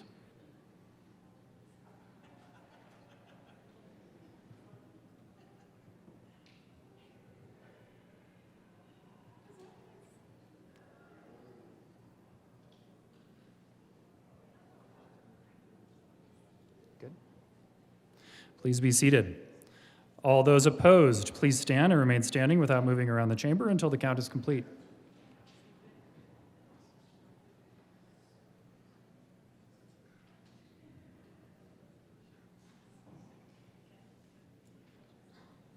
The chair is not in doubt. The motion for the adoption of Amendment L28 is lost. Senator Pelton. Thank you, Mr. Chair. I thought that was a really great common sense amendment. You know, we get too restrictive on these businesses. They hire fewer employees. Some of them, they just quit their business. They're shut down their companies, and then we have even a bigger problem because we have people that are out of work. And with that, I would offer another amendment. There is an amendment at the desk. Will the clerk please read Amendment L29? Amendment L29. Thank you, Mr. Chair. I move Amendment L29. That is a proper motion. Tell us about your amendment. So this amendment, I run several of these every session. The safety clause has been way overused in this building, especially over the last several years. OSHA isn't going away right now. This is a great amendment to let it have a chance. If the people want to repeal it, let them repeal it. We don't need the safety clause because it's not going away tomorrow. So with that, I'd ask for an aye vote on 29. Is there any further discussion on amendment? Oh, please, no, please. Senator Zamora Wilson. Senator Zamora Wilson. Thank you, Mr. Chair. This just makes sense. That's all I was going to say. It's common sense, and I rise in support. I say yes to L029. Is there any further discussion on Amendment L29? Senator Wallace. Ask for a no vote. Is there any further discussion on Amendment L29? Seeing none, the motion is for the adoption of Amendment L29. All those in favor say aye. Aye. All those opposed, no. The noes have it, and the amendment is lost. Mr. Minority Leader. Thank you, Mr. Chair.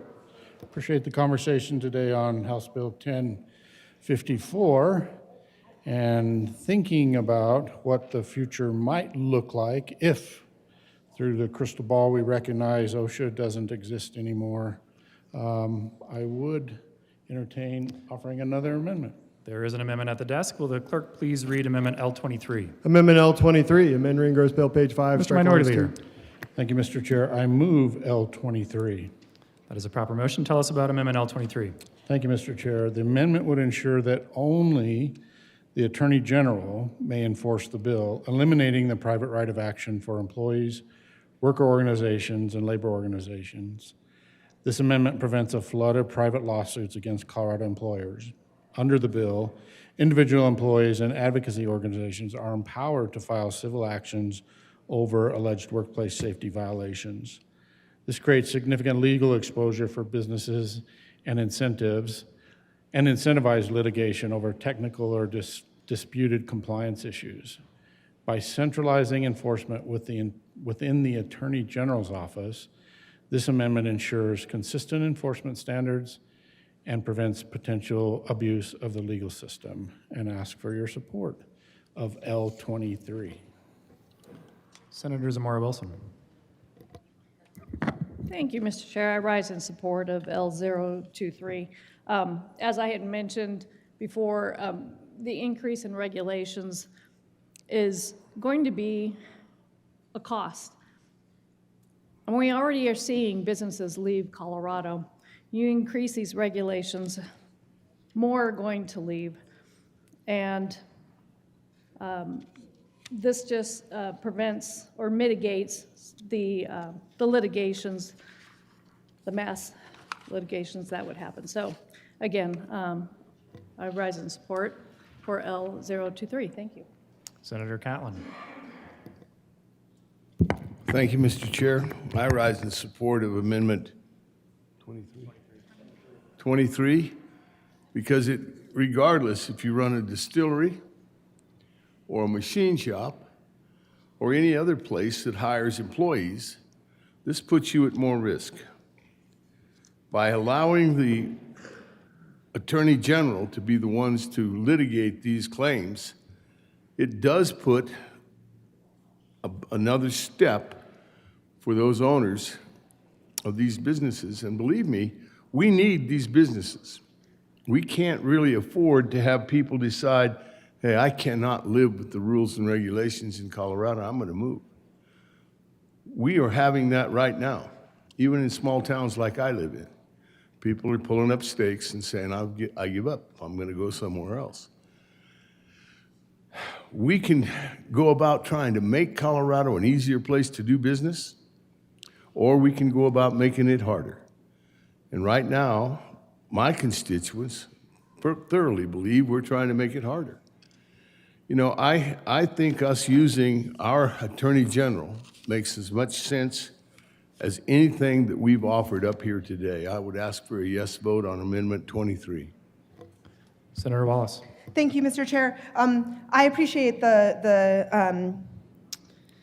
I appreciate the remarks from the good senator from Montrose. We also, and I agree, but we also need workers. We need them to be alive, we need them to be safe, and we need them to have these remedies in order to ensure that safety.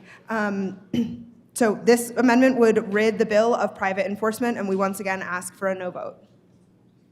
Is there any further discussion on Amendment L23? Seeing none, the motion is the adoption of Amendment L23. All those in favor say aye. Aye. Those opposed, no. No. The noes have it, and the amendment is lost. Mr. Minority Leader. Thank you, Mr. Chair. As we continue the conversation on 1054, I think I have another amendment I'm willing to offer for consideration. There is an amendment at the desk. Will the clerk please read Amendment 25? Amendment L25, amend Green-Gross Bill, page 15. Mr. Minority Leader.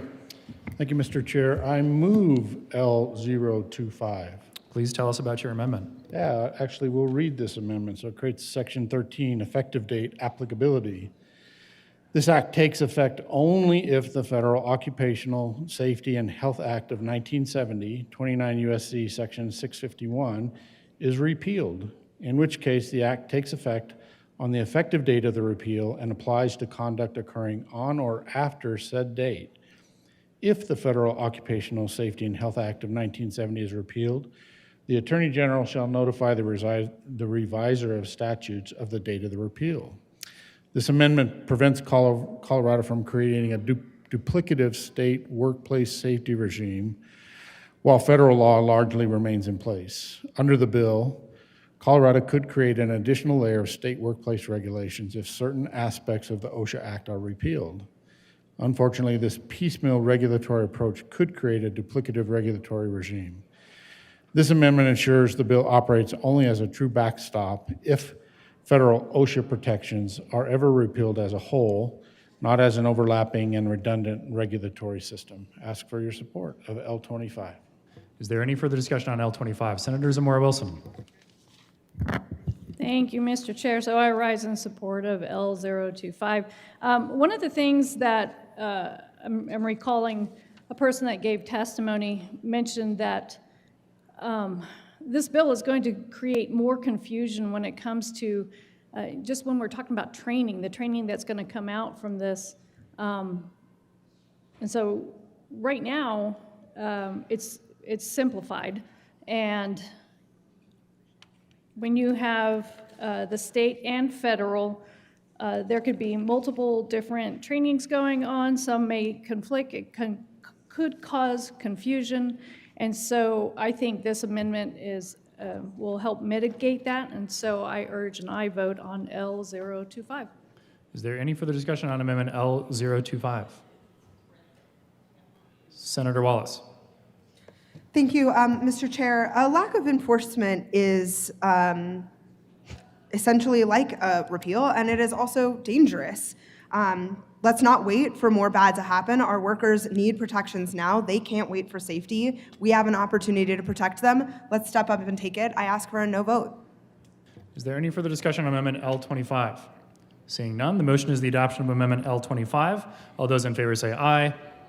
Those opposed, no. No! The noes have it, and the amendment is lost. Senator Kirkmeyer.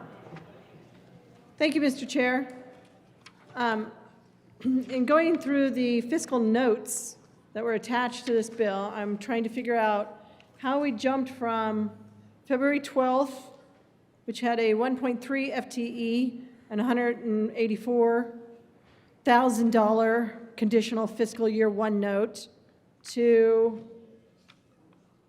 April 14th, we went to $808,000 approximately conditional fiscal year 1 and 5.6 FTE.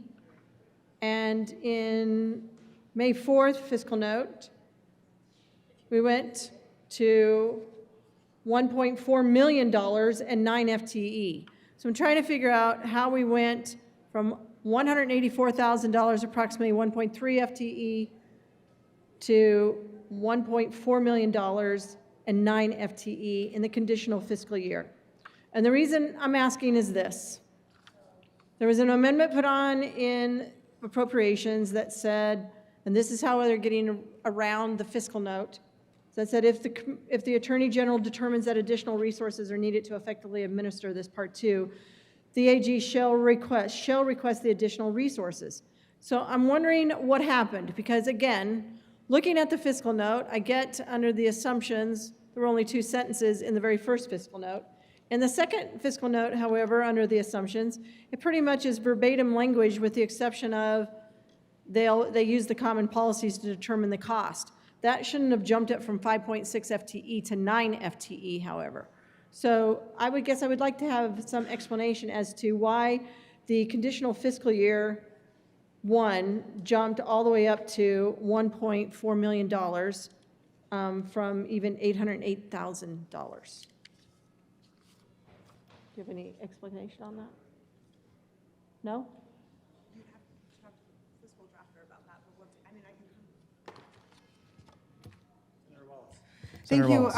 Thank you so much, Mr. Chair.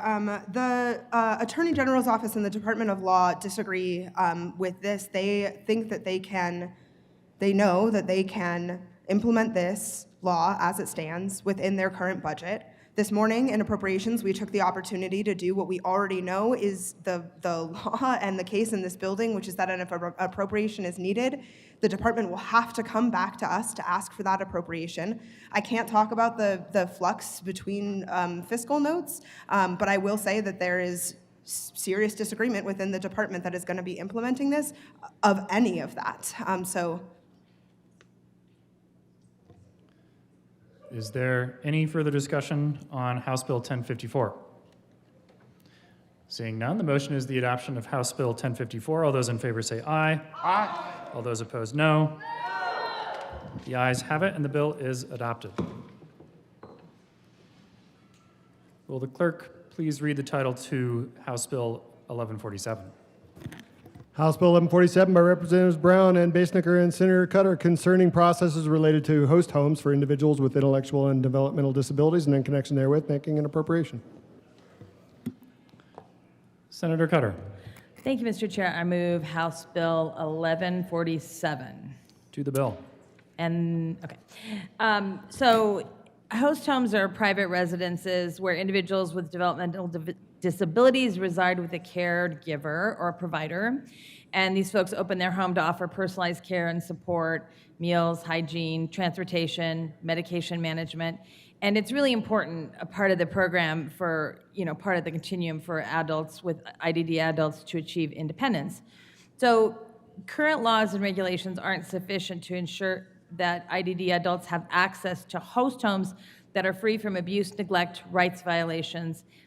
and that allow for avoiding accountability. So what this does is it just requires that HICPUF to make a statewide database for data, including the host home, and who they're affiliated with, what provider association network they're affiliated with, the region, some sort of direct line of communication for the host home, and just creates a pathway for consumers to access that information prior to an actual placement in that home. So it's just encouraging more transparency and better protecting our adults with IDD.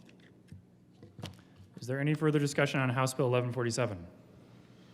Senator Baisley.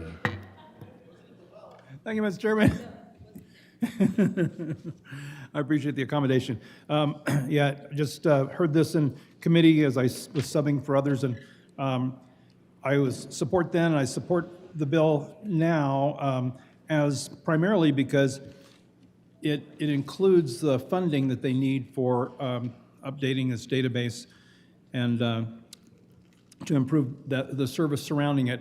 I was bothered, frankly, by the bill being very prescriptive by the legislative branch to an executive branch agency, but it does come with the part that is our duty, and that is the funding part. So I think we need to support it for that reason. Thank you. Further discussion on House Bill 1147? Seeing none, the motion is the adoption of House Bill 1147. All those in favor, please say aye. Opposed, no. The ayes have it, and the bill is adopted. Will the clerk please read the title to House Bill 1263? House Bill 1263 by Representatives Camacho and Mabry and Senators Carson and Judah concerning requirements for an operator of a conversational artificial intelligence service. Senator Judah. Senatorial 5.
And we're back. Senator Judah. Thank you, Madam Chair. I renew my motion of House Bill 1263 on third reading and final passage. On second reading, as amended. You guys, I'm getting ahead of myself. The motion is excited. the adoption of House Bill 1263 on second reading, as amended on second reading. Is there further discussion? Senator Mullica. Thank you, Madam Chair. First off, I want to thank both of the sponsors for all the work that you both have put in, knowing where you come from on this bill. Members, this bill struck something different in me than a lot of bills that we see before us. Cynthia Montoya lives in my community. Cynthia Montoya's daughter is no longer with us. I have a 12-year-old daughter, and I had a chance to sit with Cynthia and hear about Juliana, recognizing similarities that our daughters have. Before Juliana passed away, she had just gotten into the National Honor Society. my daughter's just gotten into the National Honor Society. To talk to Cynthia and cry with Cynthia and to see the pure love that not only did she have for Juliana, but that she has for Juliana. To try to put myself into her shoes, to try to understand the bravery that she has to continue to be able to tell this story, to try to make change, to try to ensure that other people's children don't face the same things that her daughter faced. I want to take this opportunity. Cynthia sent me some of the testimony that she spoke to the committee, and I want to read it because I'm not able to do justice telling her story. I want her words to be on the record here. Thank you, Chair, and the rest of the committee for the opportunity to address you today. My name is Cynthia Montoya, and I am here on behalf of myself and my 13-year-old daughter, Juliana, who died by suicide after being sexually exploited by an AI companion chatbot. My baby girl was a light and love personified, a model student, a gifted musician, and a talented artist. More importantly, she was a perfect example of human kindness. It took an AI chatbot only months to addict and groom my daughter, much like a human pedophile would. What began as a flirty conversation morphed into paragraphs of extremely explicit content from the chatbot. She eventually went from one-word replies to reciprocation. Soon after, she began feeling and expressing shame to a new chatbot. She expressed over 52 times wanting to take her life. It never once offered help, a resource, nor alerted anyone to intervene. On November 8th, 2023, when I went to wake her for school, I found my precious daughter deceased. For every day that has followed, there are no words to describe the pain our family endures. Since then, it has become my mission to keep other families from knowing this pain. I've fought relentlessly for AI regulation. I've done countless hours of my own research into AI models and architecture and algorithms that AI chatbots use to addict and harm our youth. I also work closely with advocacy groups and experts around the nation.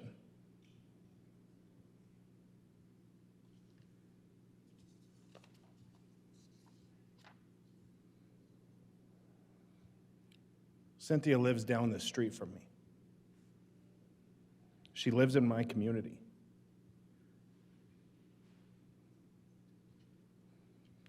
She'll never be able to say hi to Juliana. She won't be able to walk her down the aisle, experience life with her. And I can't help but think of what that means and try to put myself into her shoes. Try to understand if I would lose Gabriella.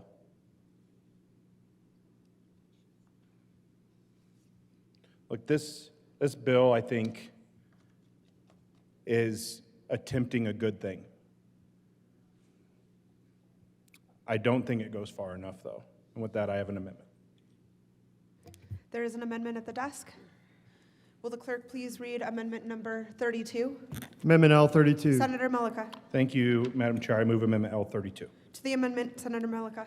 Thank you, Madam Chair. This amendment comes from Cynthia. I sat with her, and she expressed gratitude with this bill that it does something when a minor is facing or expressing suicidal ideation.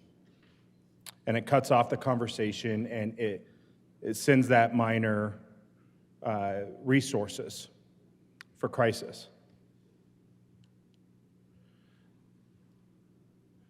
But Juliana is not with us because of shame that she felt from the sexual exploitation that the chatbot put her through. And so what this amendment does, and it's very clear, members, line 17, they are required to implement a protocol to prohibit a conversational artificial intelligence service from engaging in explicit sexual conduct with a minor.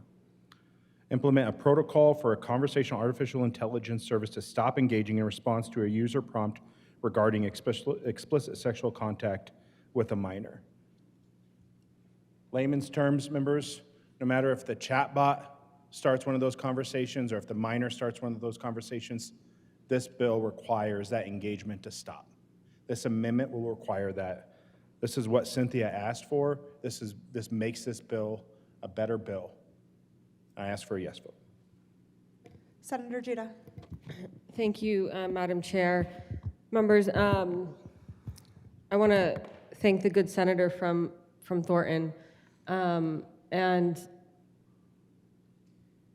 again, recognize what the family has gone through. We saw pictures of her daughter in committee, and she was a very beautiful young woman, and you can tell very vibrant and full of life. And I haven't gotten that picture out of my head in the beautiful dress she was wearing. I and my co-prime wholeheartedly support this amendment, so much so I put my name on it, because I felt it was important for us to make sure that we are capturing and doing justice for not only the family, but again, creating very powerful policy that will be the strongest in the country. And I want Colorado to continue to set that bar for the country and make sure that kids will not be harmed moving forward with chatbots, especially here in Colorado. And I ask for an aye vote. Further discussion on Amendment L32. Senator Carson. Thank you, Madam Chair. Yes, I want to thank the senator from Thornton for bringing this amendment. I too had the opportunity to meet with Cynthia and talk about her daughter, Juliana, and I really want to thank her for all of her work to try and prevent these tragedies from happening to other families, and so this is a good amendment. Further discussion? Seeing none, the motion is the adoption of Amendment L32. All those in favor, please say aye. Opposed, no. The ayes have it, and the amendment is adopted. To the bill. Seeing no further discussion, the motion is the adoption. Oh, excuse me, Senator Carson. I just want to make a final comment. I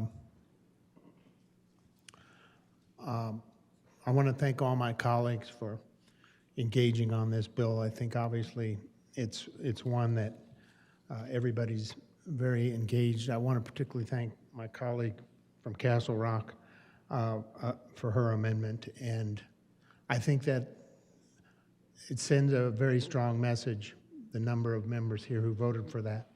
And it's a message that I hope will resonate outside this building, because people are angry. They want things done. And you want to hope that it doesn't always take more legislation for people and companies to do the right thing.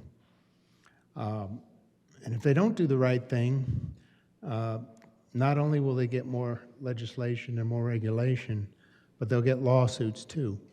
And I want to, make the point too that this is largely a statutory regulatory regime here.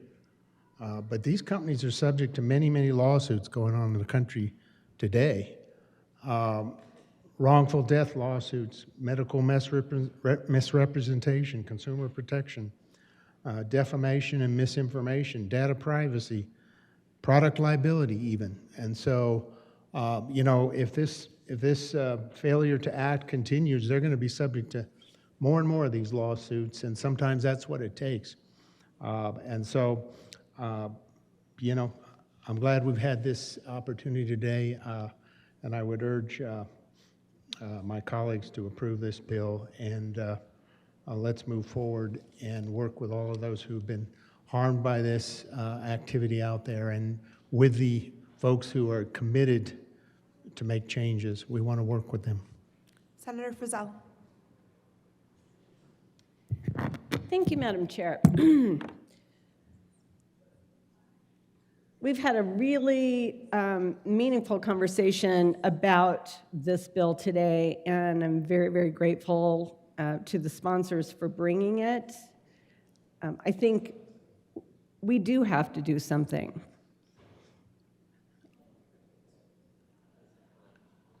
I still am not thrilled that this bill is vague with the requirements on social media companies, because I don't think that we should be vague with them. I think that we need to make sure that we are protecting our very vulnerable children. I think it's really important. You know that I'm not a big business regulation person, like not at all.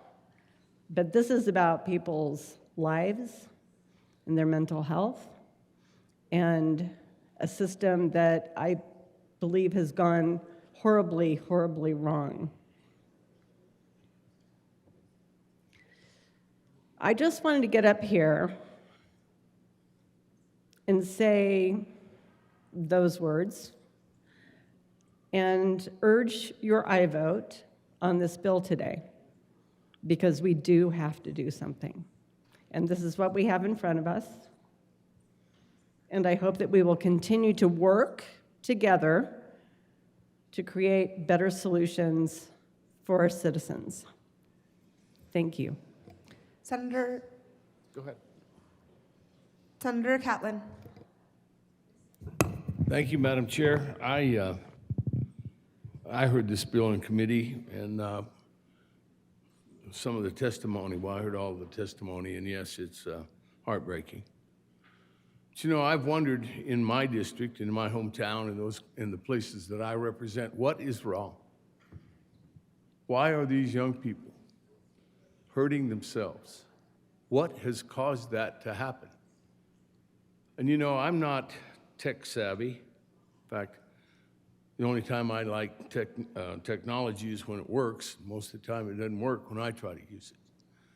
But the point is, I had not thought about this kind of input being discharged into young people's minds and hearts. And it was a rude awakening for me in that committee hearing that evening to hear what had happened to some of these young people, literally almost children.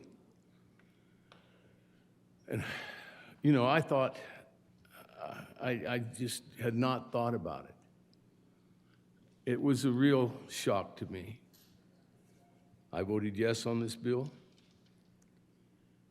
I voted yes on the First Amendment.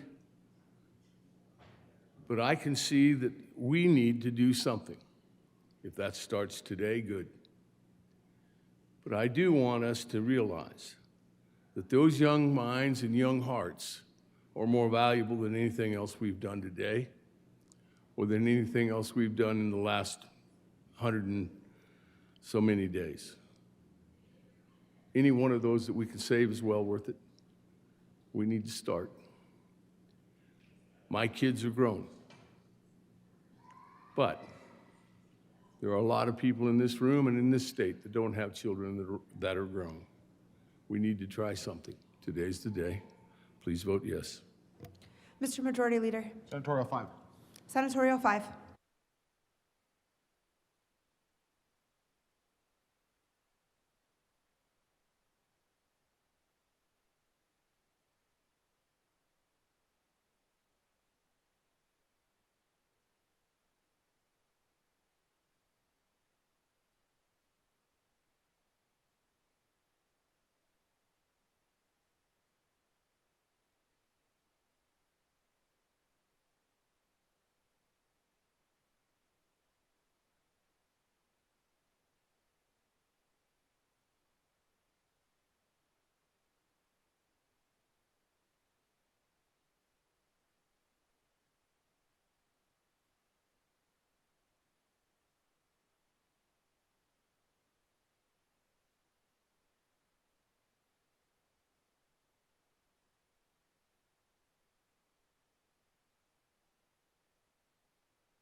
And we're back. I'm sorry. Senator, there is an amendment at the desk. Will the clerk please read Amendment 34? Amendment L34, amend the Judah Mullica floor amendment, House Bill 1263, L32, page 1, Senator line 4. Mullica. Thank you, Madam Chair. I move amendment L34. To the amendment, Senator. Thank you, Madam Chair. Members, with the amendment that just got on, we had inadvertently changed the committee report at the bottom of that amendment, and so this just changes that from some of the stakeholding we did, and so would ask for a yes vote to make sure that we don't make the changes that we didn't intend to make. Further discussion? Seeing none, the motion is the adoption of Amendment L34. All those in favor, please say aye. Opposed, no. The ayes have it, and the amendment is adopted. To the bill? Seeing no further discussion, the motion is for the adoption of House Bill 1263. All those in favor, please say aye. Aye. Opposed, no. The ayes have it, and the bill is adopted. Majority Leader Rodriguez. Thank you, Madam Chair. I move the committee rise and report. The motion is for the committee to rise and report. All those in favor, please say aye. Opposed, no. The ayes have it, and the committee will rise and report.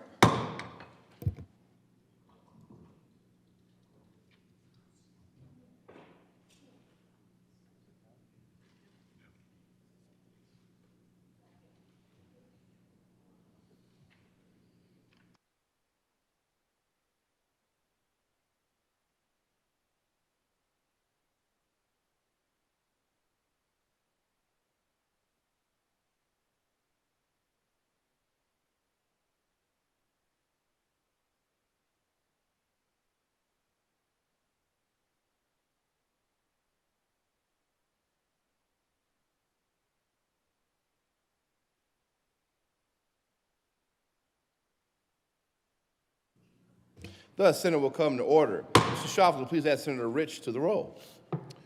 Senator Wallace. Thank you, Mr. President. The committee has met and had a number of bills under consideration. Will the clerk please read the report?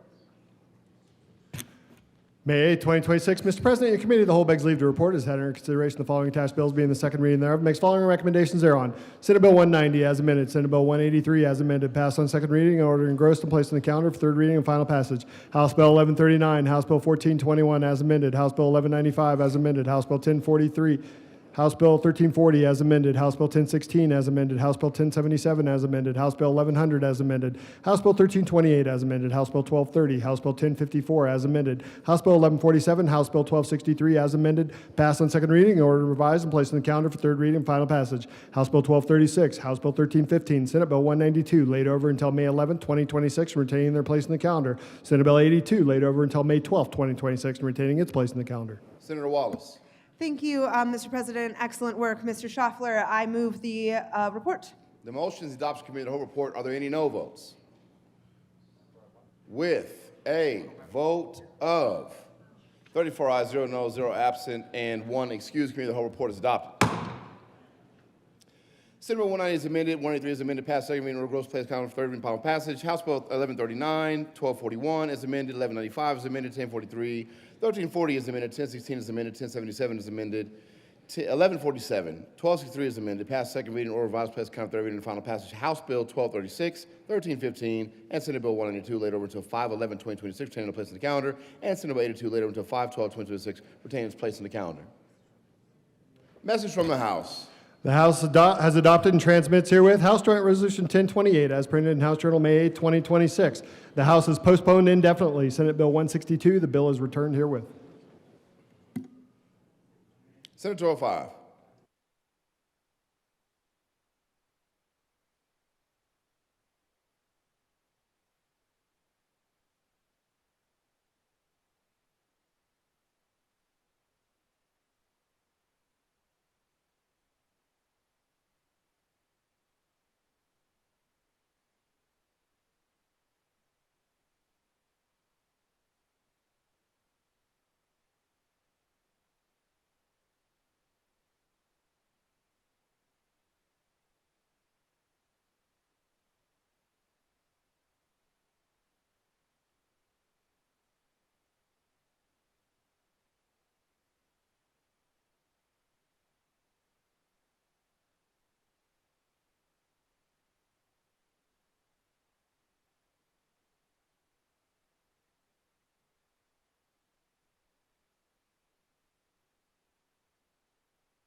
Consideration of House Amendments and Senate Bills. Mr. Schaffler, please read the title of Senate Bill 163.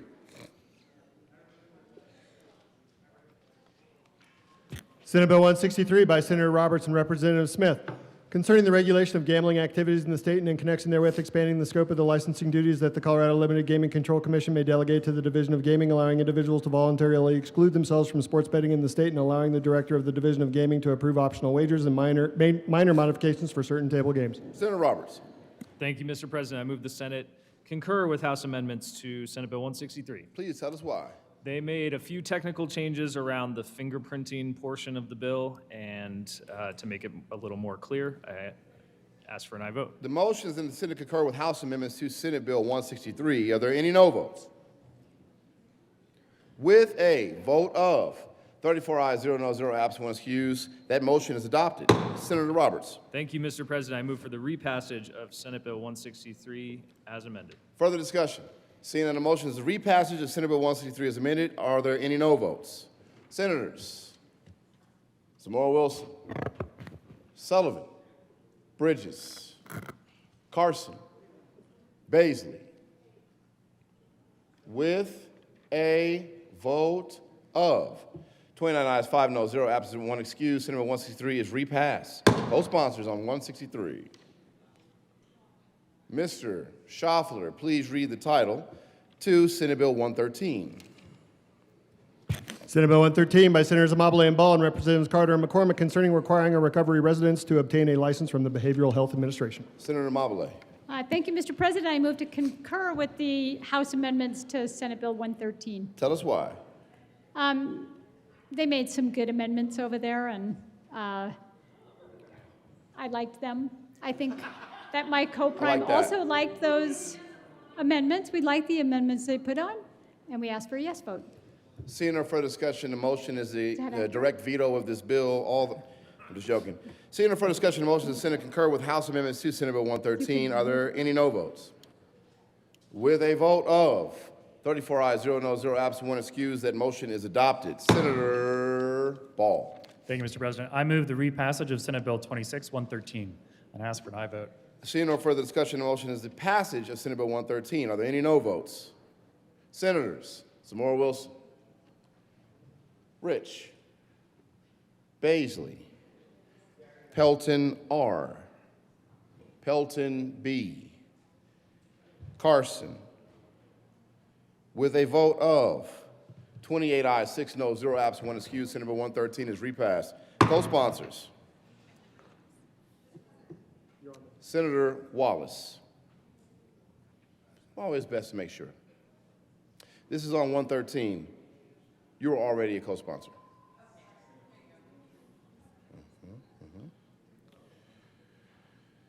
Members, before we move on, want to make a special announcement and acknowledge one of our leaders in the building. President Cadman has joined us. Welcome to the chamber, brother. And Mr. Majority. Mr. Majority Leader. Thank you, Mr. President. I move to lay over Senate Bill 48 until Monday, May 11th. The motion is to lay over Senate Bill 48 to Monday, May the 11th. All those in favor say aye. Opposed, no.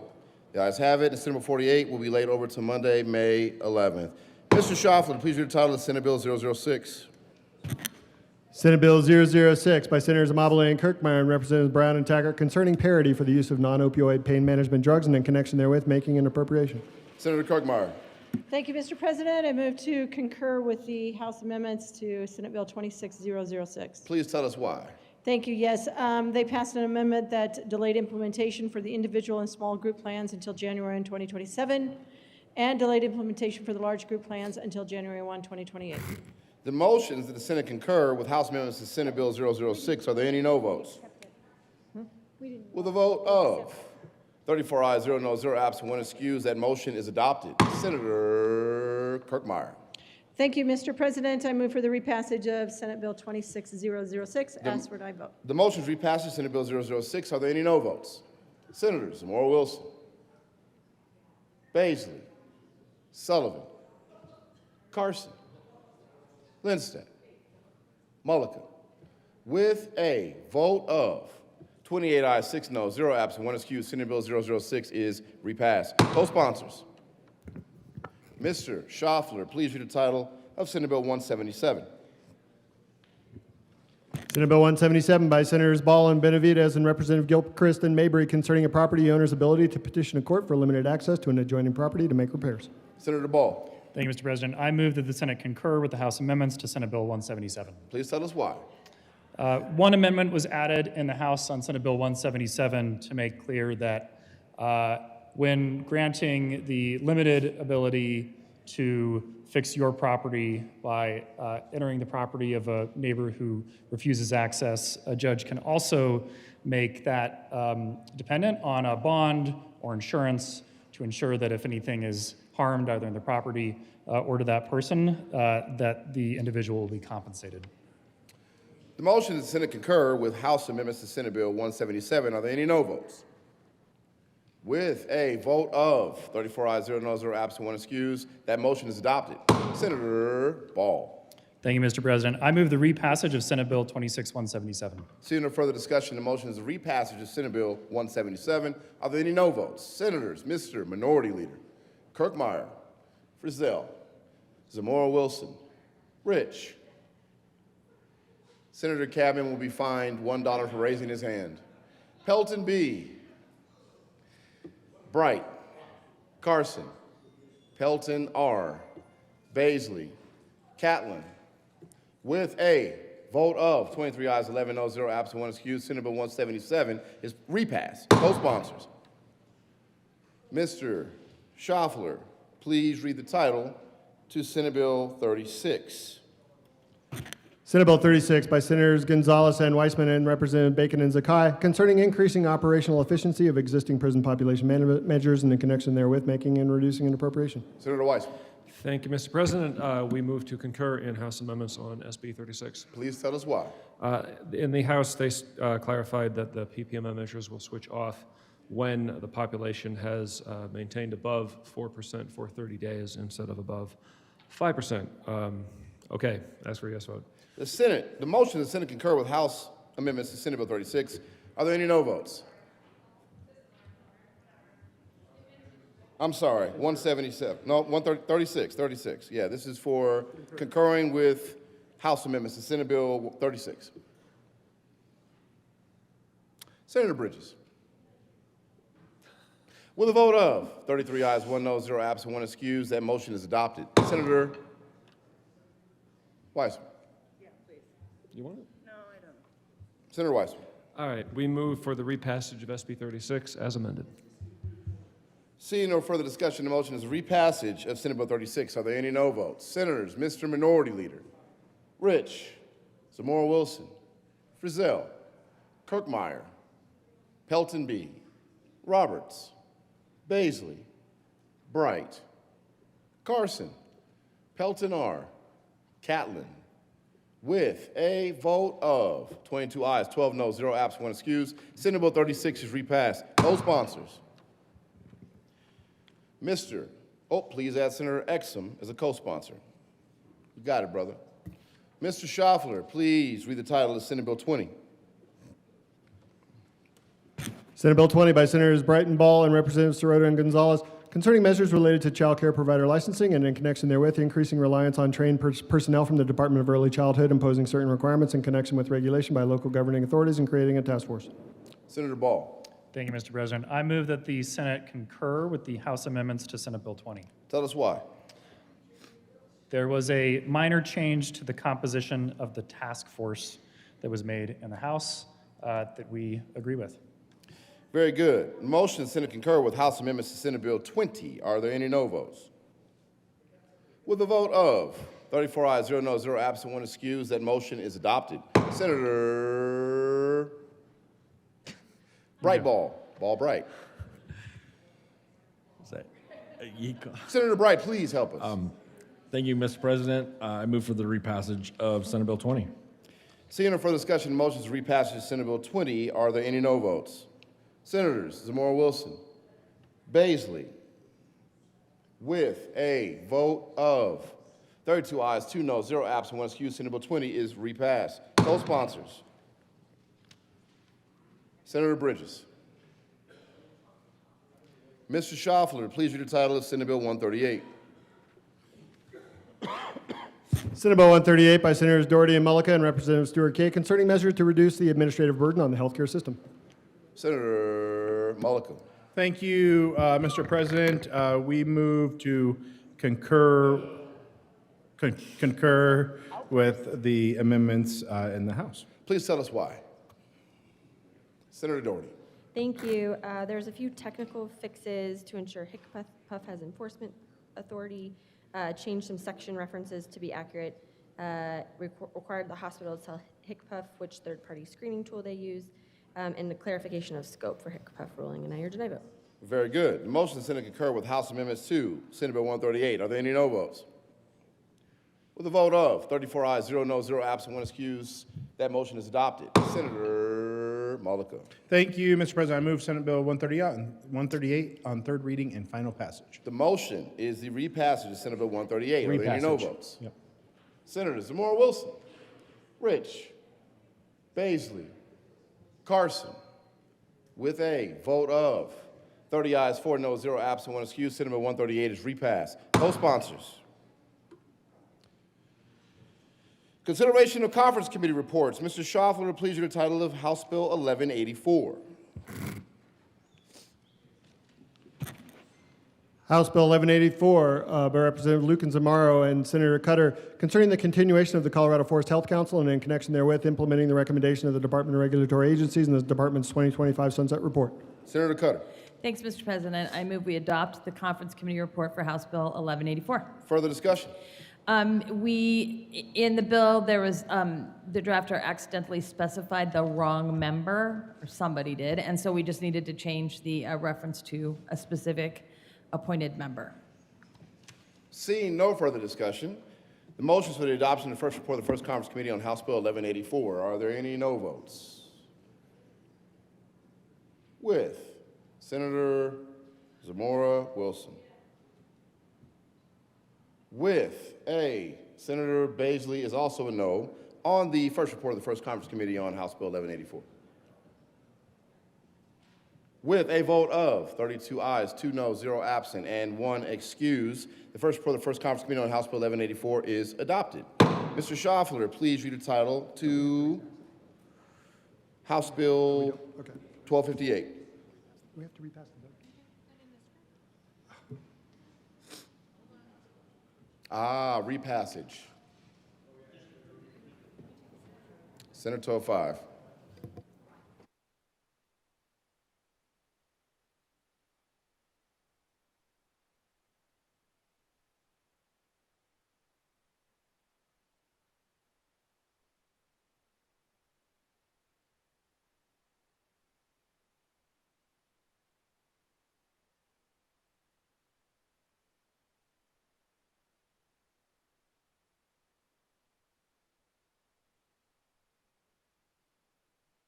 Senator Cutter. Thank you, Mr. President. I move for the repassage of House Bill 1158. 85. Oh, my God. 84. 84. Thank you, Mr. President. I move for the repassage of House Bill 1184. Raise your hand if you're ready to go home. All right. Well, nobody else put their hands up. Seeing no further discussion, the motion is the repassage of House Bill 1184. Are there any no votes? Senators Kirkmeyer, Zamora Wilson, Rich, Pelton B., Baisley, Bright, Carson.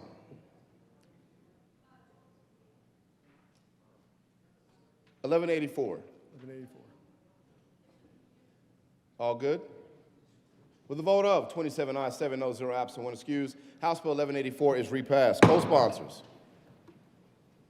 Now, Mr. Schaffler, please read the title to House Bill 1258. House Bill 1258 by Representative Soper and Titone and Senators Roberts and Pelton R. concerning death. Concerning death.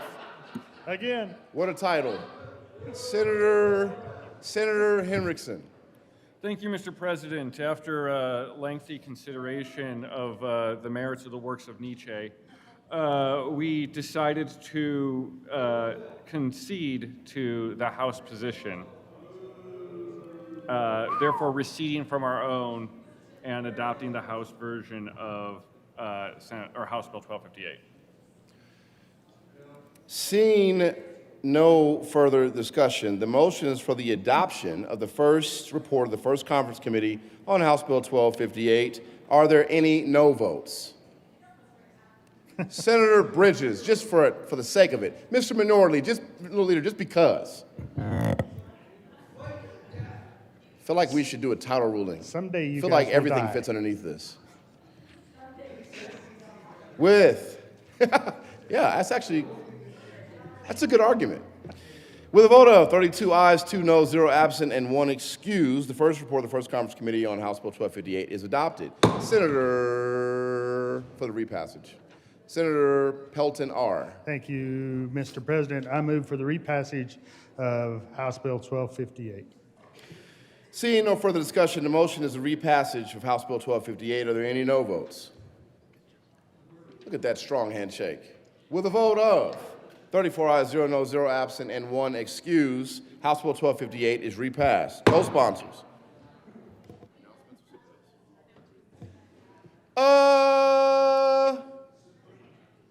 Co-sponsor on 1258. Sorry, sir. Co-sponsor on 1258 for Senator Henriksen. We're on 1258, just co-sponsors, that same bill. You're already on there. All right, no other co-sponsors. Announcements. Senator Amabile. Thank you, Mr. President. We will be having appropriations on Monday. I don't know what time we're reconvening, so I'll just say 1 hour before we reconvene on the floor.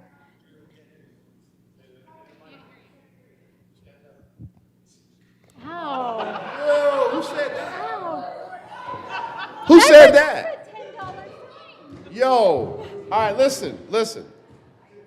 The president had a $1 fine, but he gave $5. So the minority leader will be fined $4 for belittling those of us who are. Oh, belittling.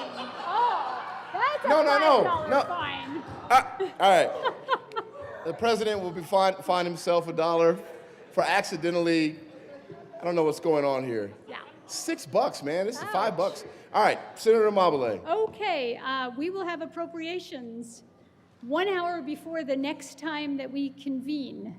And we will be hearing 1065, 1102, 1223, 1272, 1289, 1324, 1306, and 1429. We will also have appropriations on whatever day, at whatever time we reconvene, upon the adjournment of the Finance Committee, with other bills as assigned.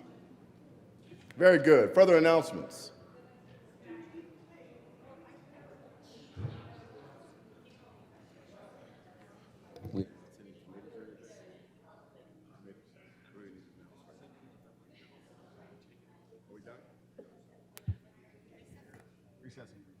Mr. Majority Leader. Thank you, colleagues, for all the work we did today. We will be recessing as we need to read some bills across the desk from the House so we can figure out the mess that we're getting ourselves into next week. On that, Mr. President, I move the Senate recess until 4 p.m. today. You've heard the motion. All those in favor say aye. Opposed, no. The ayes have it, and the Senate will recess until 4 p.m. today.